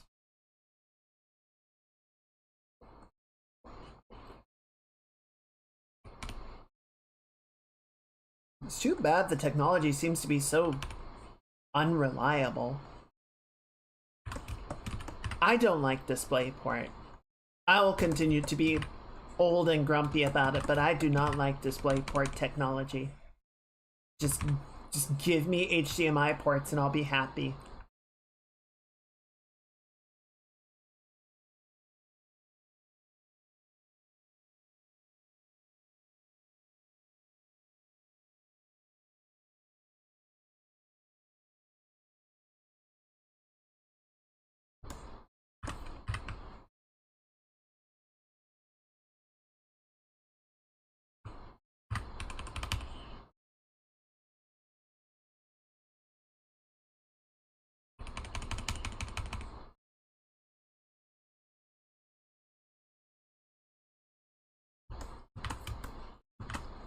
I posted some shots of them on the Discord, but while I was on my run yesterday, I saw a few baby bunnies running around.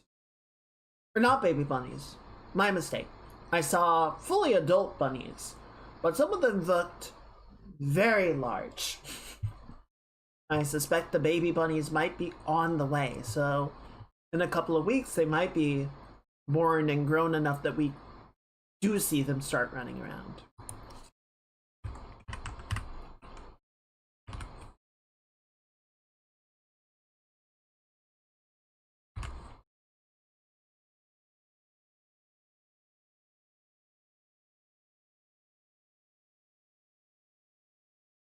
Yeah, I saw one bunny sort of hopping along like, you're very round. So either you're eating real well or you are eating for multiple.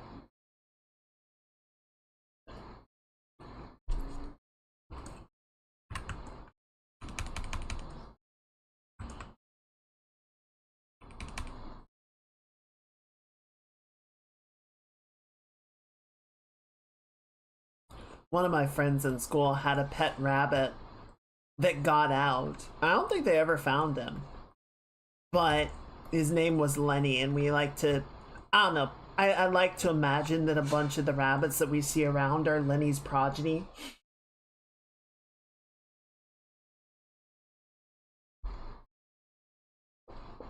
He got into the wild and just lived his best bunny life.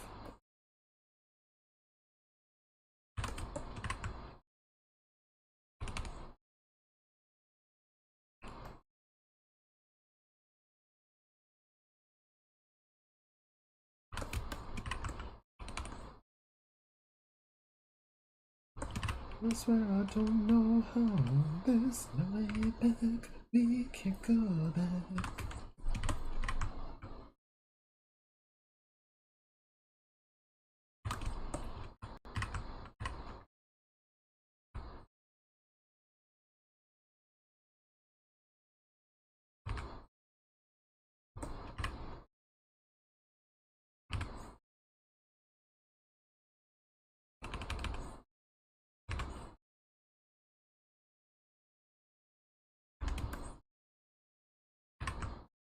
I'm on the go.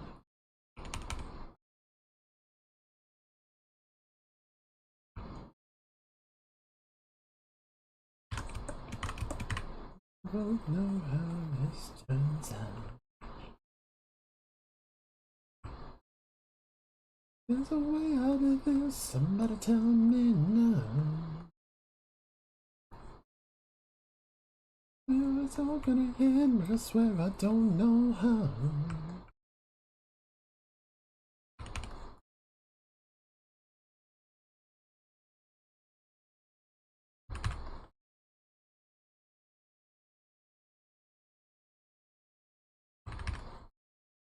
There we go.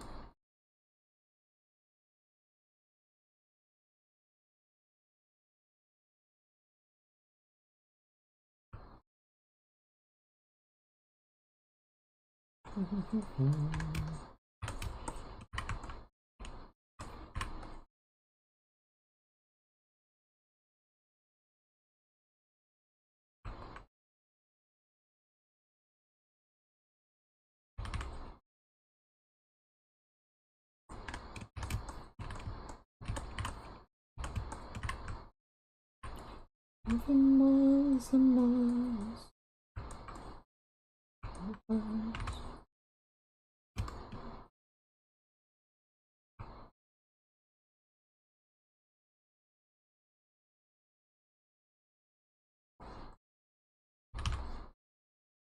I hope it will wash this blood from my hands.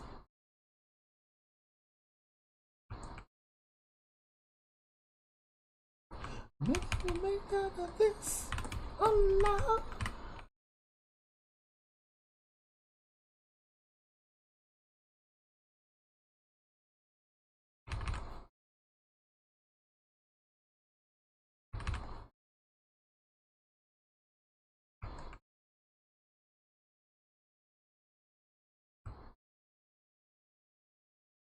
There we go.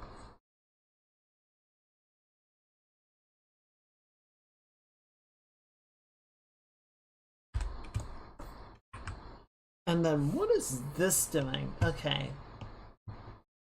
So got sort of this geometry on top. There's like a panel that goes like that and sort of comes back like this.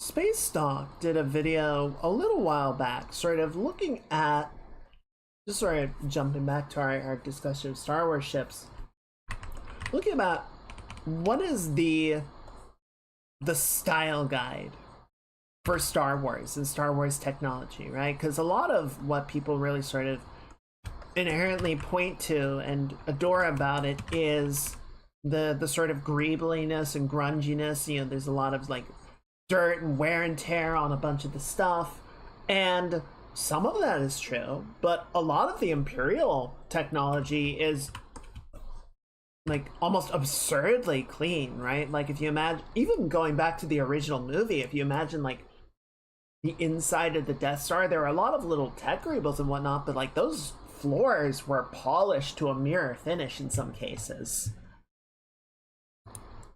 Like absurdly clean. You know, the bridges of the Star Destroyers were all like prim and polished and sort of distressingly sterile. But, you know, this is in the same time period as a lot of the sort of grimy grunginess that we see in the Rebellion. But then, you know, you add in the prequel trilogy, where everything is like, you go to Naboo and it's all very nice and ornate, and the ships have a mirror finish, and then, you know, Coruscant is like just urban paradise. Like, it, the point that they were making is that, like, yeah, Star Wars sort of has this go-to answer of, well, it's grungy, but a lot of Star Wars is not. A lot of Star Wars is actually very clean.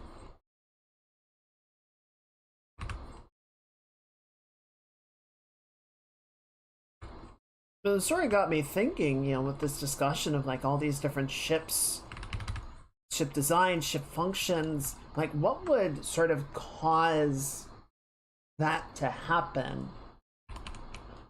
And I think one of the fun things that has sort of happened is we have expanded the universe. You know, we've gotten like Rebels and Bad Batch and Andor and all that. We sort of get to see how the Empire effectively nationalized a lot of the means of production, right? That certain ships became, or like certain companies effectively became like sole contractors to the Empire. You know, in some cases, some systems, the Empire was basically the only client that a population could work with. And so you sort of wind up with these scenarios where, you know, the Empire is essentially sucking up all the resources, all of the contracts, all of the means to get a nice, sleek new ship, and everyone else is just kind of working with whatever is left, right? Secondhand parts, subpar manufacturers. You know, it wouldn't surprise me if there's a lot of jalopies of ships just sort of like put together with whatever they could find. You found an old frame from the, you know, pre-Clone Wars era and just sort of replaced it with parts that would fit. You know, one of the ships that E.C. Henry was working on, again, from some obscure comic from like the early 80s, was sort of like a light Imperial light cruiser. And one of the things that he sort of incorporated into the lore for it was that it was designed in such a way that it wouldn't require bespoke shipyards for maintenance and repair. So, you know, some of the more like farther out postings, the Imperial officers would even kind of grow an affinity for it because it radiated soft power, right? You have the ship that you can sort of task the local shipyards and companies to upkeep, but now a substantial portion of that population's livelihood is dependent on, you know, upkeeping the Imperial fleet. So yeah, they might think about rebelling, but they also have a paycheck to earn at the end of the day, at the end of the week, and that means repairing the very ships that they would be going up against. Right? Are you going to compromise your livelihood and well-being like that? Or the livelihood and well-being of your neighbors by rebelling?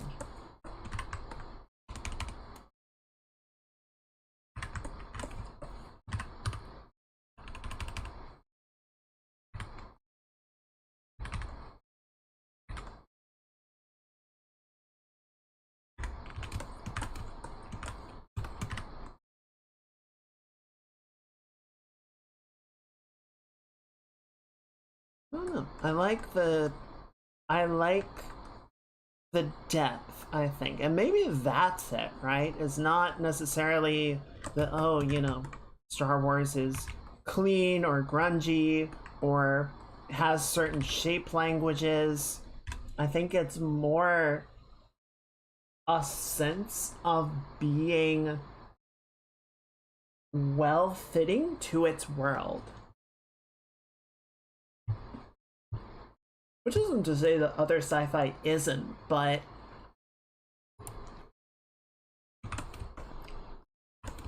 I don't know. There's some kind of special sauce that Star Wars is able to hit on.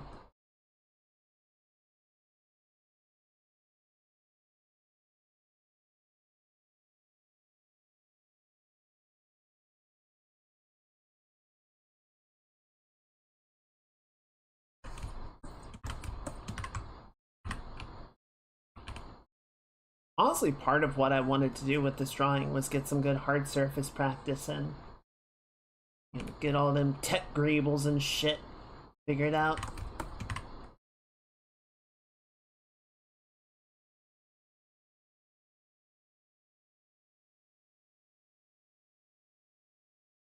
How is this working? Okay, so it's one panel on the outside, and then it kind of comes out and in, like that. I think it can be bigger, too.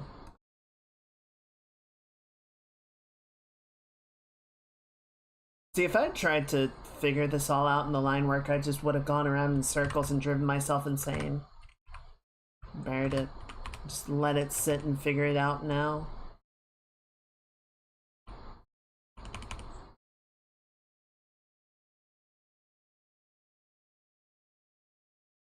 There we go.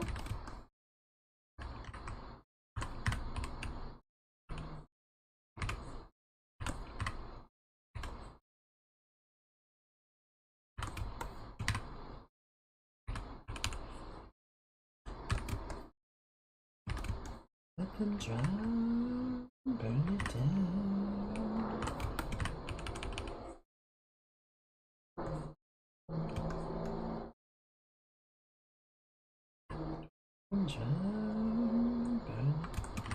Yeah, we got a weird sort of almost inverse shading because the rim lighting is so strong.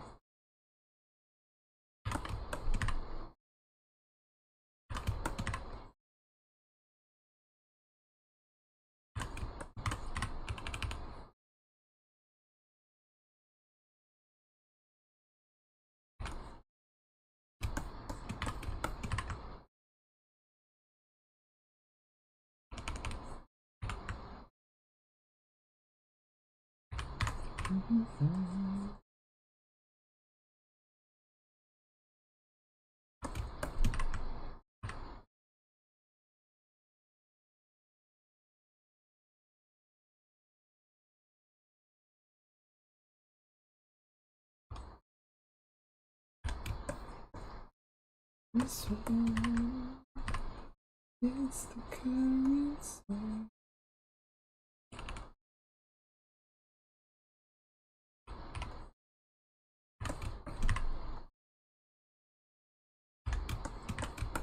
There we go.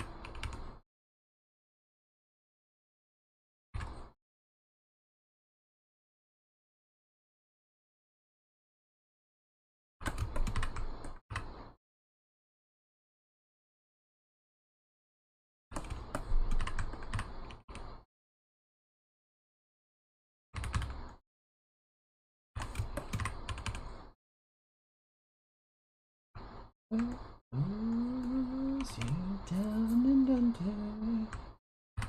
They are sleeping.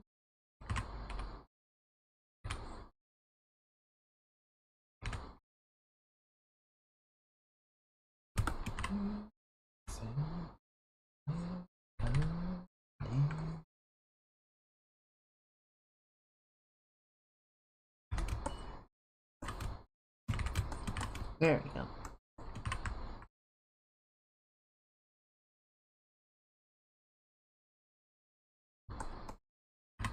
Okay, and then this. Just gonna grab some of this and come around like so.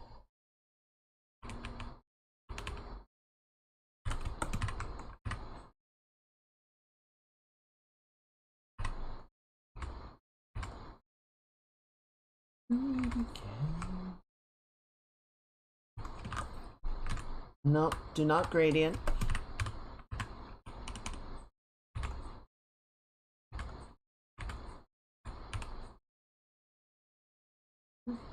Good.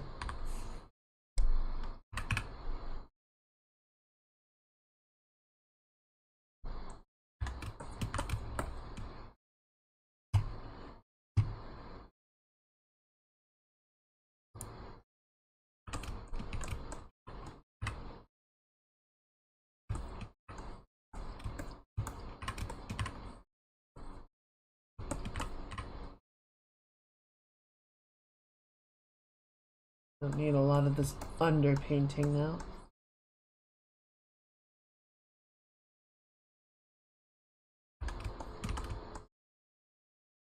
Oh shit, you know what? I think we don't actually need this panel.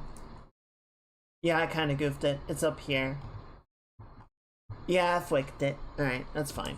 Easy enough to clean that up and get rid of it.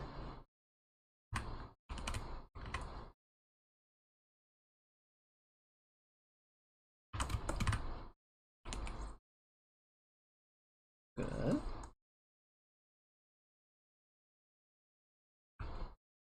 Just needs to sort of rework the greebling.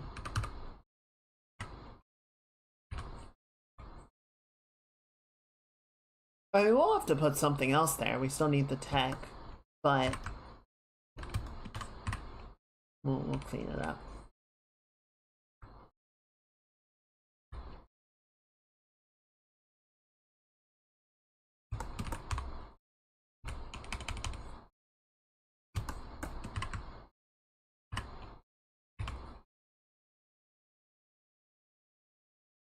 I haven't played much Deadlock lately. Just because the folks I usually play with have not been on to do it.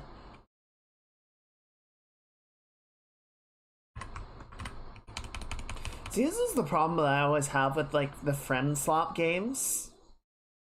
It's just, I don't know, I see people like pick it up and they'll play it for like a week or two. And then they drop it.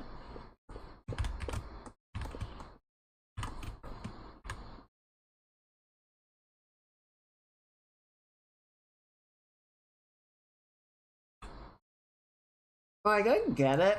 That's kind of the life cycle of these games. But, I don't know, a lot of times, like, I don't want to buy and play a game. Or buy a game that I'm just gonna play with people for, like, a week.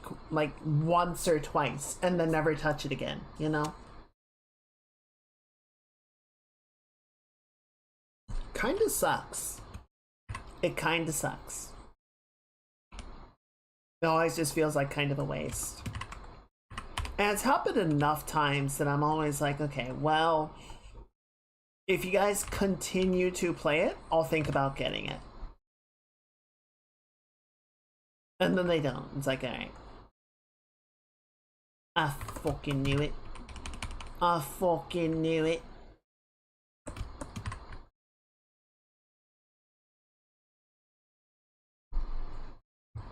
Saw that shit coming a mile away, I did.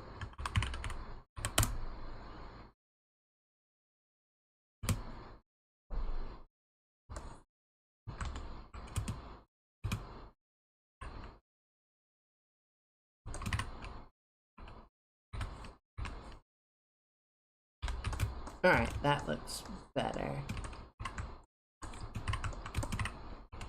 like when people at me because usually wait. Yeah. I mean, that's fair. You can definitely see about trying to ping people more. I just don't want to bother them constantly with like, you want to play some Deadlock? Do you want to play some Deadlock? Just grace emoji, Deadlock?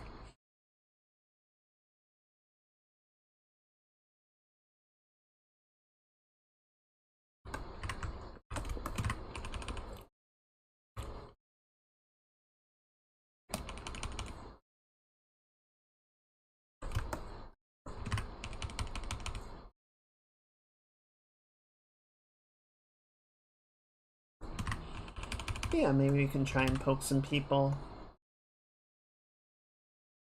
in the near future, because I don't think anyone, like, got sick of playing it, you know?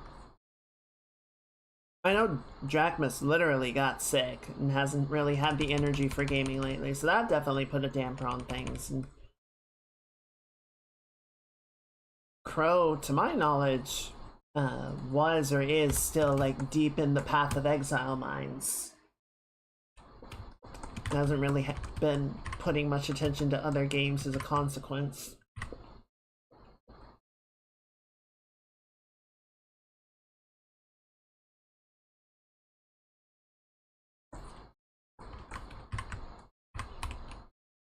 We can poke some people maybe this weekend or something, see if anyone wants to play.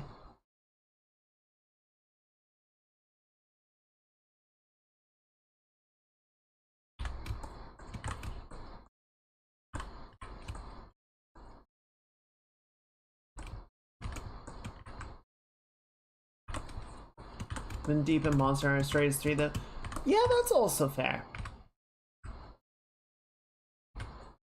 You know, I think it's perfectly fine and even good that people move around to different games and enjoy different experiences. You don't have to be completely locked in on a single game all the time. I think that's unhealthy, even. I think having that diversity of experiences is more rewarding. You know, next weekend, Star Citizen 4.7 is going to be out in all likelihood. They have said they're planning to release it next week, so I don't know. It's gonna drop next week, and it's gonna be my turn to disappear. I'm just gonna be like, yep, I'm gonna be playing this really hard for like at least a week.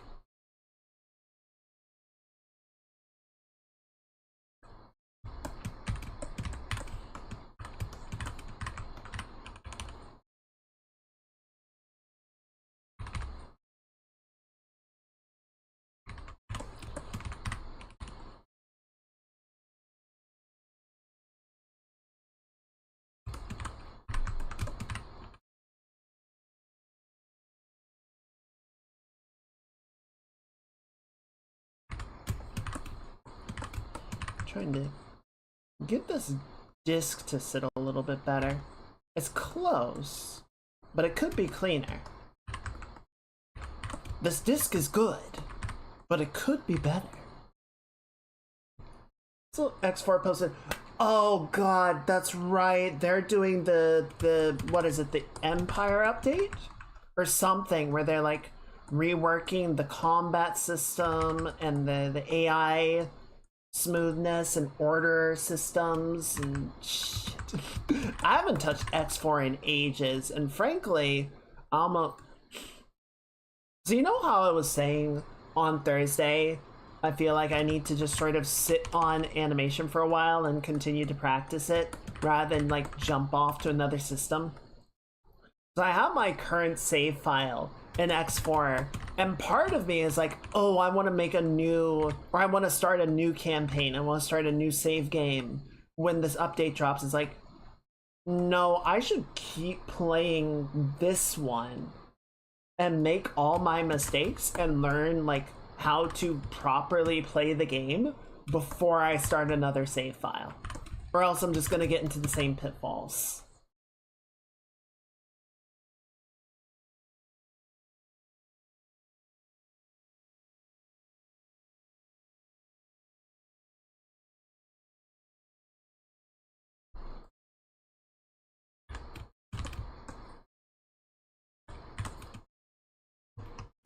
Okay, it's getting there. I'm trying to mostly pull from the Super Metroid key art of Samus, but there's, you know, the gun is at a particular angle for this, so I don't have like a clear view of everything on the blaster. I gotta draw from other points of reference as well. That looks about right. Actually, yeah, we could go a bit deeper.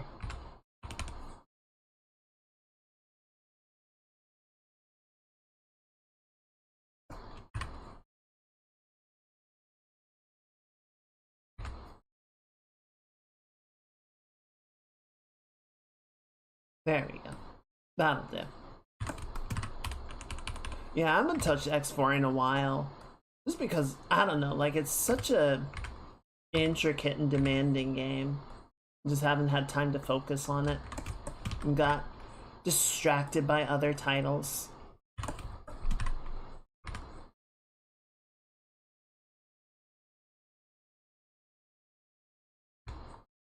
Drawn away, if you will.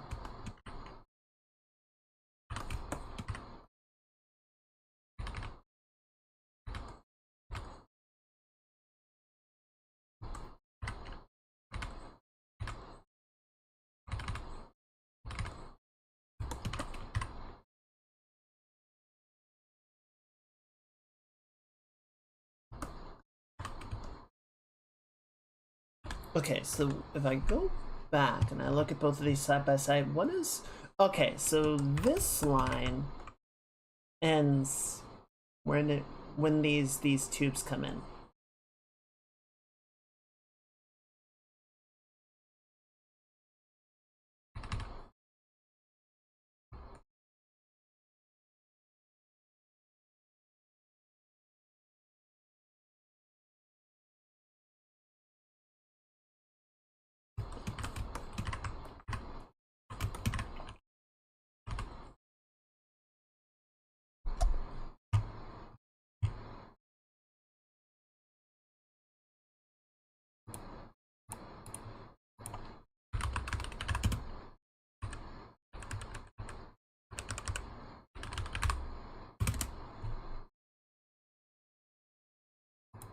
Sorry, I'm looking up something real quick.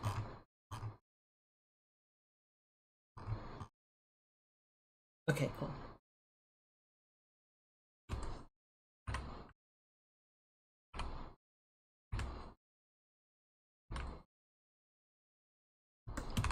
Yeah, we're gonna have to walk this back a little bit. It's going too far right now. There we go.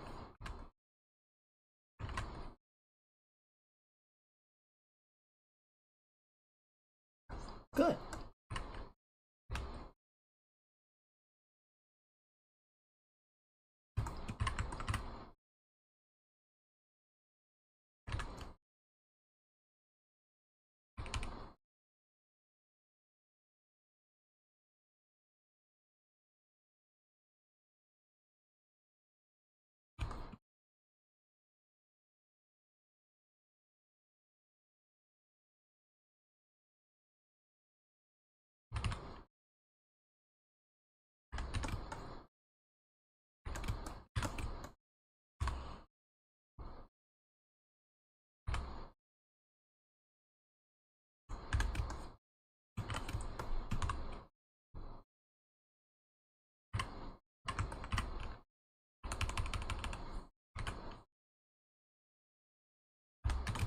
Yeah, that's looking pretty good.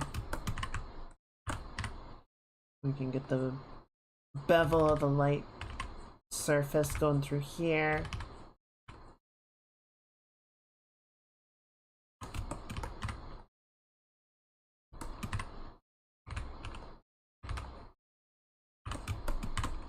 Trying to get the volumes to sit right, you know?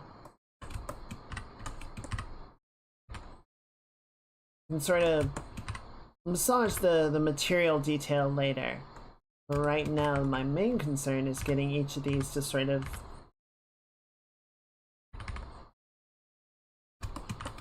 work the way that I want them to.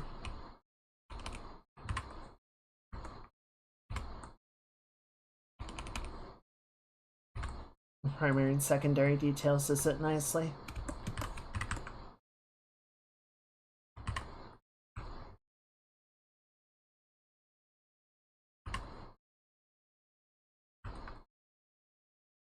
There we go.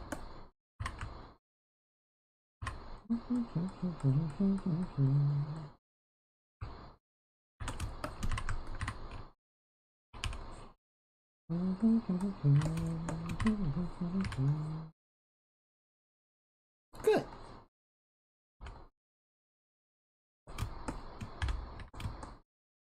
Yeah, that's reading pretty good from a distance.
Here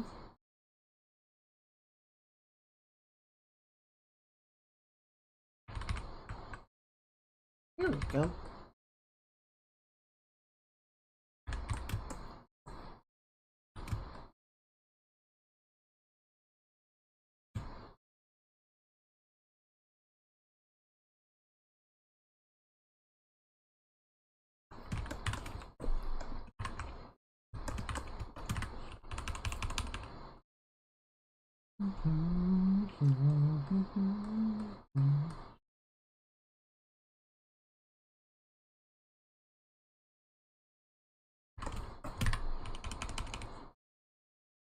I do love all the like designs and capabilities of Samus. Is like, how does the Varia suit work? And the answer is shut up. Just don't ask. Don't worry about it.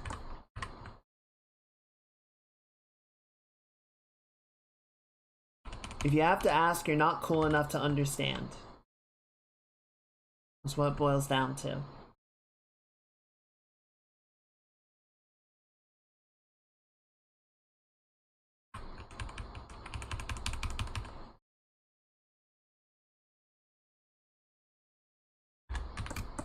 Here we go.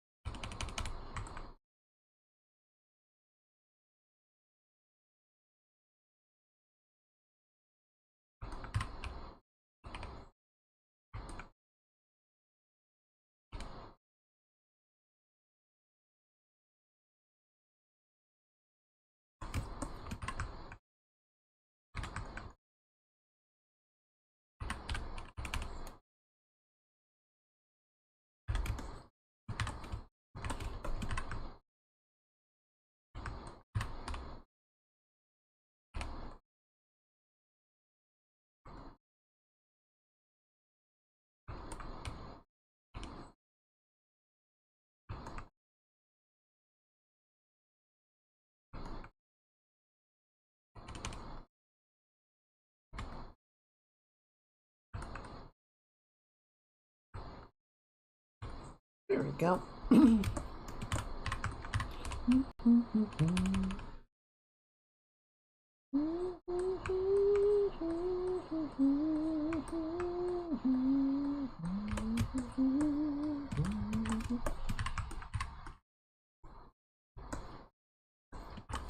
Good.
Good.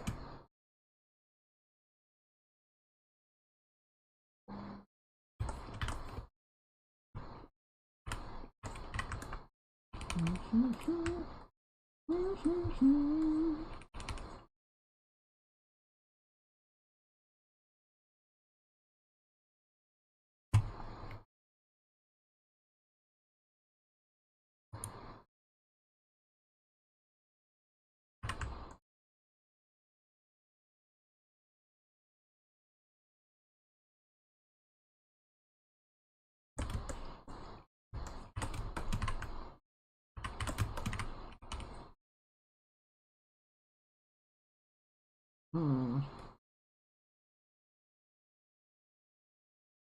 Now, what am I gonna do with the shoulder pad? How crazy do I want to go with this?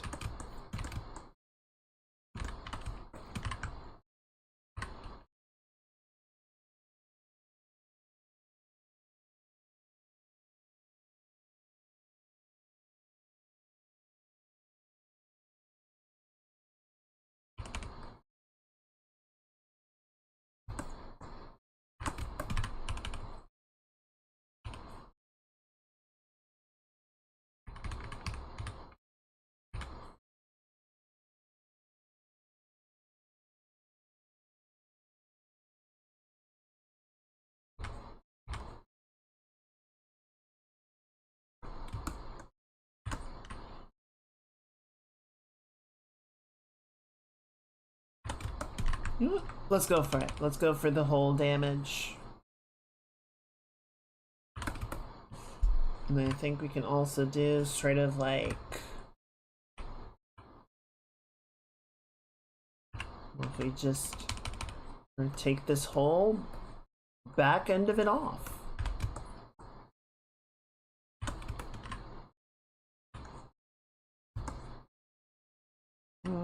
Let's leave some of it. We'll leave like yay much. This will sort of help maintain that curve a little bit.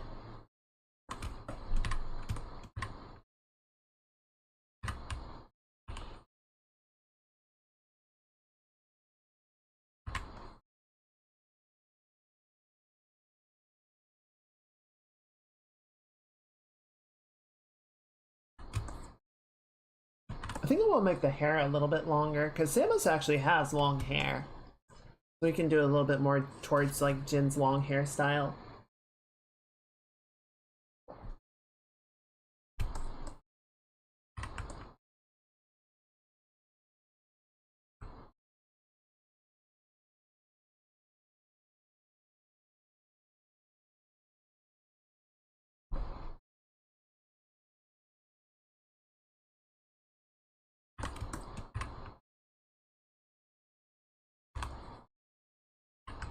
Reposition these a little bit.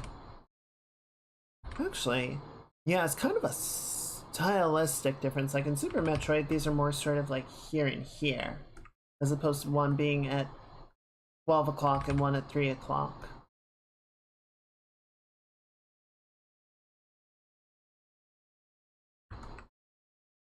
It's kind of nice to know, even in like big IP designs and everything, like there's still stylistic drift. There's still sort of little changes that happen for no particular reason other than, you know, it's just different people doing the project. I swear, is this just... yeah, it's just the little guys. Alright.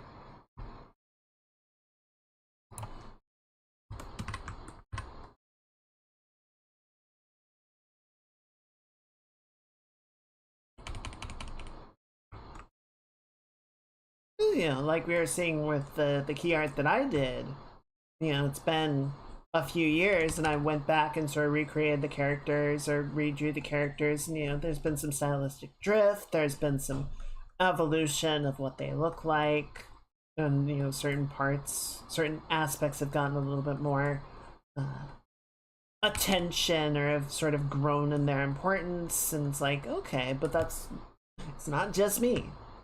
It happens even on the big projects.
Okay, let's keep working on this for a little bit longer. I do want to jump into the background at some point and start sort of filling out some of the ideas back there.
Good.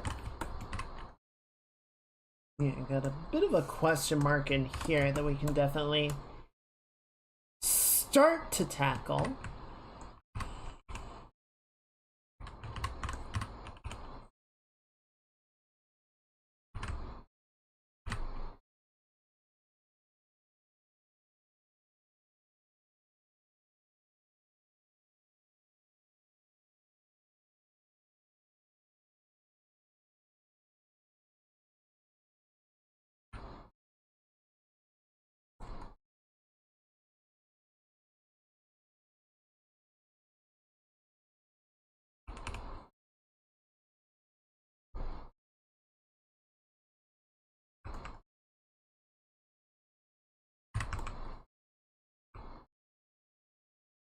I think this actually needs to be more like, just move it.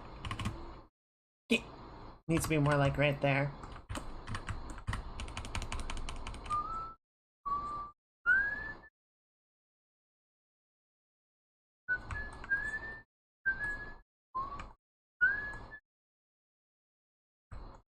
Man, that's another game. I haven't touched Warframe in months. Never got around to the latest story stuff. I got through the 99 quest line. And I never... I sort of got into Grindville on that, trying to build up the reputation, and fell off again. I'm just not a grinder anymore, you know? I just ain't about that rep grind. I ain't about reward grinds.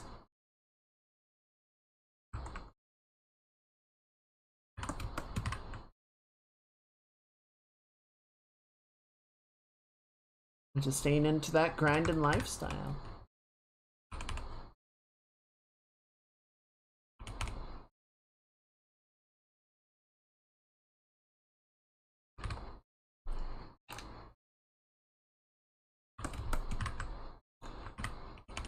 You know, the other day on Jin's stream, I think this was part of the larger game discussion that we were having a little while back, but I think Fernie brought up time gating. You know, the practice of, well, we don't want you to, I'm not going to put words in the dev's mouth, but effectively, you know, sort of limiting the rate of progression that you can hope to achieve within a given period of time, right? So, like, oh, you can only gain so much reputation with a faction, or you can only gain so many of the item that you need to unlock this thing per week, and it will reset at the start of next week. So, you know, be sure to come back so you can finish. And that really sucks. Like, I understand from the mindset of, oh, we can only make content at so quick of a rate, so we kind of need to, like, put some manner of barrier on how quickly the players can expect to finish it, or they'll just demand more. Like, I kind of get that. But let's say that, me, Jimmy player, I have a week off for whatever reason. Maybe it's a school break, or maybe I'm taking some vacation days or whatever. And I really want to play my favorite game. And I want to make a bunch of progress in my favorite game before I have to go back to the doldrums of boring regular life. And so I've got a whole week. I've got, food in the fridge. I've got snacks at my side. I'm ready to go. And so I start playing, and I get time gated. Right? There's only so much progress that I can make this week, no matter how much I actually play the game.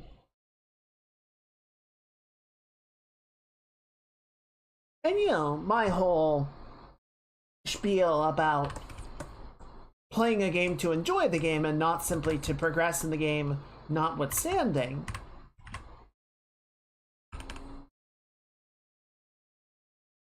I think that does happen for people of like, well, this was my opportunity to play the game to my heart's content, but now I'm stuck behind an arbitrary gate and I can't progress anyway. And when I am able to progress, I won't have the time to play as much as I want to.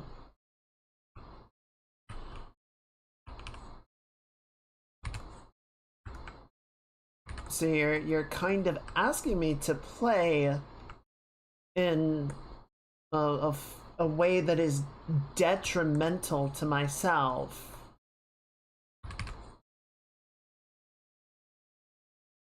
For not really any good reason. Right? Like, there is... I'm definitely being a little bit rah-rah tanties Angie mode, Angie gamer moment here, but I do feel like the main reason that stuff gets time gated, even more than, well, we don't want you to, complete all the content that we've made and we have nothing else to give you, even more than that, I see a lot of it as being habit forming, right? Like, if we require you to log into the game every week to keep up to date with your progression and whatnot, then after a while you don't even think about doing it, right? You just automatically log into the game every week or every day to check the latest stuff. Destiny is really bad about this. That you have daily stuff that you can do and weekly stuff that you can do, and the Eververse store, the microtransaction stuff, has stuff on like weekly rotation. So, maybe that thing that you wanted to buy is available now. You gotta log in and check. I mean, there are sites that... there were sites that you could go online and check, but I think they might have reworked the API. I don't know if those sites work anymore. They might have updated them, but I know there was kind of a whole kerfuffle for a while at least, where it's like, yeah, the sites that we used to have or that would, sort of scrape the Eververse data and post it so you could see it there weren't working. I don't know if that ever got resolved.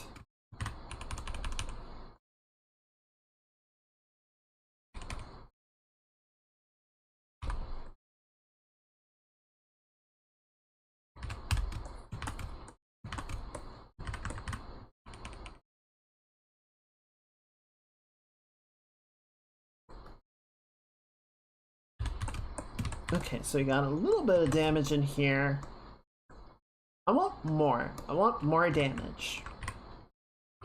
The whole thing from the clip was like Jin was at like 20 health. She thought she was about to die.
I'm gonna cheat. Chat, do you mind if I cheat? Is that okay? Will you hold it against me?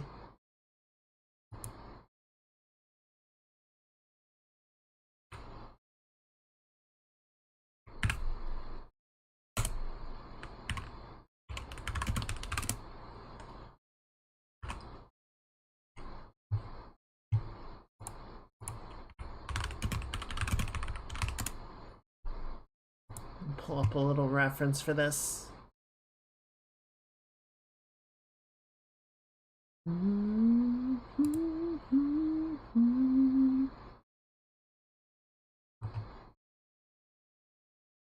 Let's see. I feel like the Zero Suit is often depicted with such high heels, and I don't agree with it. But I guess we'll roll with it. It's fine.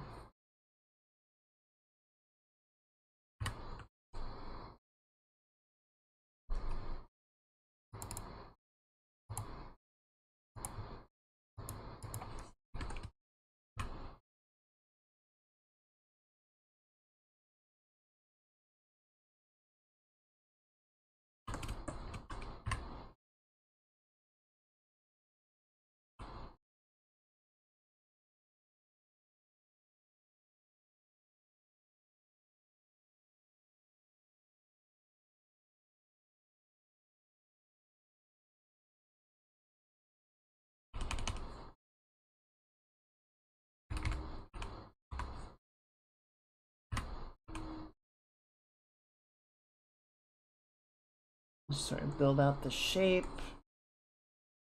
Get that over there. And then you go right there. And you go right there. And then we can get back in here and we can just get rid of a bunch of this because we don't need it anymore. It's not really helping us.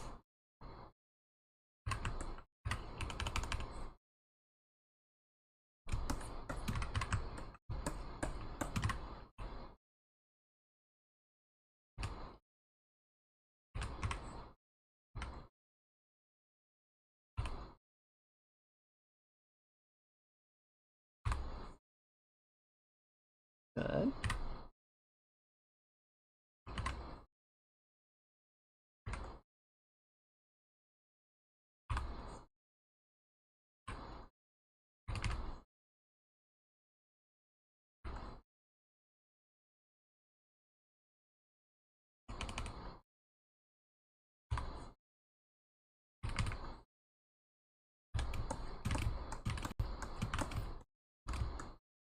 And then what does this do? Okay, so I think the way that we sort of help to explain this is that, you know, we've got this part of the armor plate, which will be back here, and then we're just sort of gonna like gouge part of the shin guard off as well, right?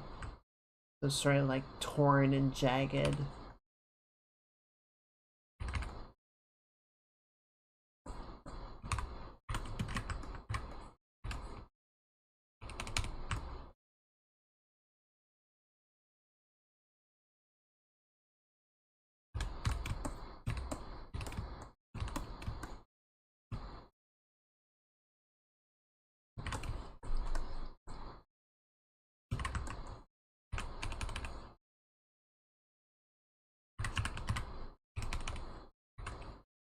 good. Is that in the paint over? It is. Weird.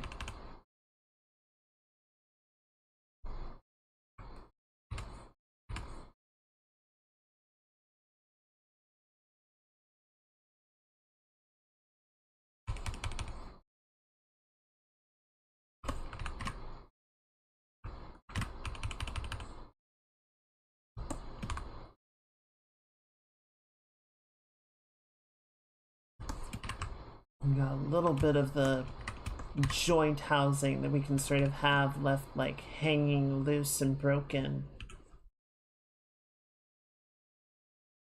Sort of give it a better sense of like depth and construction.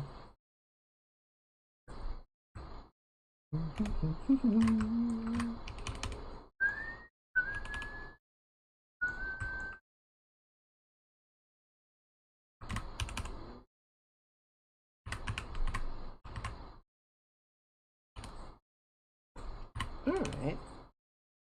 Yeah, I think that's good. Gotta build it out more in a few areas just to sort of make it continue to feel organic, you know?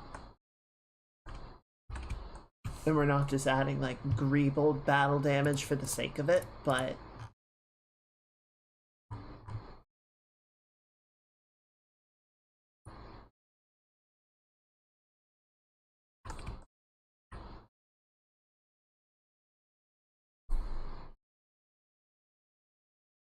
this is actually a pretty good reference.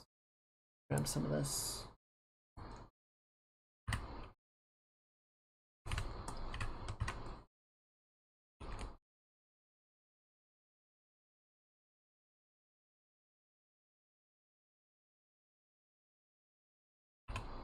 Like, it's still got insanely high heels. It's just built in such a way that makes it feel a little bit more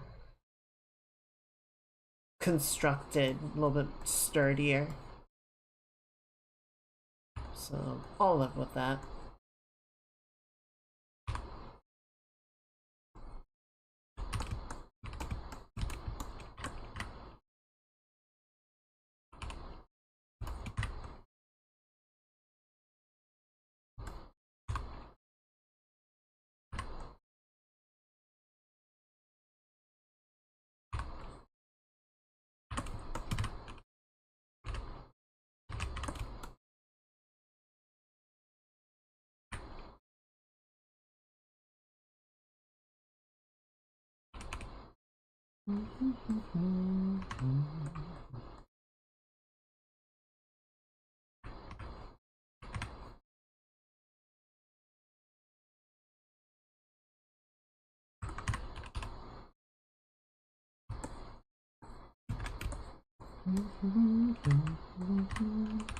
Okay, there we go.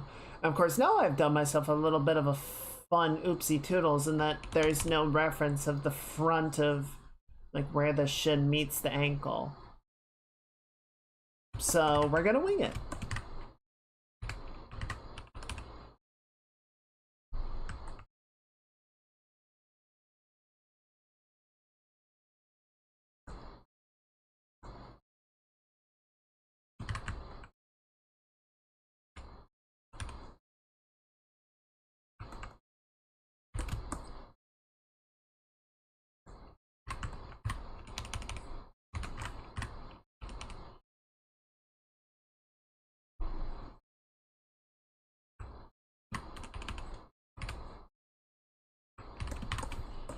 Okay, yeah, let's kind of dig this in a little bit deeper so we can see some of the Zero Suit poking through. I think that's a really important part, sort of the undersuit, right? Not just having like the armor plating and the Zero Suit, but then having like that layer of the sort of rubber hosing, you know, so some of the exposed circuitry really sort of give the impression of like, no, the Varia suit is very complex and it is multi-layered, and we're sort of like Ridley is still able to tear down through the layers and get all the way to the base. I think that will help sort of sell the believability of the idea.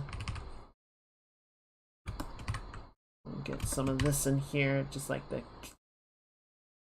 some of the webbing coming through like that. You know, we might have some places where it's like scratched down to the webbing, but not all the way to the 0.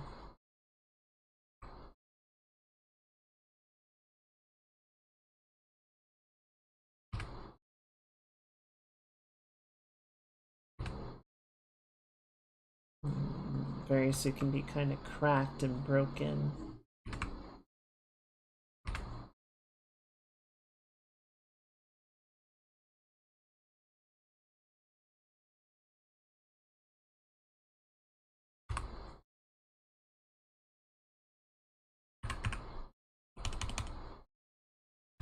Yeah, like that.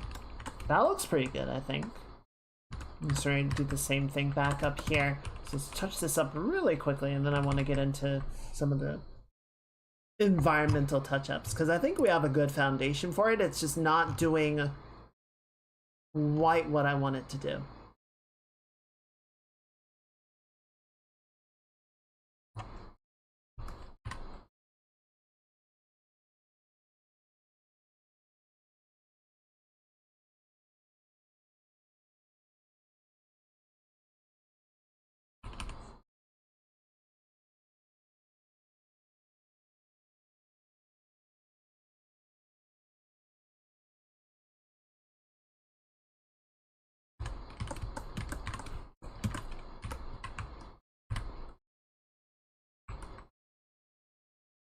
I knew what love was missing, and a flame that consumed my hate.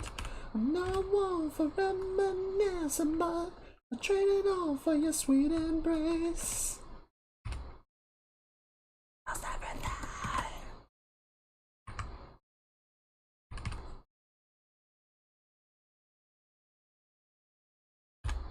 there? Nice. Two faces. All angels you loved and lost. It was a passion for the ages, but in the end, yes, we paid the cost. Yeah, I know we'll never fade away. What you did to me, I know what you had to say.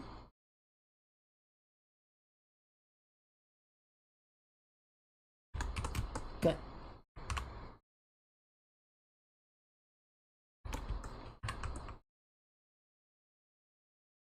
Alright, save. And then, what do we want to do here? How do we make this feel kapow kablamo? You know?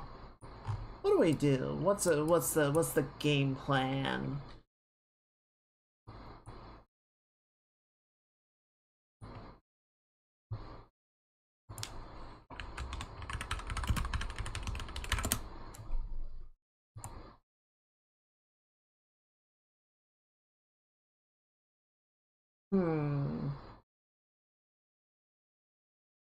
Looking at some VFX references online.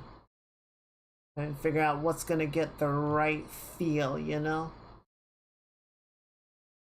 Because we don't want a pyrotechnic explosion. We don't want a fiery explosion.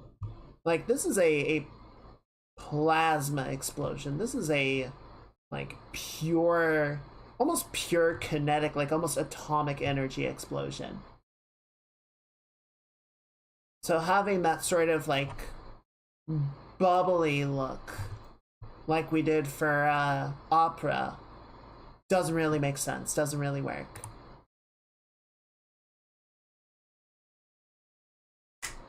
Okay, hang on. I think I'm cooking. I think I'm getting something. Something's coming to me. Okay.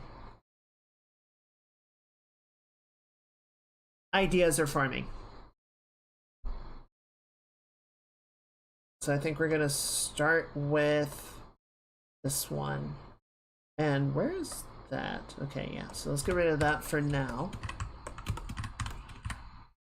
And then... Okay, yeah.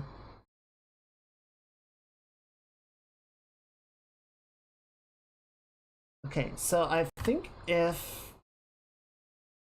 Yeah, see, I think if we have sort of the arches of the thing go that way, it feels like it's starting to sort of not diffuse, it's slowing down, right? It's sort of becoming horizontal. It's taking the maximum volume that it's going to take, right? Like,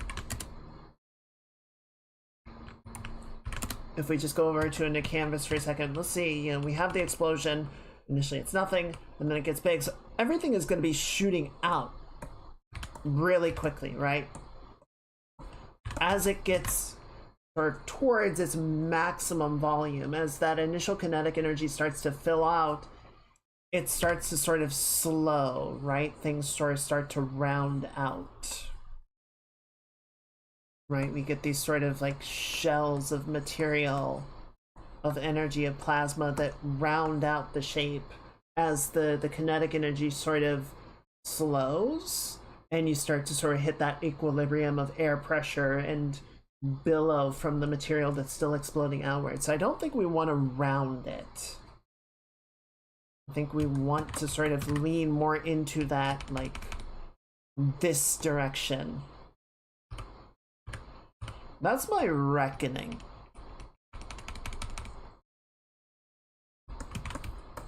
I mean, it's still going to be fairly uniformly round in its total volume, but I think we're going to sort of do like this, where the shells, the sort of macro shapes, are still curling outwards, propelling outwards, something like that.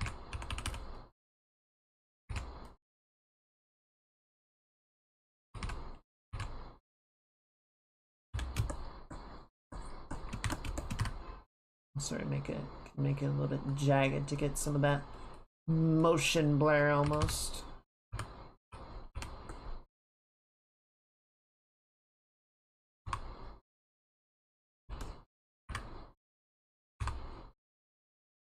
Am I on the... I am on the wrong layer.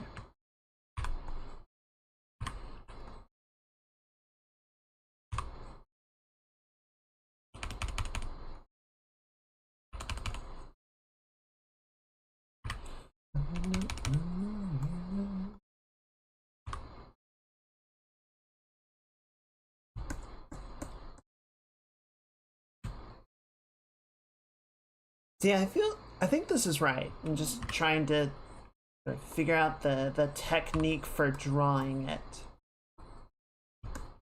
that's gonna feel good. I think I also I didn't shoot myself in the foot, but you know, I gotta not adhere too closely to the shape of the original sketch. You know, gotta get rid of some of that hard edge, or it's just gonna look weird having it sort of left over in places.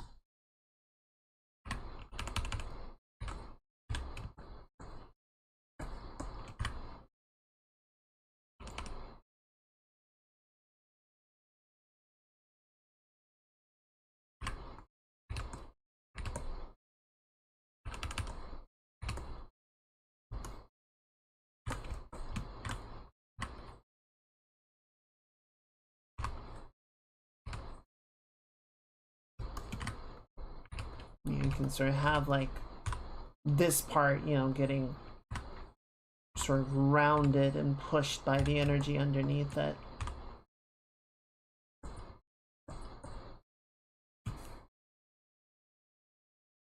How is that feeling? I know it's really early. It's probably a little too early to like really be asking that question, but I think it bears checking in as we're going, right? Where did my mouse go? There we go.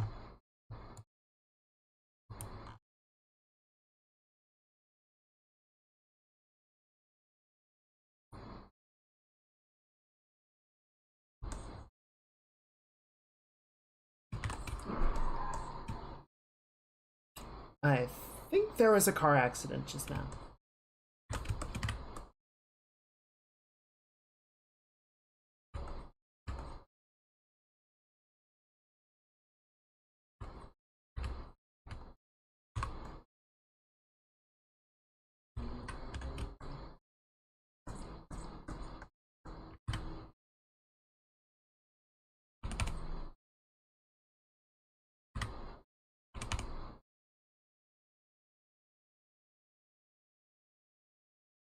Sort of get this, then we get that sort of like hooking.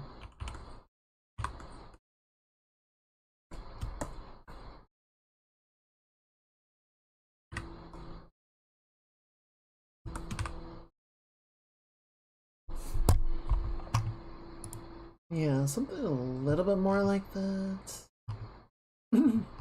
I'm sort of browsing through references. A lot of it, like I was saying, is that sort of like fiery billow explosion, which is what I'm trying sort of to avoid.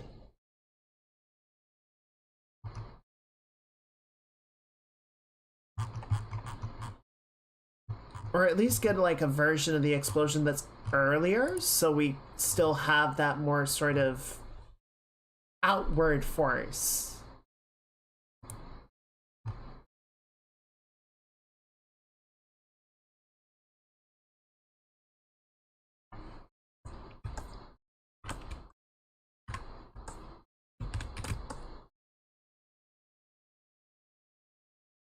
Yeah, okay, I think this will work.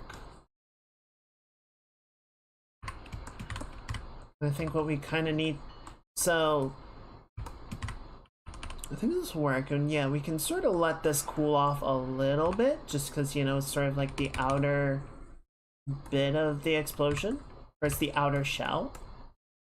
You know, we want this to be very kinetically driven, but I think this part in here, I'm just going to jump over for a minute. We can do this sort of like swirling maelstrom of energy.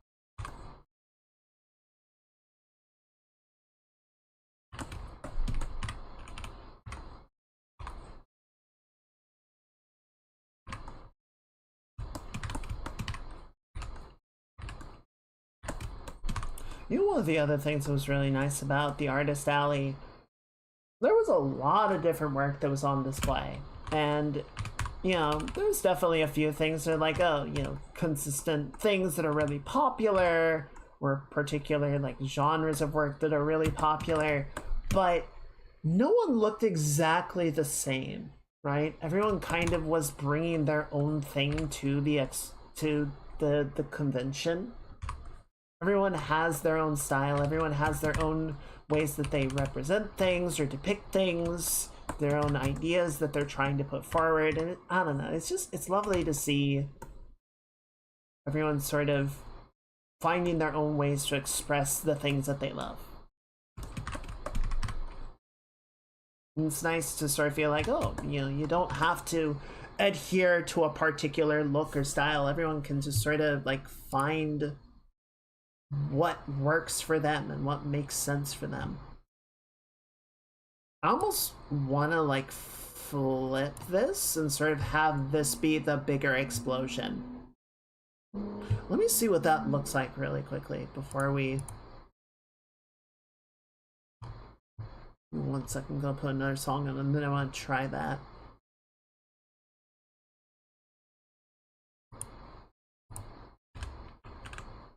What does that look like if we sort of expand that out?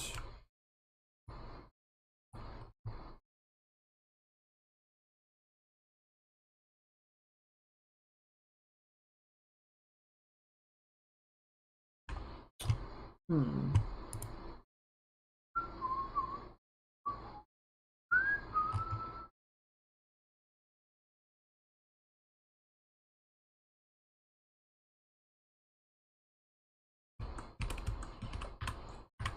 just sort of thinking, like, should this be more like, jagged, sort of ka-chung, ka-chung, ka-chung?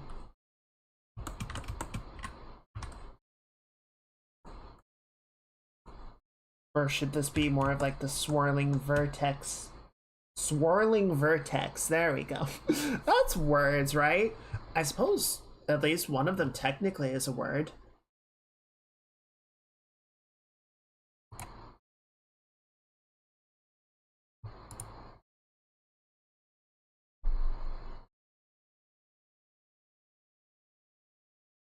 No, let's leave what we've got going on with the yellow part where it is. I think the question with this is more like what is the goal here?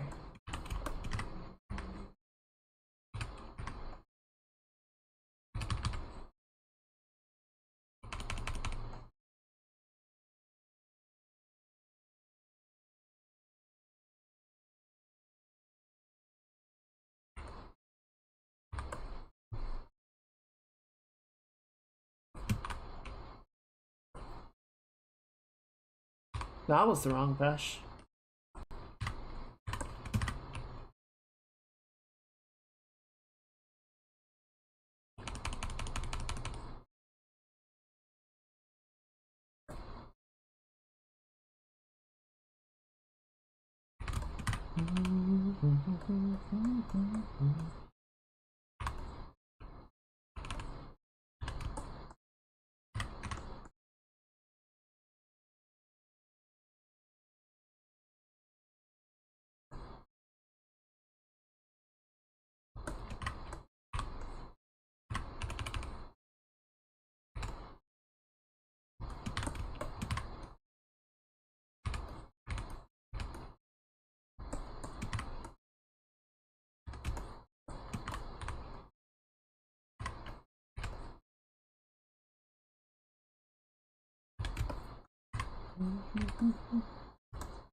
Okay, that's starting to feel a little bit better. I think that's starting to get into a nice little spot.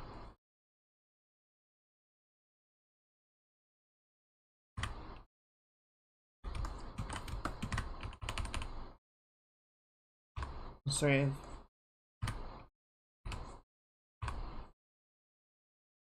I don't know. What do you guys think? Like, you think it's giving the right vibe?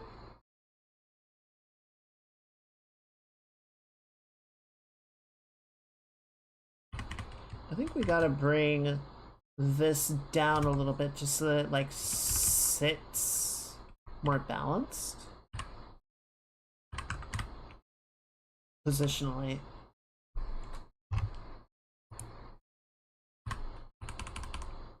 Yeah, this can sort of like go out like this.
Oh,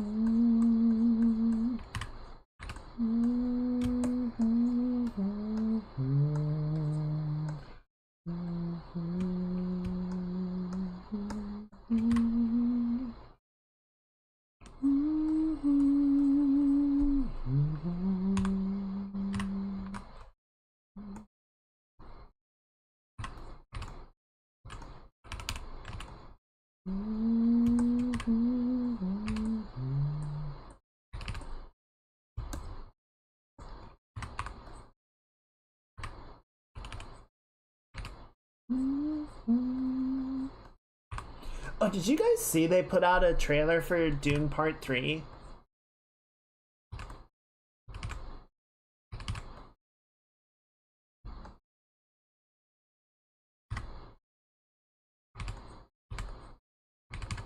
I'm pretty excited for that. I mean, I love Part 1 and 2. Some of my favorite movies. I'm very interested to see what they do, because at this point, like, the first Dune book is over, right? So now we're getting into Children of Dune. And I have no idea how things are gonna change. Like, because there were some story differences between Dune the book and Dune the 2 movies. They altered a few ideas. They altered the timelines and sort of flow of events. And it looks like some stuff that sort of got cut from the first 2 movies might sort of be making a reintroduction in the third one, possibly. This is just sort of my speculation watching the trailer, so I don't know. But I'm curious to see sort of where they go with some of it. I hope it's good. But, you know, I think, for me, I think it can still be one of those things that even if they kind of botch the third movie, the first 2 work well enough on their own and have a satisfying enough conclusion on their own that I can take or leave the third one if it's bad.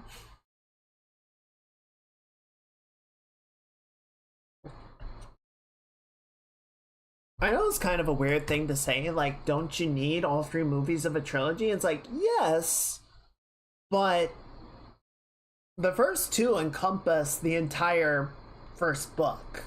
So if we stop there, it still works.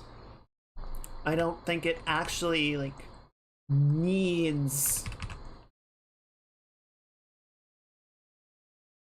It's not like Lord of the Rings, right? Where, like, if you just stop at 2 towers, you get some sort of satisfying conclusion.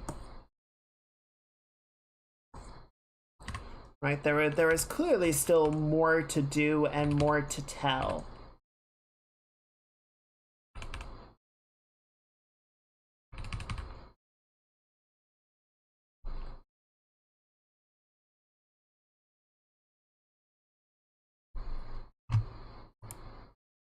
I don't think Dune quite suffers from that. So I think that's just me sort of hedging my bets, right? But I am very interested to see where they go with it.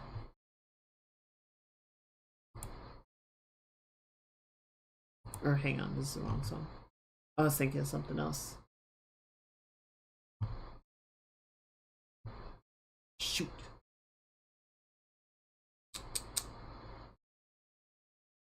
Oh, that's still good.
That looks pretty. That looks alright.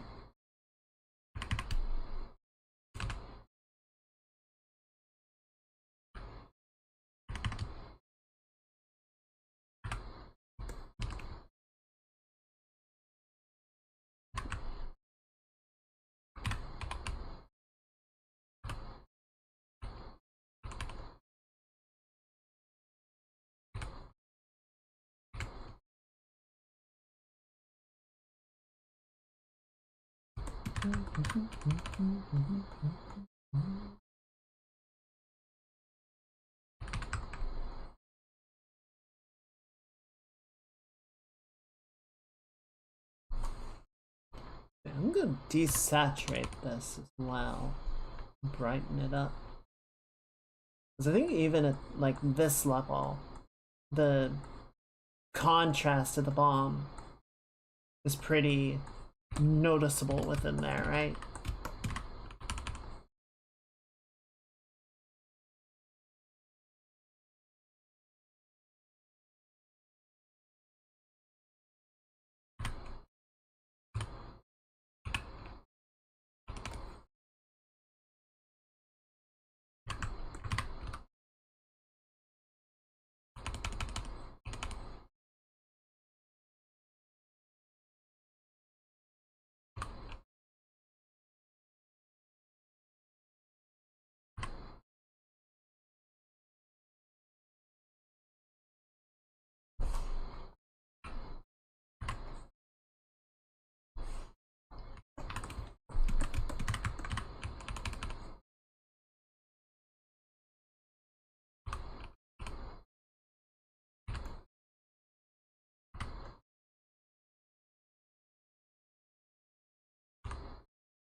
There we go.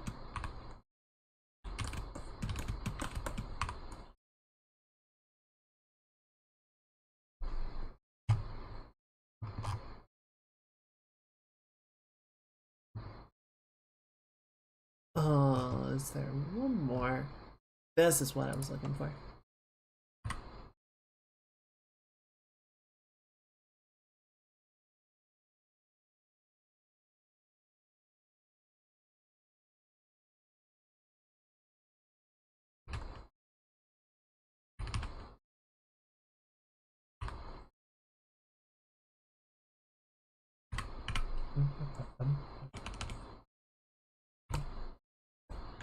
Yeah, there we go. That feels more integrated. Like we want it to get sort of washed out in the explosion, but it's also at the same time like the contrast is enough that you can make it out clearly, right?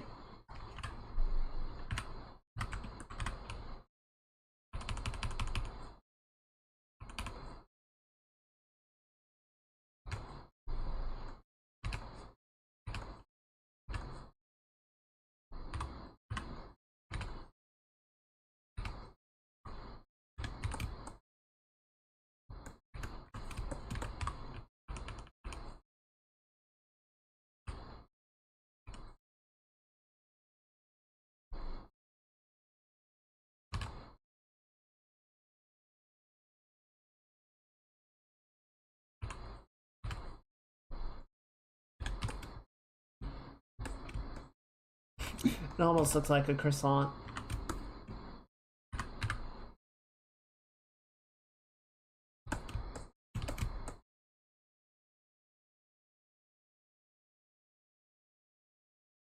Okay, going back to the explosion. I think the shape that we're getting is feeling better. I think it is too monotone, you know? I think we need to sort of push the vibrancy and the variation of the explosion so that it feels more integrated with the front shot of it as well. Or the front section. You know, having or tones within tones and shapes within shapes, I think will also help to improve the believability of what's going on with it.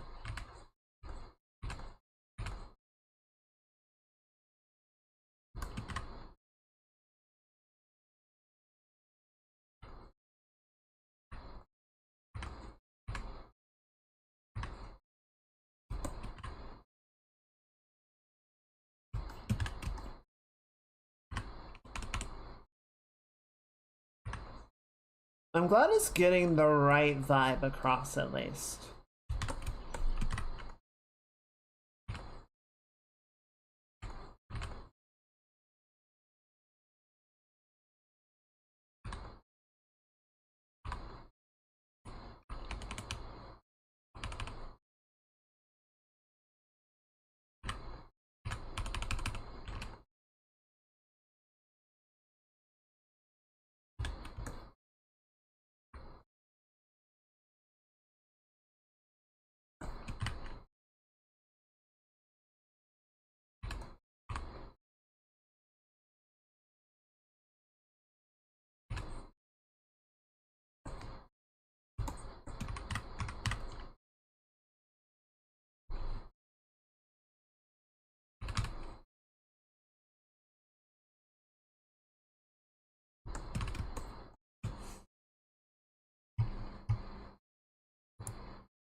Let's see.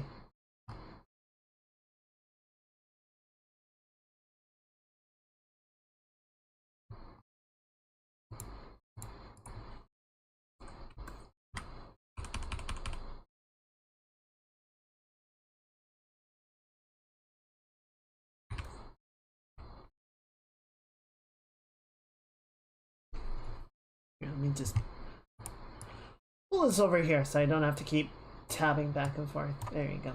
That's better.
I think sort of these parts where it's like curving or curling sort of give it the impression of slowing down.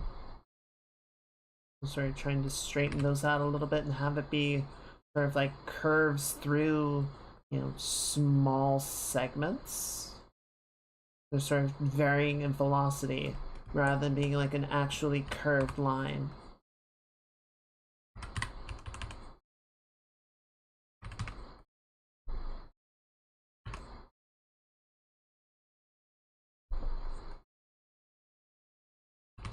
Let's see if that helps a little bit. Because I don't want it to feel like slime or, you know, goop splatting. I feel like it's a little bit too much in that direction right now.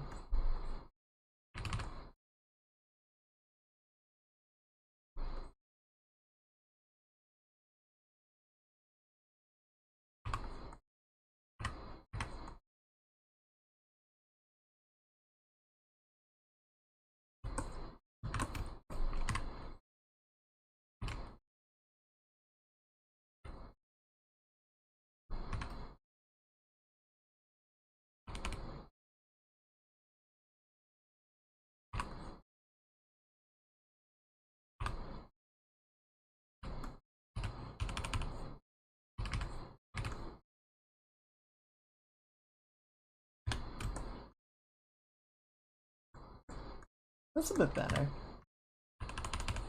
Start getting that extra like energy going to it. Also come in with the fingertip and see if that gives us some fun like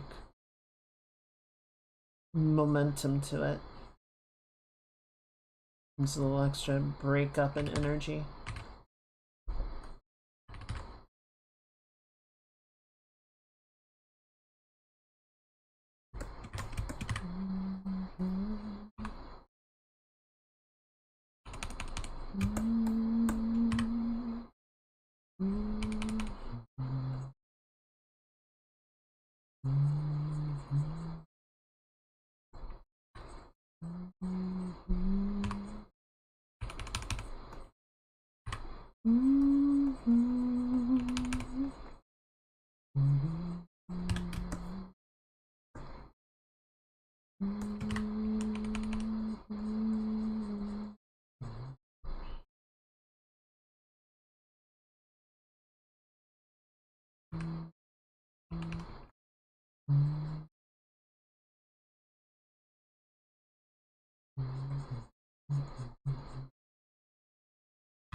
There we go.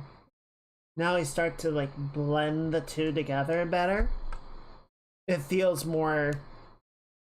It feels less layered now, right? It feels more like a continuous part of the same explosion. I think that helps a lot.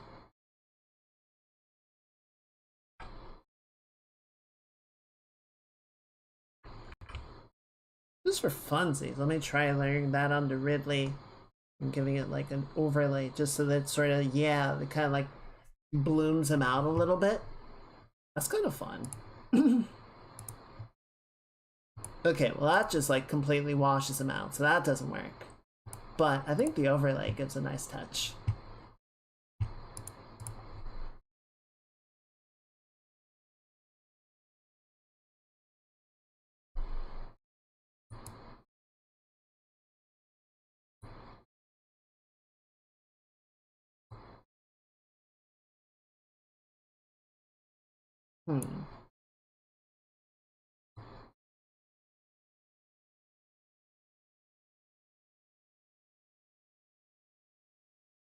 Yeah, I think it's better. I think it's definitely an improvement.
I'm just trying to make it feel a little more organic, a little less brush strokey. A little more broken up.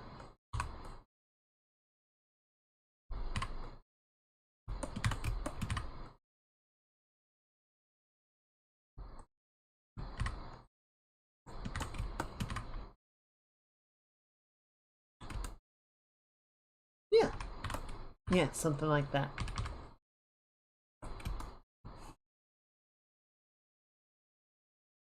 I think we can just leave those off at this point.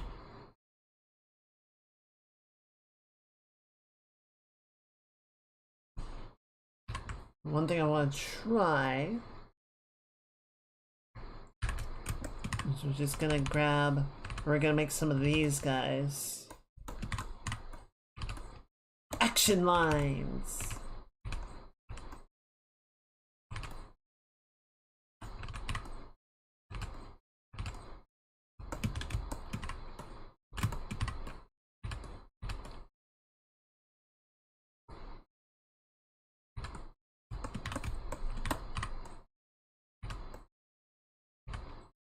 There we go.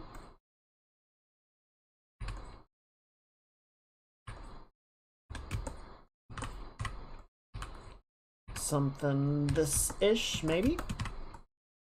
Yeah. And then we set that to... So that's what Aglo looks like. That's pretty good. Ooh, yeah, color dodge gives that nice, like, little bit of fall off to it. I like that.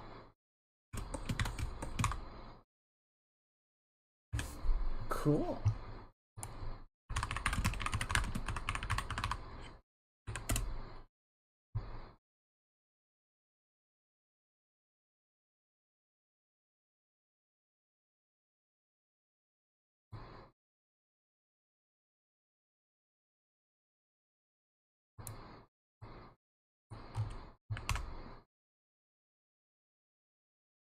Yeah, I think that's looking good. So, I'm pretty happy with the background now. I think that's got a good amount of the storytelling of sorts. Might go in and touch up Ridley a bit more. I think we can like clean up the silhouette some and add... See, I don't really want to add like lighting detail. I feel like that kind of undoes the effect. Like the whole sort of point is that he's getting silhouetted against the explosion. Sort of to that end, I'm going to do one more thing, and then we need to go back in and sort of bring Jin up to the level that we've sort of set out with our background. The level of intensity, right? Which is... I want to sort of fully frame Ridley against the explosion. And there's this little... There's a couple areas where he's like breaking out of it.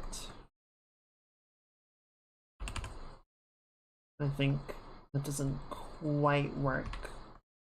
So we're gonna try and do this.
Sort of redirect this a little bit.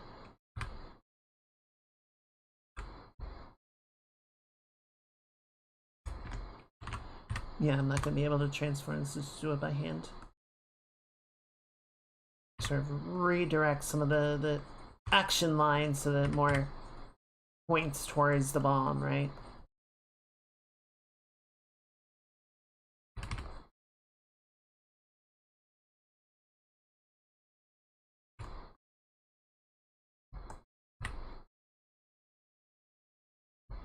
Good. Yeah, I think that works pretty well.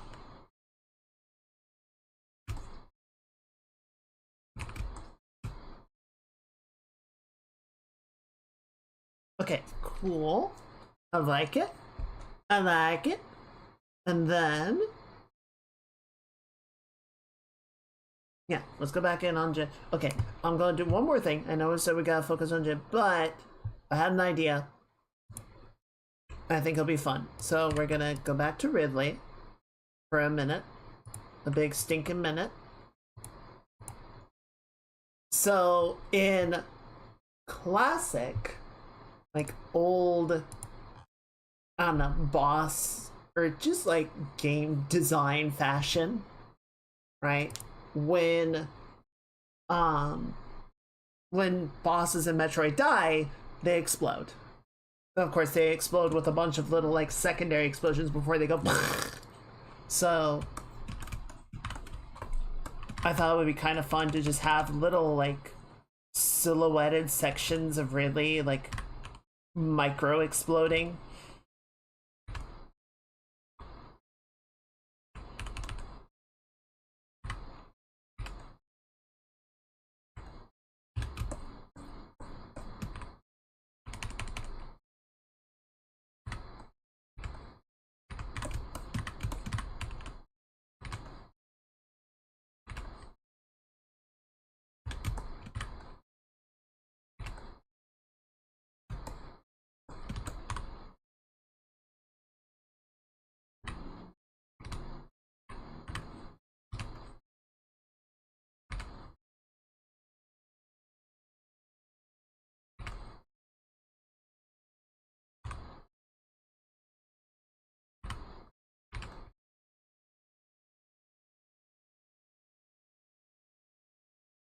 Maybe not that one. It looks too much like an eye.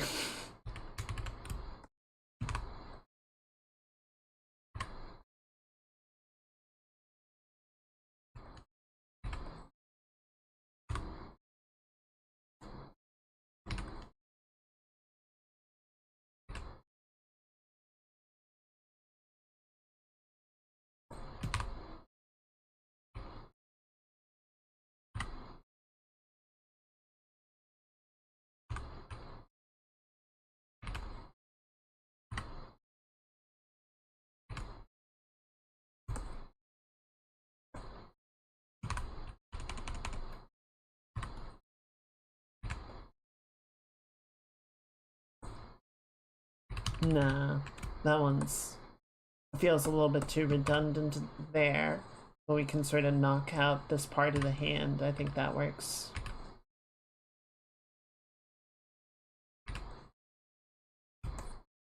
Yeah, I think that's a fun little detail.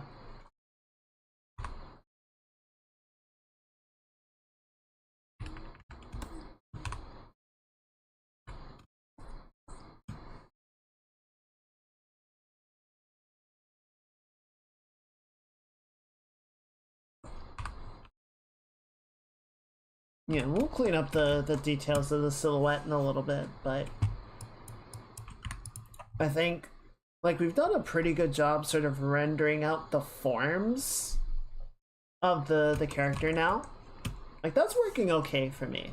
But I think where I'm not happy with it still is it doesn't feel like as intense as the lighting would suggest, right? I think we're missing that sort of surface detail and responsive lighting that makes it feel more appropriate. We can go in and start to play with that more.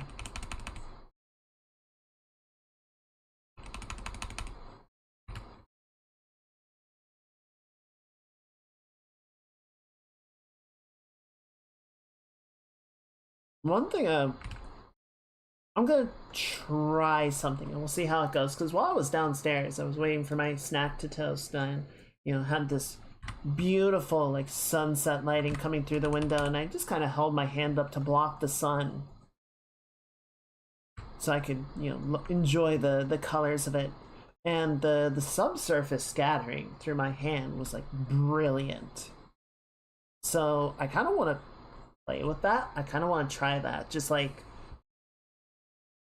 you know, on this area that's like really well illuminated by this explosion. We just have this like brilliant color in some of the shaded areas. Of like, yeah, it's in shadow, but there's so much like just diffuse lighting coming through that it's still almost like as bright. Especially on the nose, right? Because that's all just cartilage. There's no like bone structure or anything to block the lighting through there.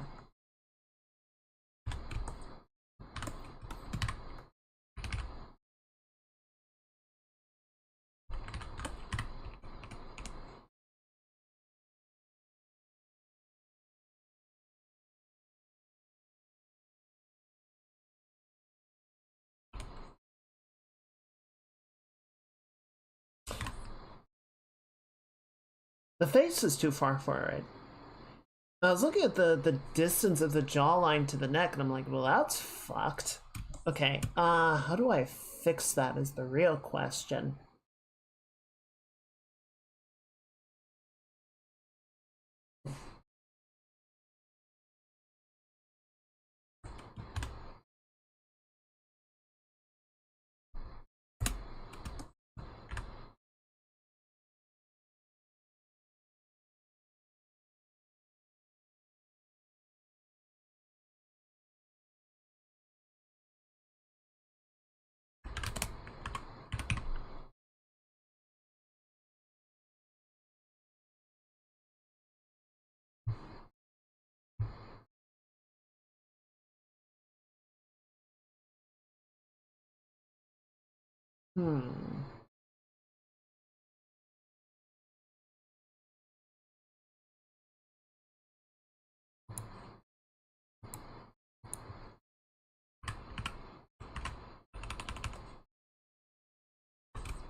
I think that's better. Let's adjust it a little bit more.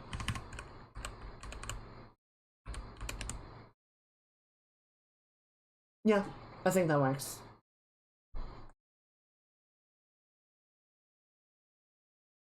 Okay, so now we just need to sort of adjust the rest of this.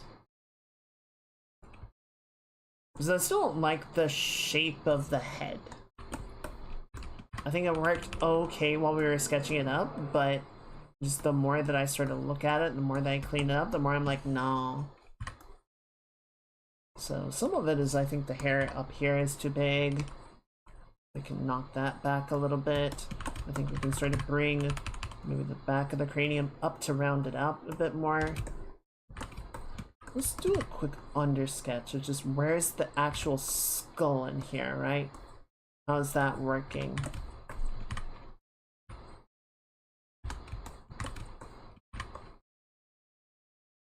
There, okay, so there's the skull. Oh yeah, the jawline feels better now.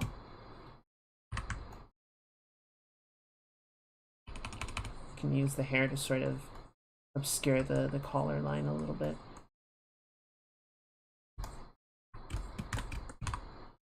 Get rid of this guy because I don't like it.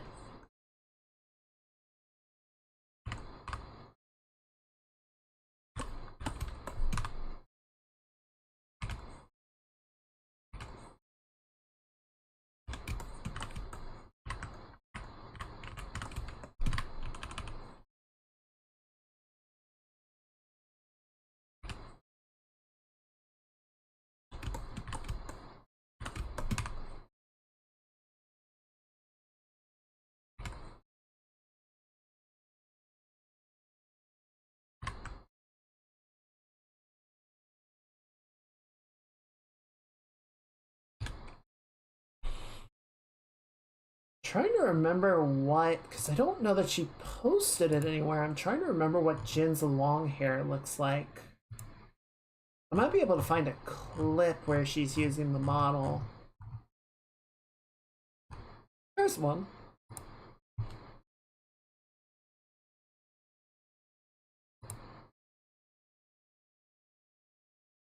Okay.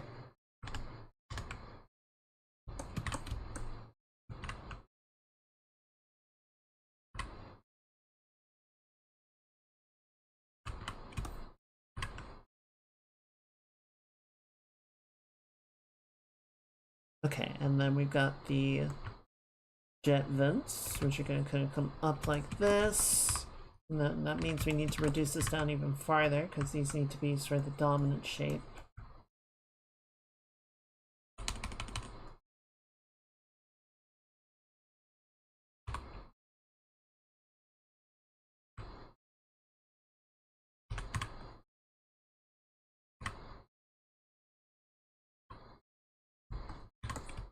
See, if we have these go all the way forward, I think they're gonna block the eyes, and we don't really want to do that. But we can maybe sort of cheat it and have them come down like this.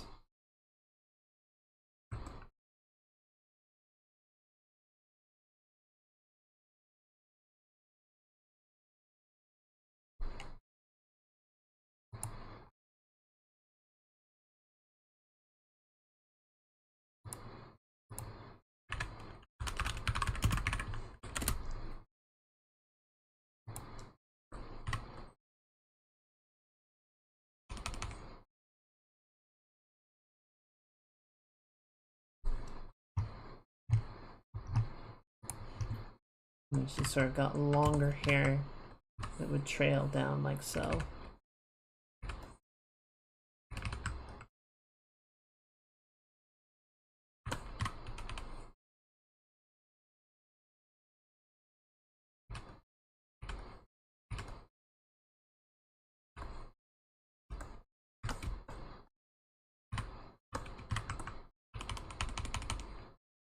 You can turn the background back on in a minute. I just needed it off for when I was doing the copy.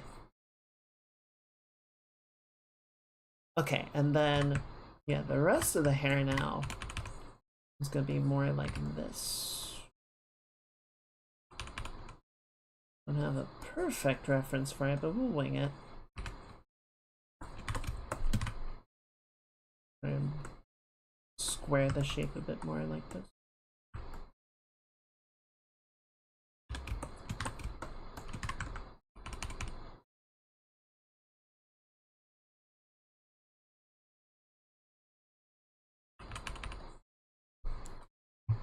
Wait 1 second. It's not going to be in this clip is the problem. Because she's not going to move the model now that she has it in place. I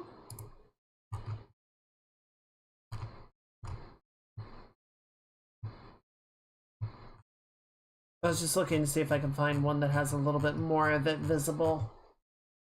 I don't think I will, but that's okay.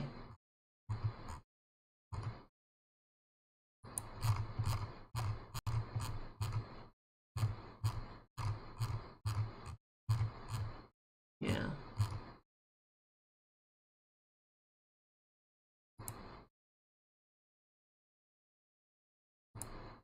Okay, yeah, I see what I'm doing. Thank you, T-Shell. I'm glad you like it. I'm glad you guys are enjoying it. There's definitely a lot that I'm sort of figuring out as we go, but, you know, I think that was kind of intentional. Like, I knew there was just going to be a lot of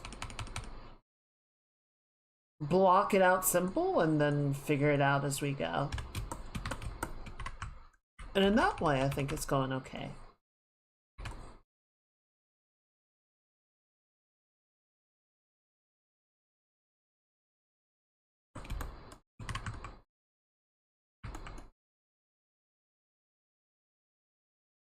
Howdy, Lenny.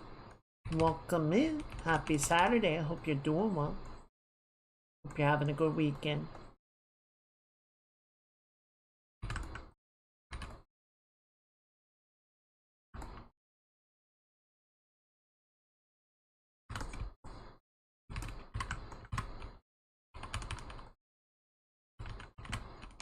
Let me bring the background back just so I can see the nose more clearly.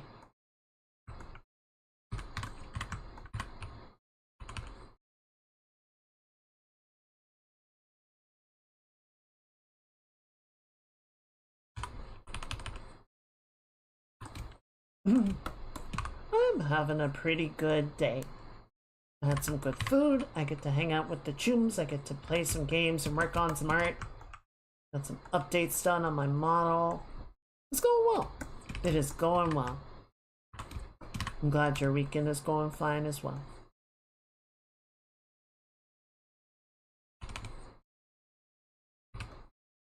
Oh, speaking of the Saturday streams, there's one thing that I needed to bring up with you guys.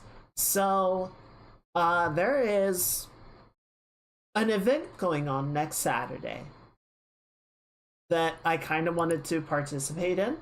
I don't think I would need to like cancel the stream or anything or move it to Sunday, but I might need to start the stream an hour later if that's okay.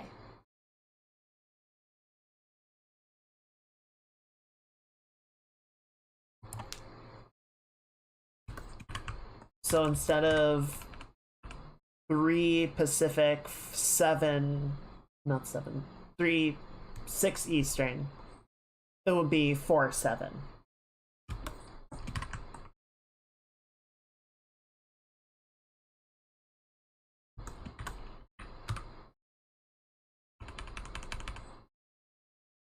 We'd probably still go for about the same amount of time, so we would basically just start an hour later, end an hour later.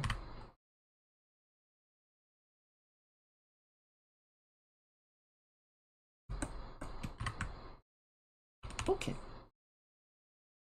Yeah, if everyone's okay with it, I'll make sure to post it on the schedule for next week.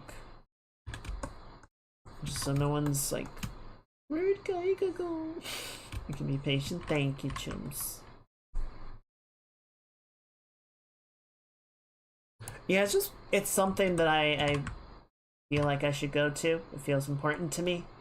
So, but I didn't want to just like disappear on you guys or do it without sort of running it by everyone.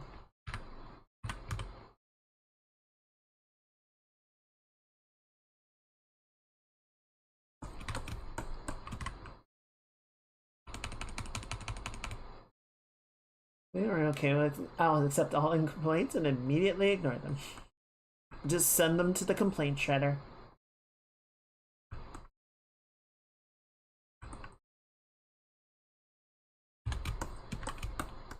Alright, thanks guys. So yeah, that is the plan. I'll double check sort of if it has things develop, but I think that will be sort of expect that for next week.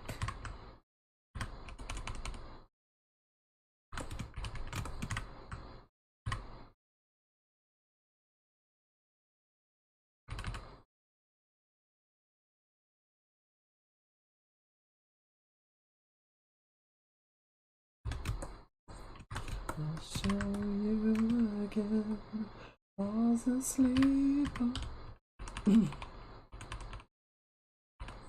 Exactly.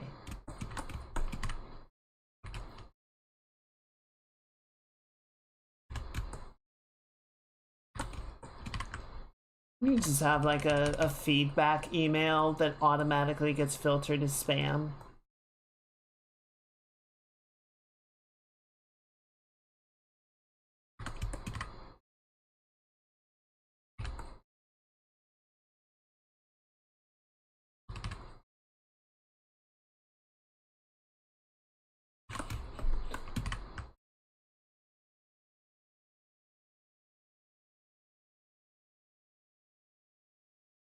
Do you have feedback? We'd love to hear from you. Please step into the feedback closet and direct all feedback there.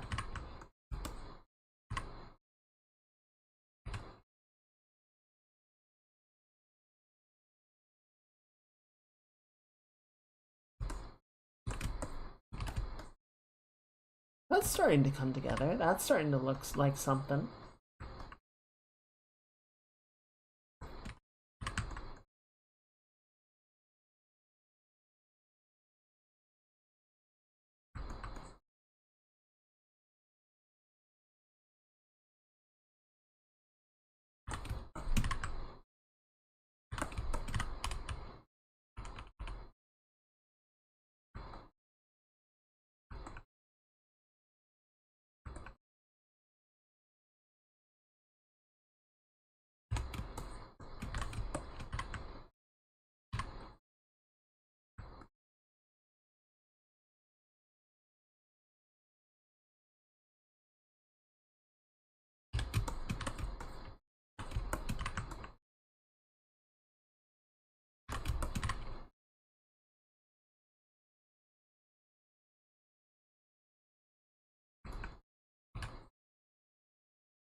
There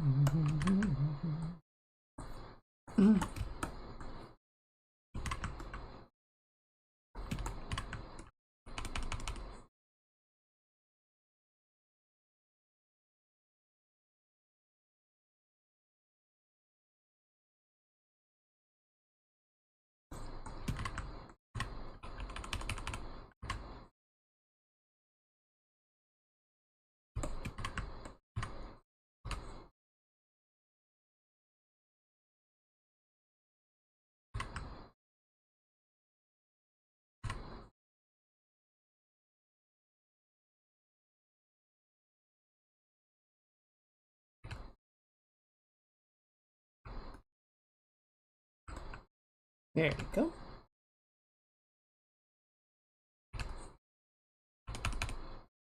Want to make a pun but cannot think of one. Tisho is out of puns? Guys, we might be coming to the end of society. I'm gonna call for the last couple hours with a friend who lost. Oh, I'm sorry, Mage. That's really rough.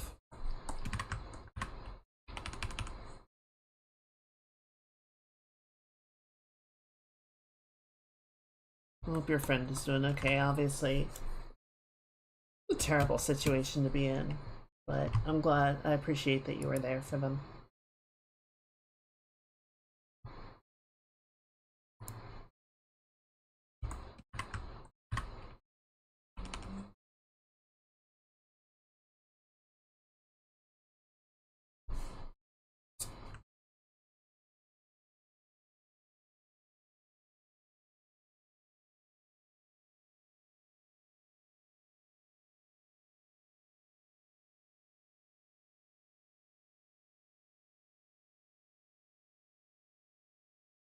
There we go. Better.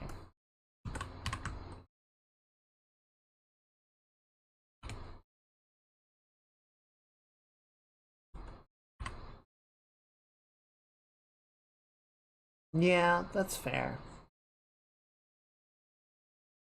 And grief like that can manifest in a lot of different ways. But yeah, I think it's important to not deal with it alone.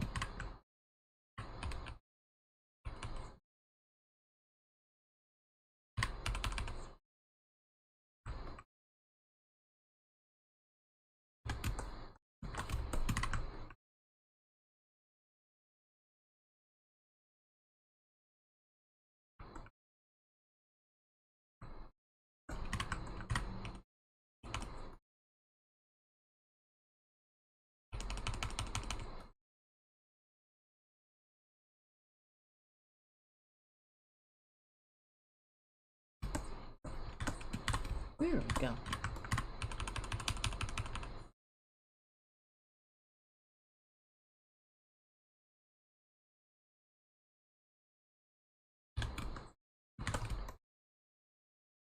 Okay. It's making sense. Okay, yeah.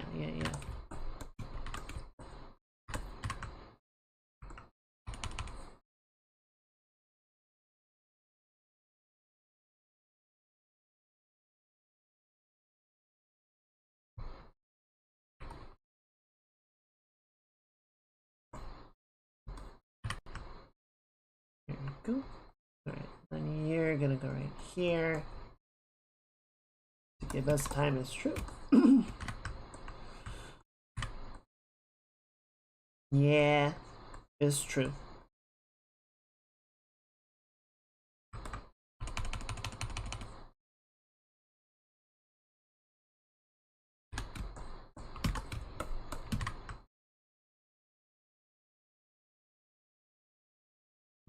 Step one, tricky, not sticky. I mean, it's kind of both.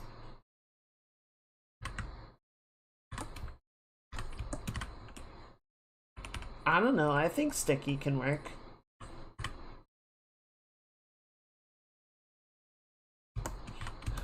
Step one for understanding a healthy way to deal with grief. Look at Disney movies. Step two, don't do what they do.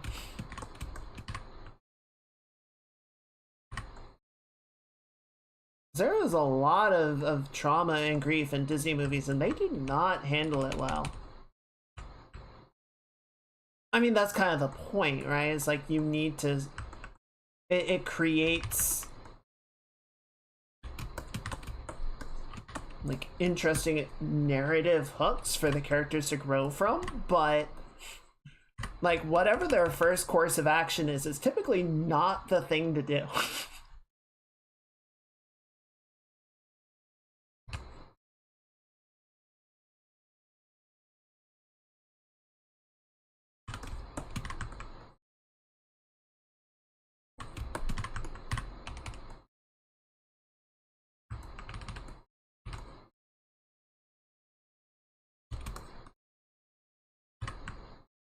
It doesn't make good film. No, it does not.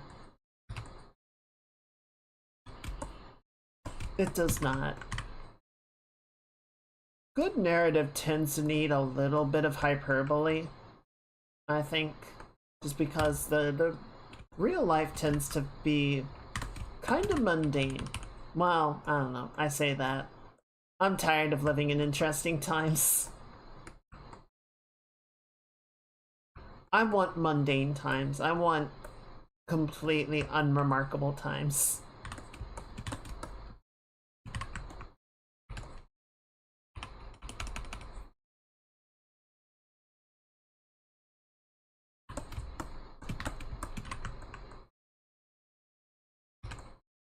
I want historians to look back on some portion of my lifetime and just be like, yeah, nothing really happened.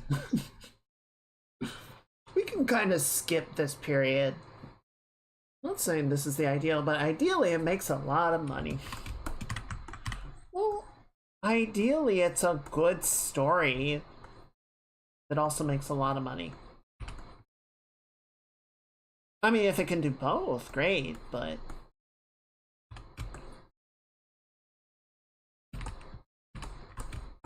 I don't think the writers are typically expecting to make a lot of money, unfortunately.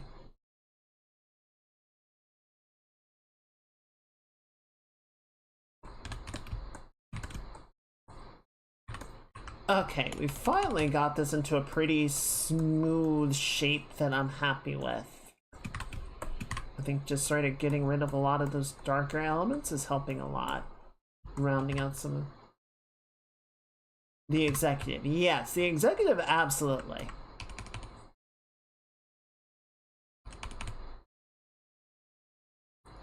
Well, it sound like I make a back in the day.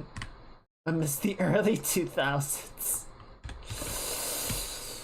I mean, the early 2000s were kind of rough in their own way. There's a lot going on then, too.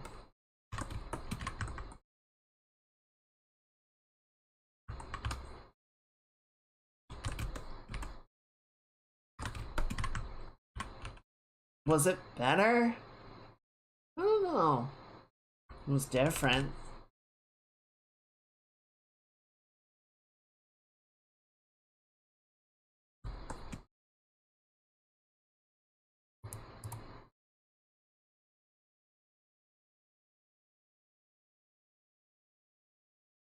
Let's see.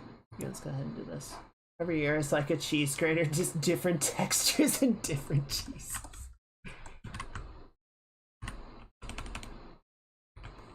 One of these years I want to be like a nice soft cheese, just real gentle on the palate. I feel like we've just been having nothing but like dry, crumbly cheese for a few years.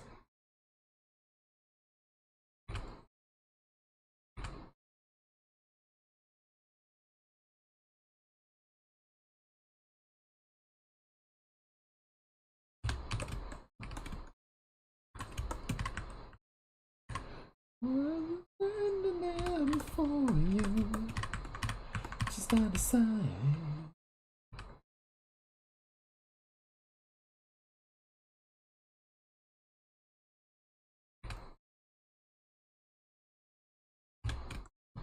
Rainbows begin to rise. It's a note that cuts right through you. You come alive.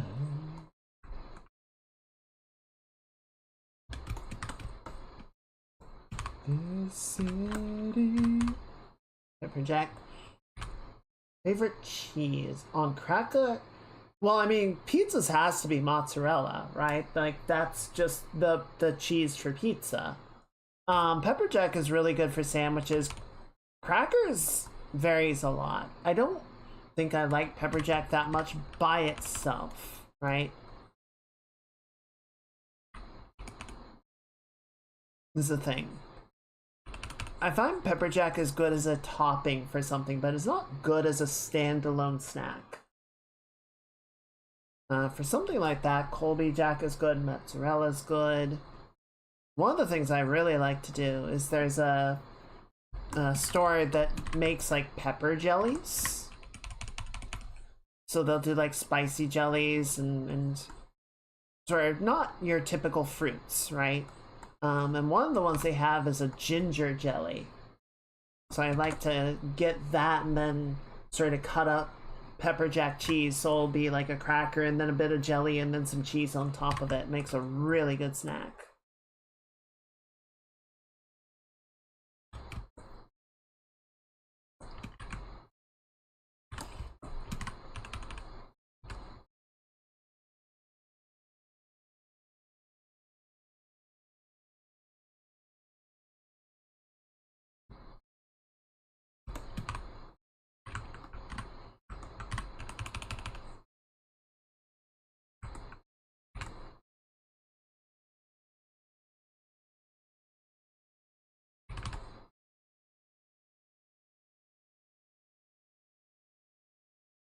There we go.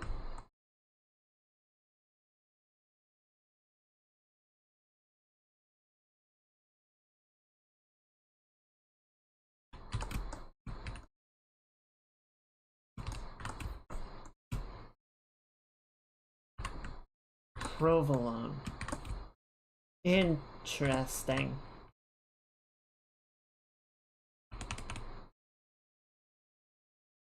I know some people put like goat cheese and stuff on pizza, and nah, I'm not one for goat cheese.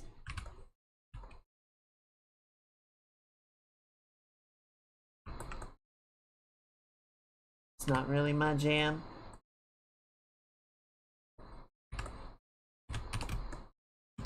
Okay, so I still gotta clean up the hair a lot, but I'm feeling much better about where it's landing.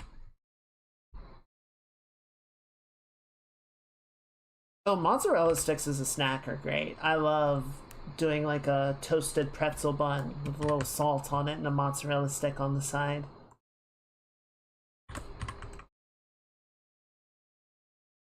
It is one of my go-to snacks.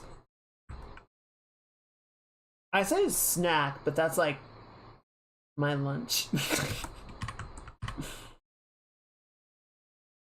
I don't have like full lunches. I will do breakfast and then I'll have a snack and then I will have dinner.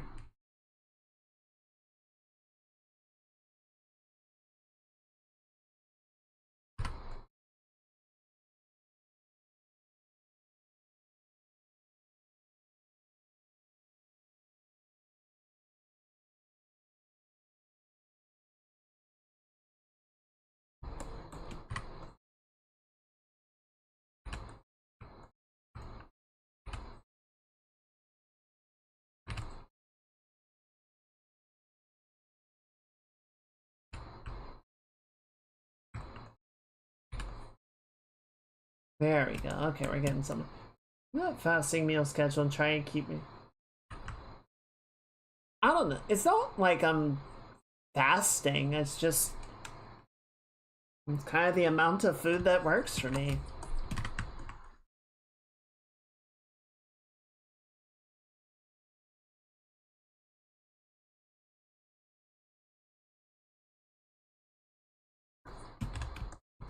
And yeah, it kind of helps me to moderate a little bit better. But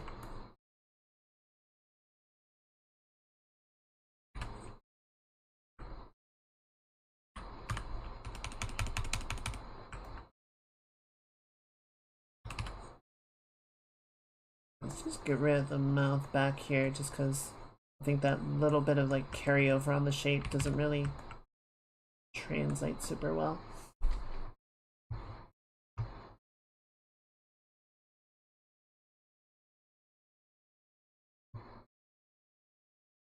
Let's see.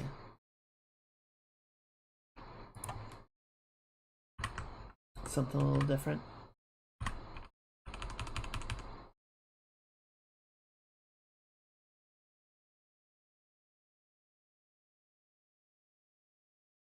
There's no food or drink from 7 p.m. to 11 a.m. except water, and that does not... One, yeah, that doesn't work very well. Two, yeah, 7 p.m. is too early for me. Like, I will usually still have, like, a little bit of a snack or a drink or something before bed.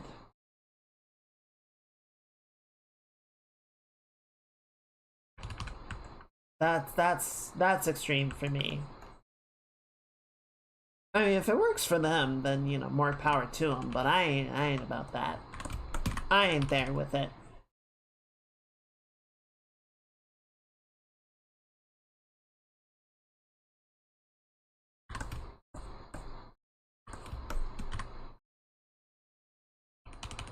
No, this works out. You know how much you broke me apart. I'm done with you. I'm ignoring you. I don't wanna know.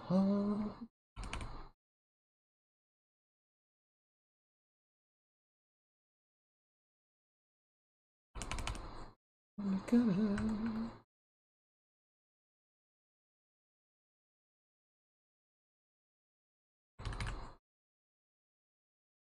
Man, I hope Edge Runners 2 is good.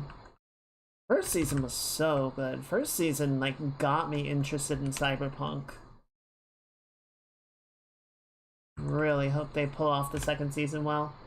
It's Trigger, so it's kind of a mixed bag, but hopefully it works. I'm sure about others, but family folks need to be like hobbits with breakfasts. Yes. More breakfast. Always more breakfast. We have one extra guest. Food. We make food.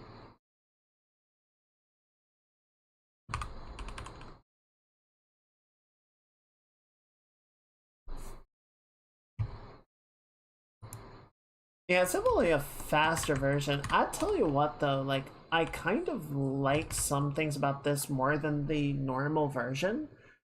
Like the part where the chorus slows down always kind of throws me off. I don't think it actually slows down, but it switches from like, I don't know what they do because the tempo of the song doesn't change, but it like switches to half notes or something.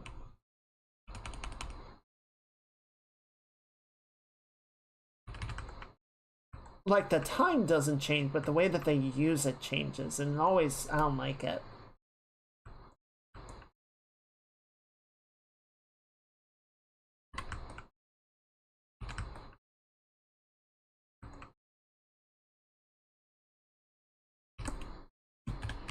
Yeah, that face lighting feels better.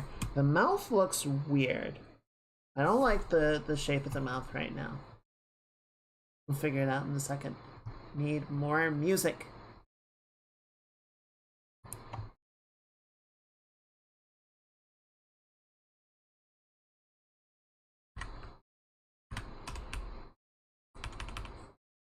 Yeah, Lil V does really good metal music. I really like him.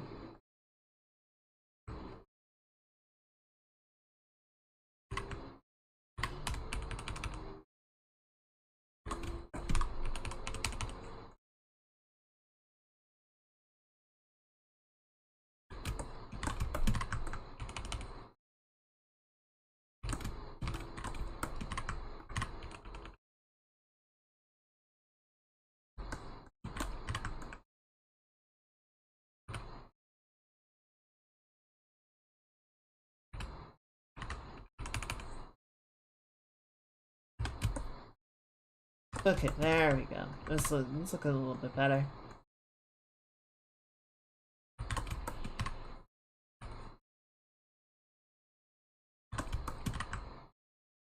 Tokyo.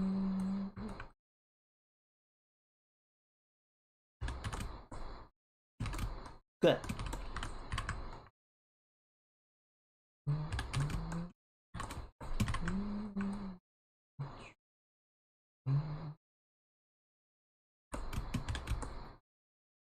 Okay, good. We can grab some of this for the nostril. So a little bit something more, a little bit darker, a little more intense. Get rid of whatever this yellow leftover is. Probably some color blending from the prep layer.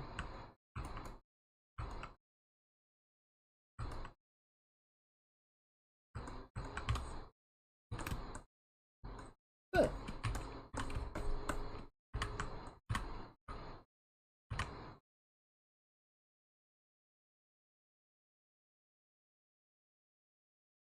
What do her eyelashes normally do? Okay, right. She's got like the color to them. Can do some of that. And this actually kind of gets into that red tone that she has, so that works.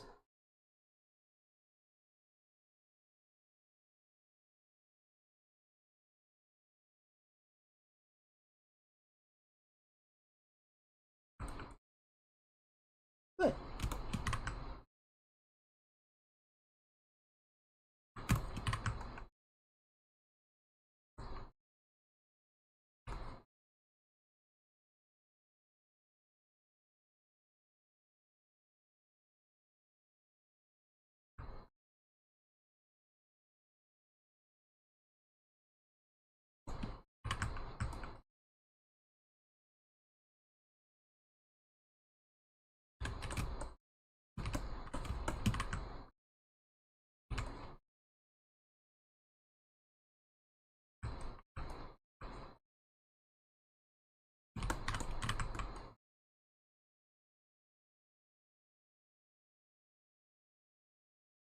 Good, there we go. Alright, we're getting there, we're getting there. It's starting to look more like a face and less like a crime.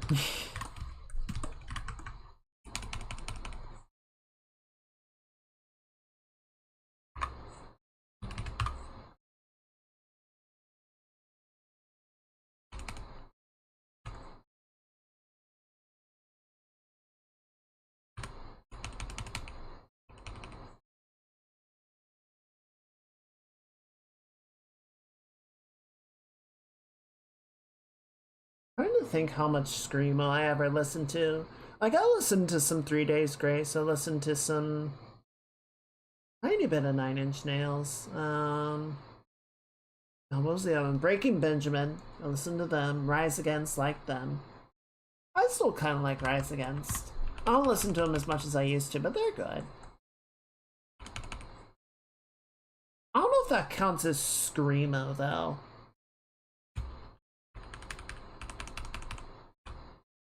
I don't know, does that? Does that count?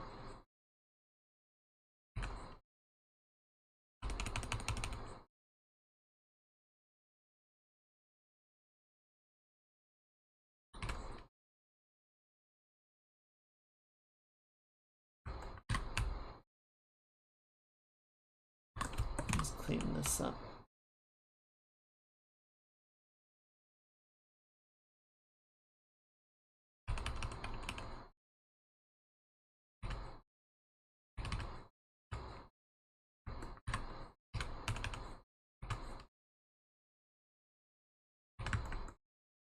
I think in general I've always kind of liked more melodic stuff.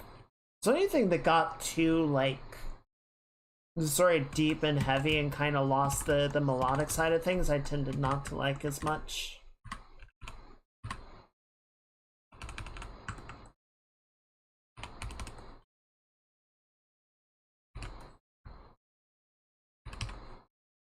Even like some bands like Rise Against and Pose of the Fall and whatnot will do more like sort of heavy rock stuff and then more sort of melodic stuff, and I tend to sort of favor the latter in the sort of style range that they will do.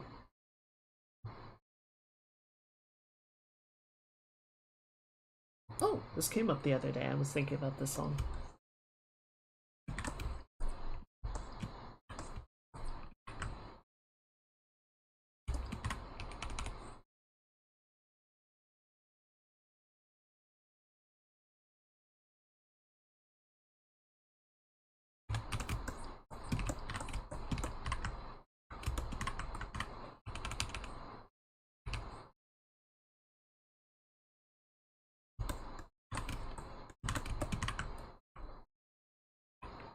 Carnival of Rust is a really good song. I really like that one. Carnival of Rust is really good. War is really good. Like Goodbye I really like.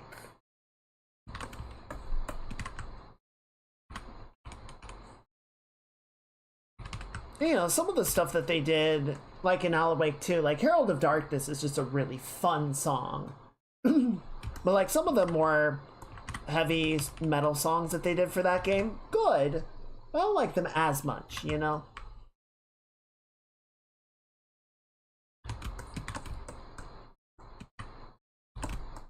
But that's just like my opinion, man.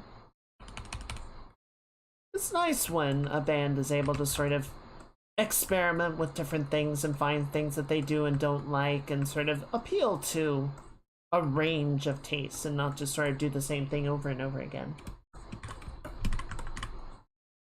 You know, sometimes that'll sort of be a gateway to discover, like, oh, I do actually kind of like this other thing.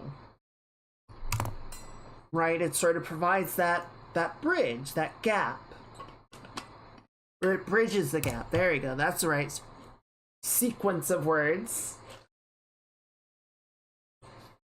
And then that sort of lets you expand into a new genre that you didn't know that you would like the same way.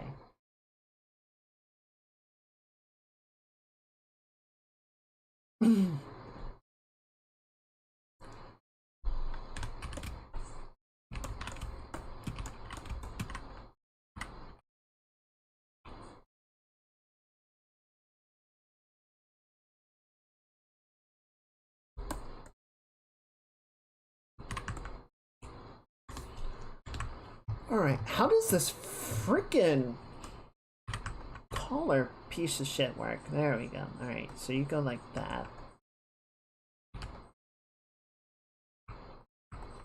Fireplace burning red, frustration is getting bigger. Bang, bang, bang, pull my devil trigger.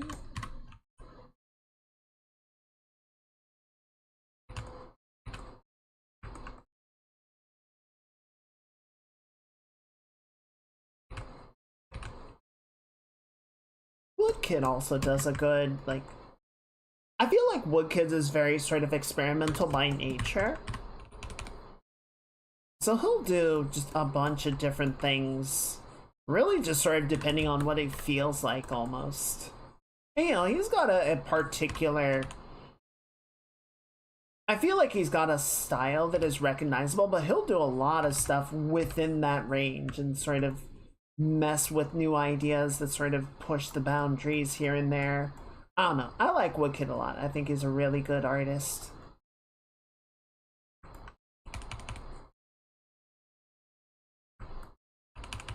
And it's nice to see him, I don't know, it feels good to see him be as successful as he is. So, you know, his sort of, I think for a lot of people, his sort of introduction, his debut was Iron, doing the song for the Assassin's Creed Revelations trailer. That was where I first heard him, and I think that's where a lot of people heard him. You know, he did a few things here and there, and then, like, did a bunch of music for Death Stranding. Did music for Arcane. Apparently was, like, pretty involved in some of the creative and process for Arcane, because there was, like, a whole documentary of them talking about how they did the sequence with Ashes and Blood. And, like, that was a remarkably sort of back and forth process of, like, okay, well, here's the scene that we want to shoot, and here's the song, and here's how we can time them together. So it wasn't like, you know, Woodkid sort of had to make and cut the song to the sequence of the scene. They kind of grew together, which is really cool.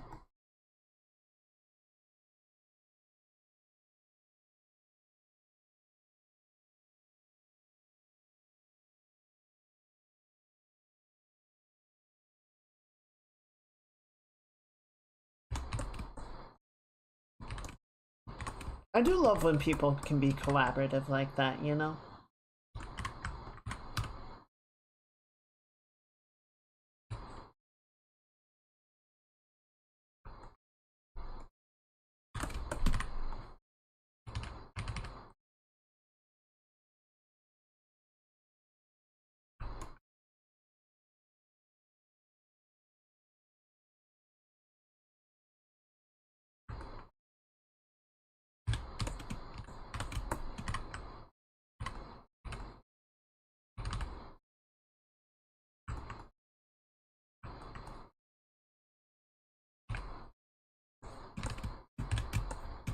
Okay, Alcohol is feeling better.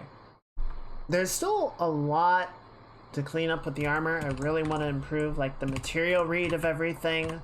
But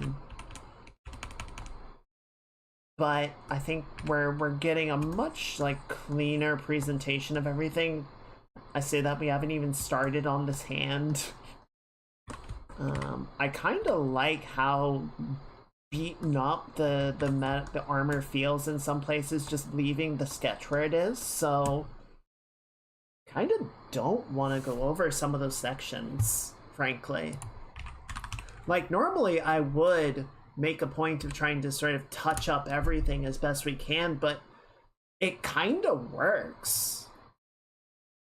Like there's some stuff that we definitely do want to touch, but like some of the stuff in here, it's like, what if we leave it? What if we just kind of let the stuff be part of the storytelling?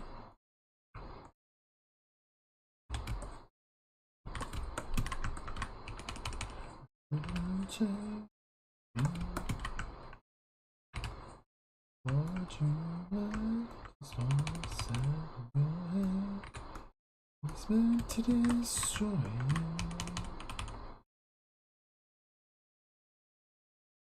you. Storms and play with nature. Don't watch it hurt you. Would you take the world in your hand? You'll never make it through.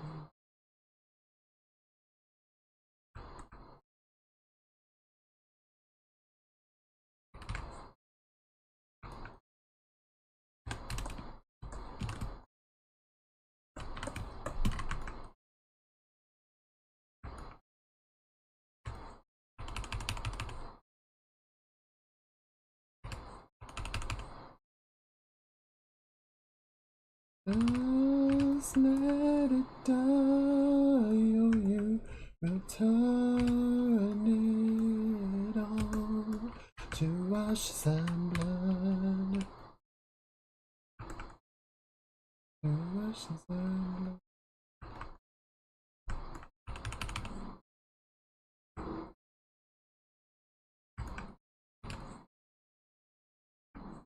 Push up the game. How does it feel to reach the light that no one ever got to cross? Make you a god now. There we go. Every sin will be given. Lay down your weapons to the ground.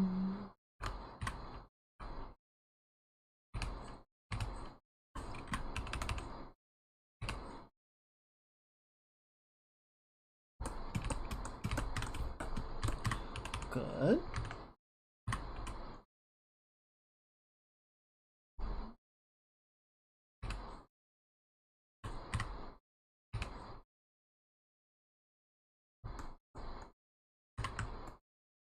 Let it die.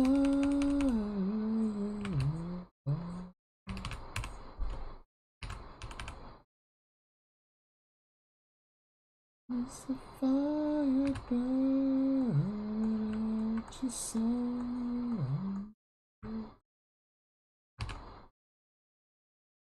just let it die. You burn it all to ashes and blood. To ashes and blood. to ashes and blood.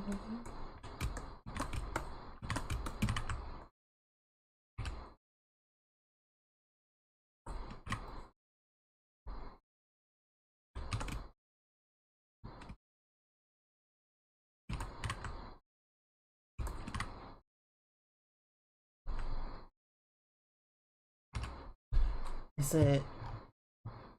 It's darker blue on the inside, so we actually want this over here.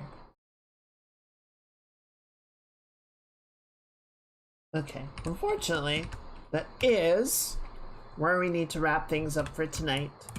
But I think we made a ton of progress. I'm feeling much better about it. I think the face is looking better. I think the background is really coming together. I think basically, so we still have to clean up the hand. And by clean up, I mean do. We still need to do the hand and all.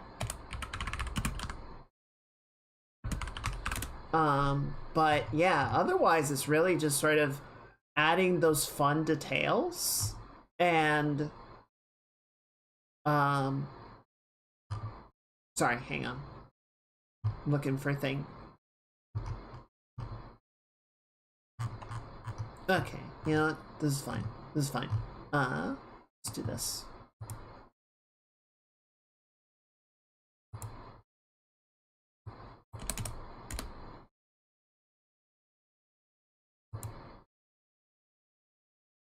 So yeah, just adding the details, working on some of the material polish. But yeah, I think it's almost there. I want to let me check one thing. It's because I think it's always good to sort of go in and do this. And we're gonna wrap things up. Okay, so the one thing that I'm sort of feeling about the value read right now, we might bring up the orangey background, just because I feel like we're kind of losing Jin a little bit, right? Like, I want her to be kind of silhouetted against the background, and I feel like we're not quite getting that at the moment.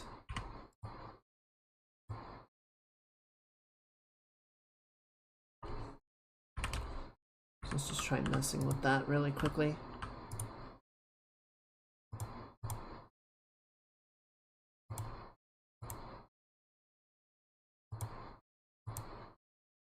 Okay, well that's too bright.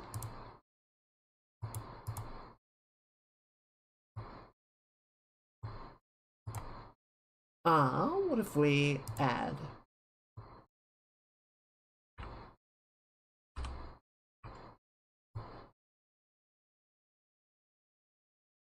That works a bit better, possibly. I think she definitely stands out more. We might need to rebalance the lighting a little bit just to sort of reflect how bright the background is, but I think she's at least more noticeable compared to without that, you know?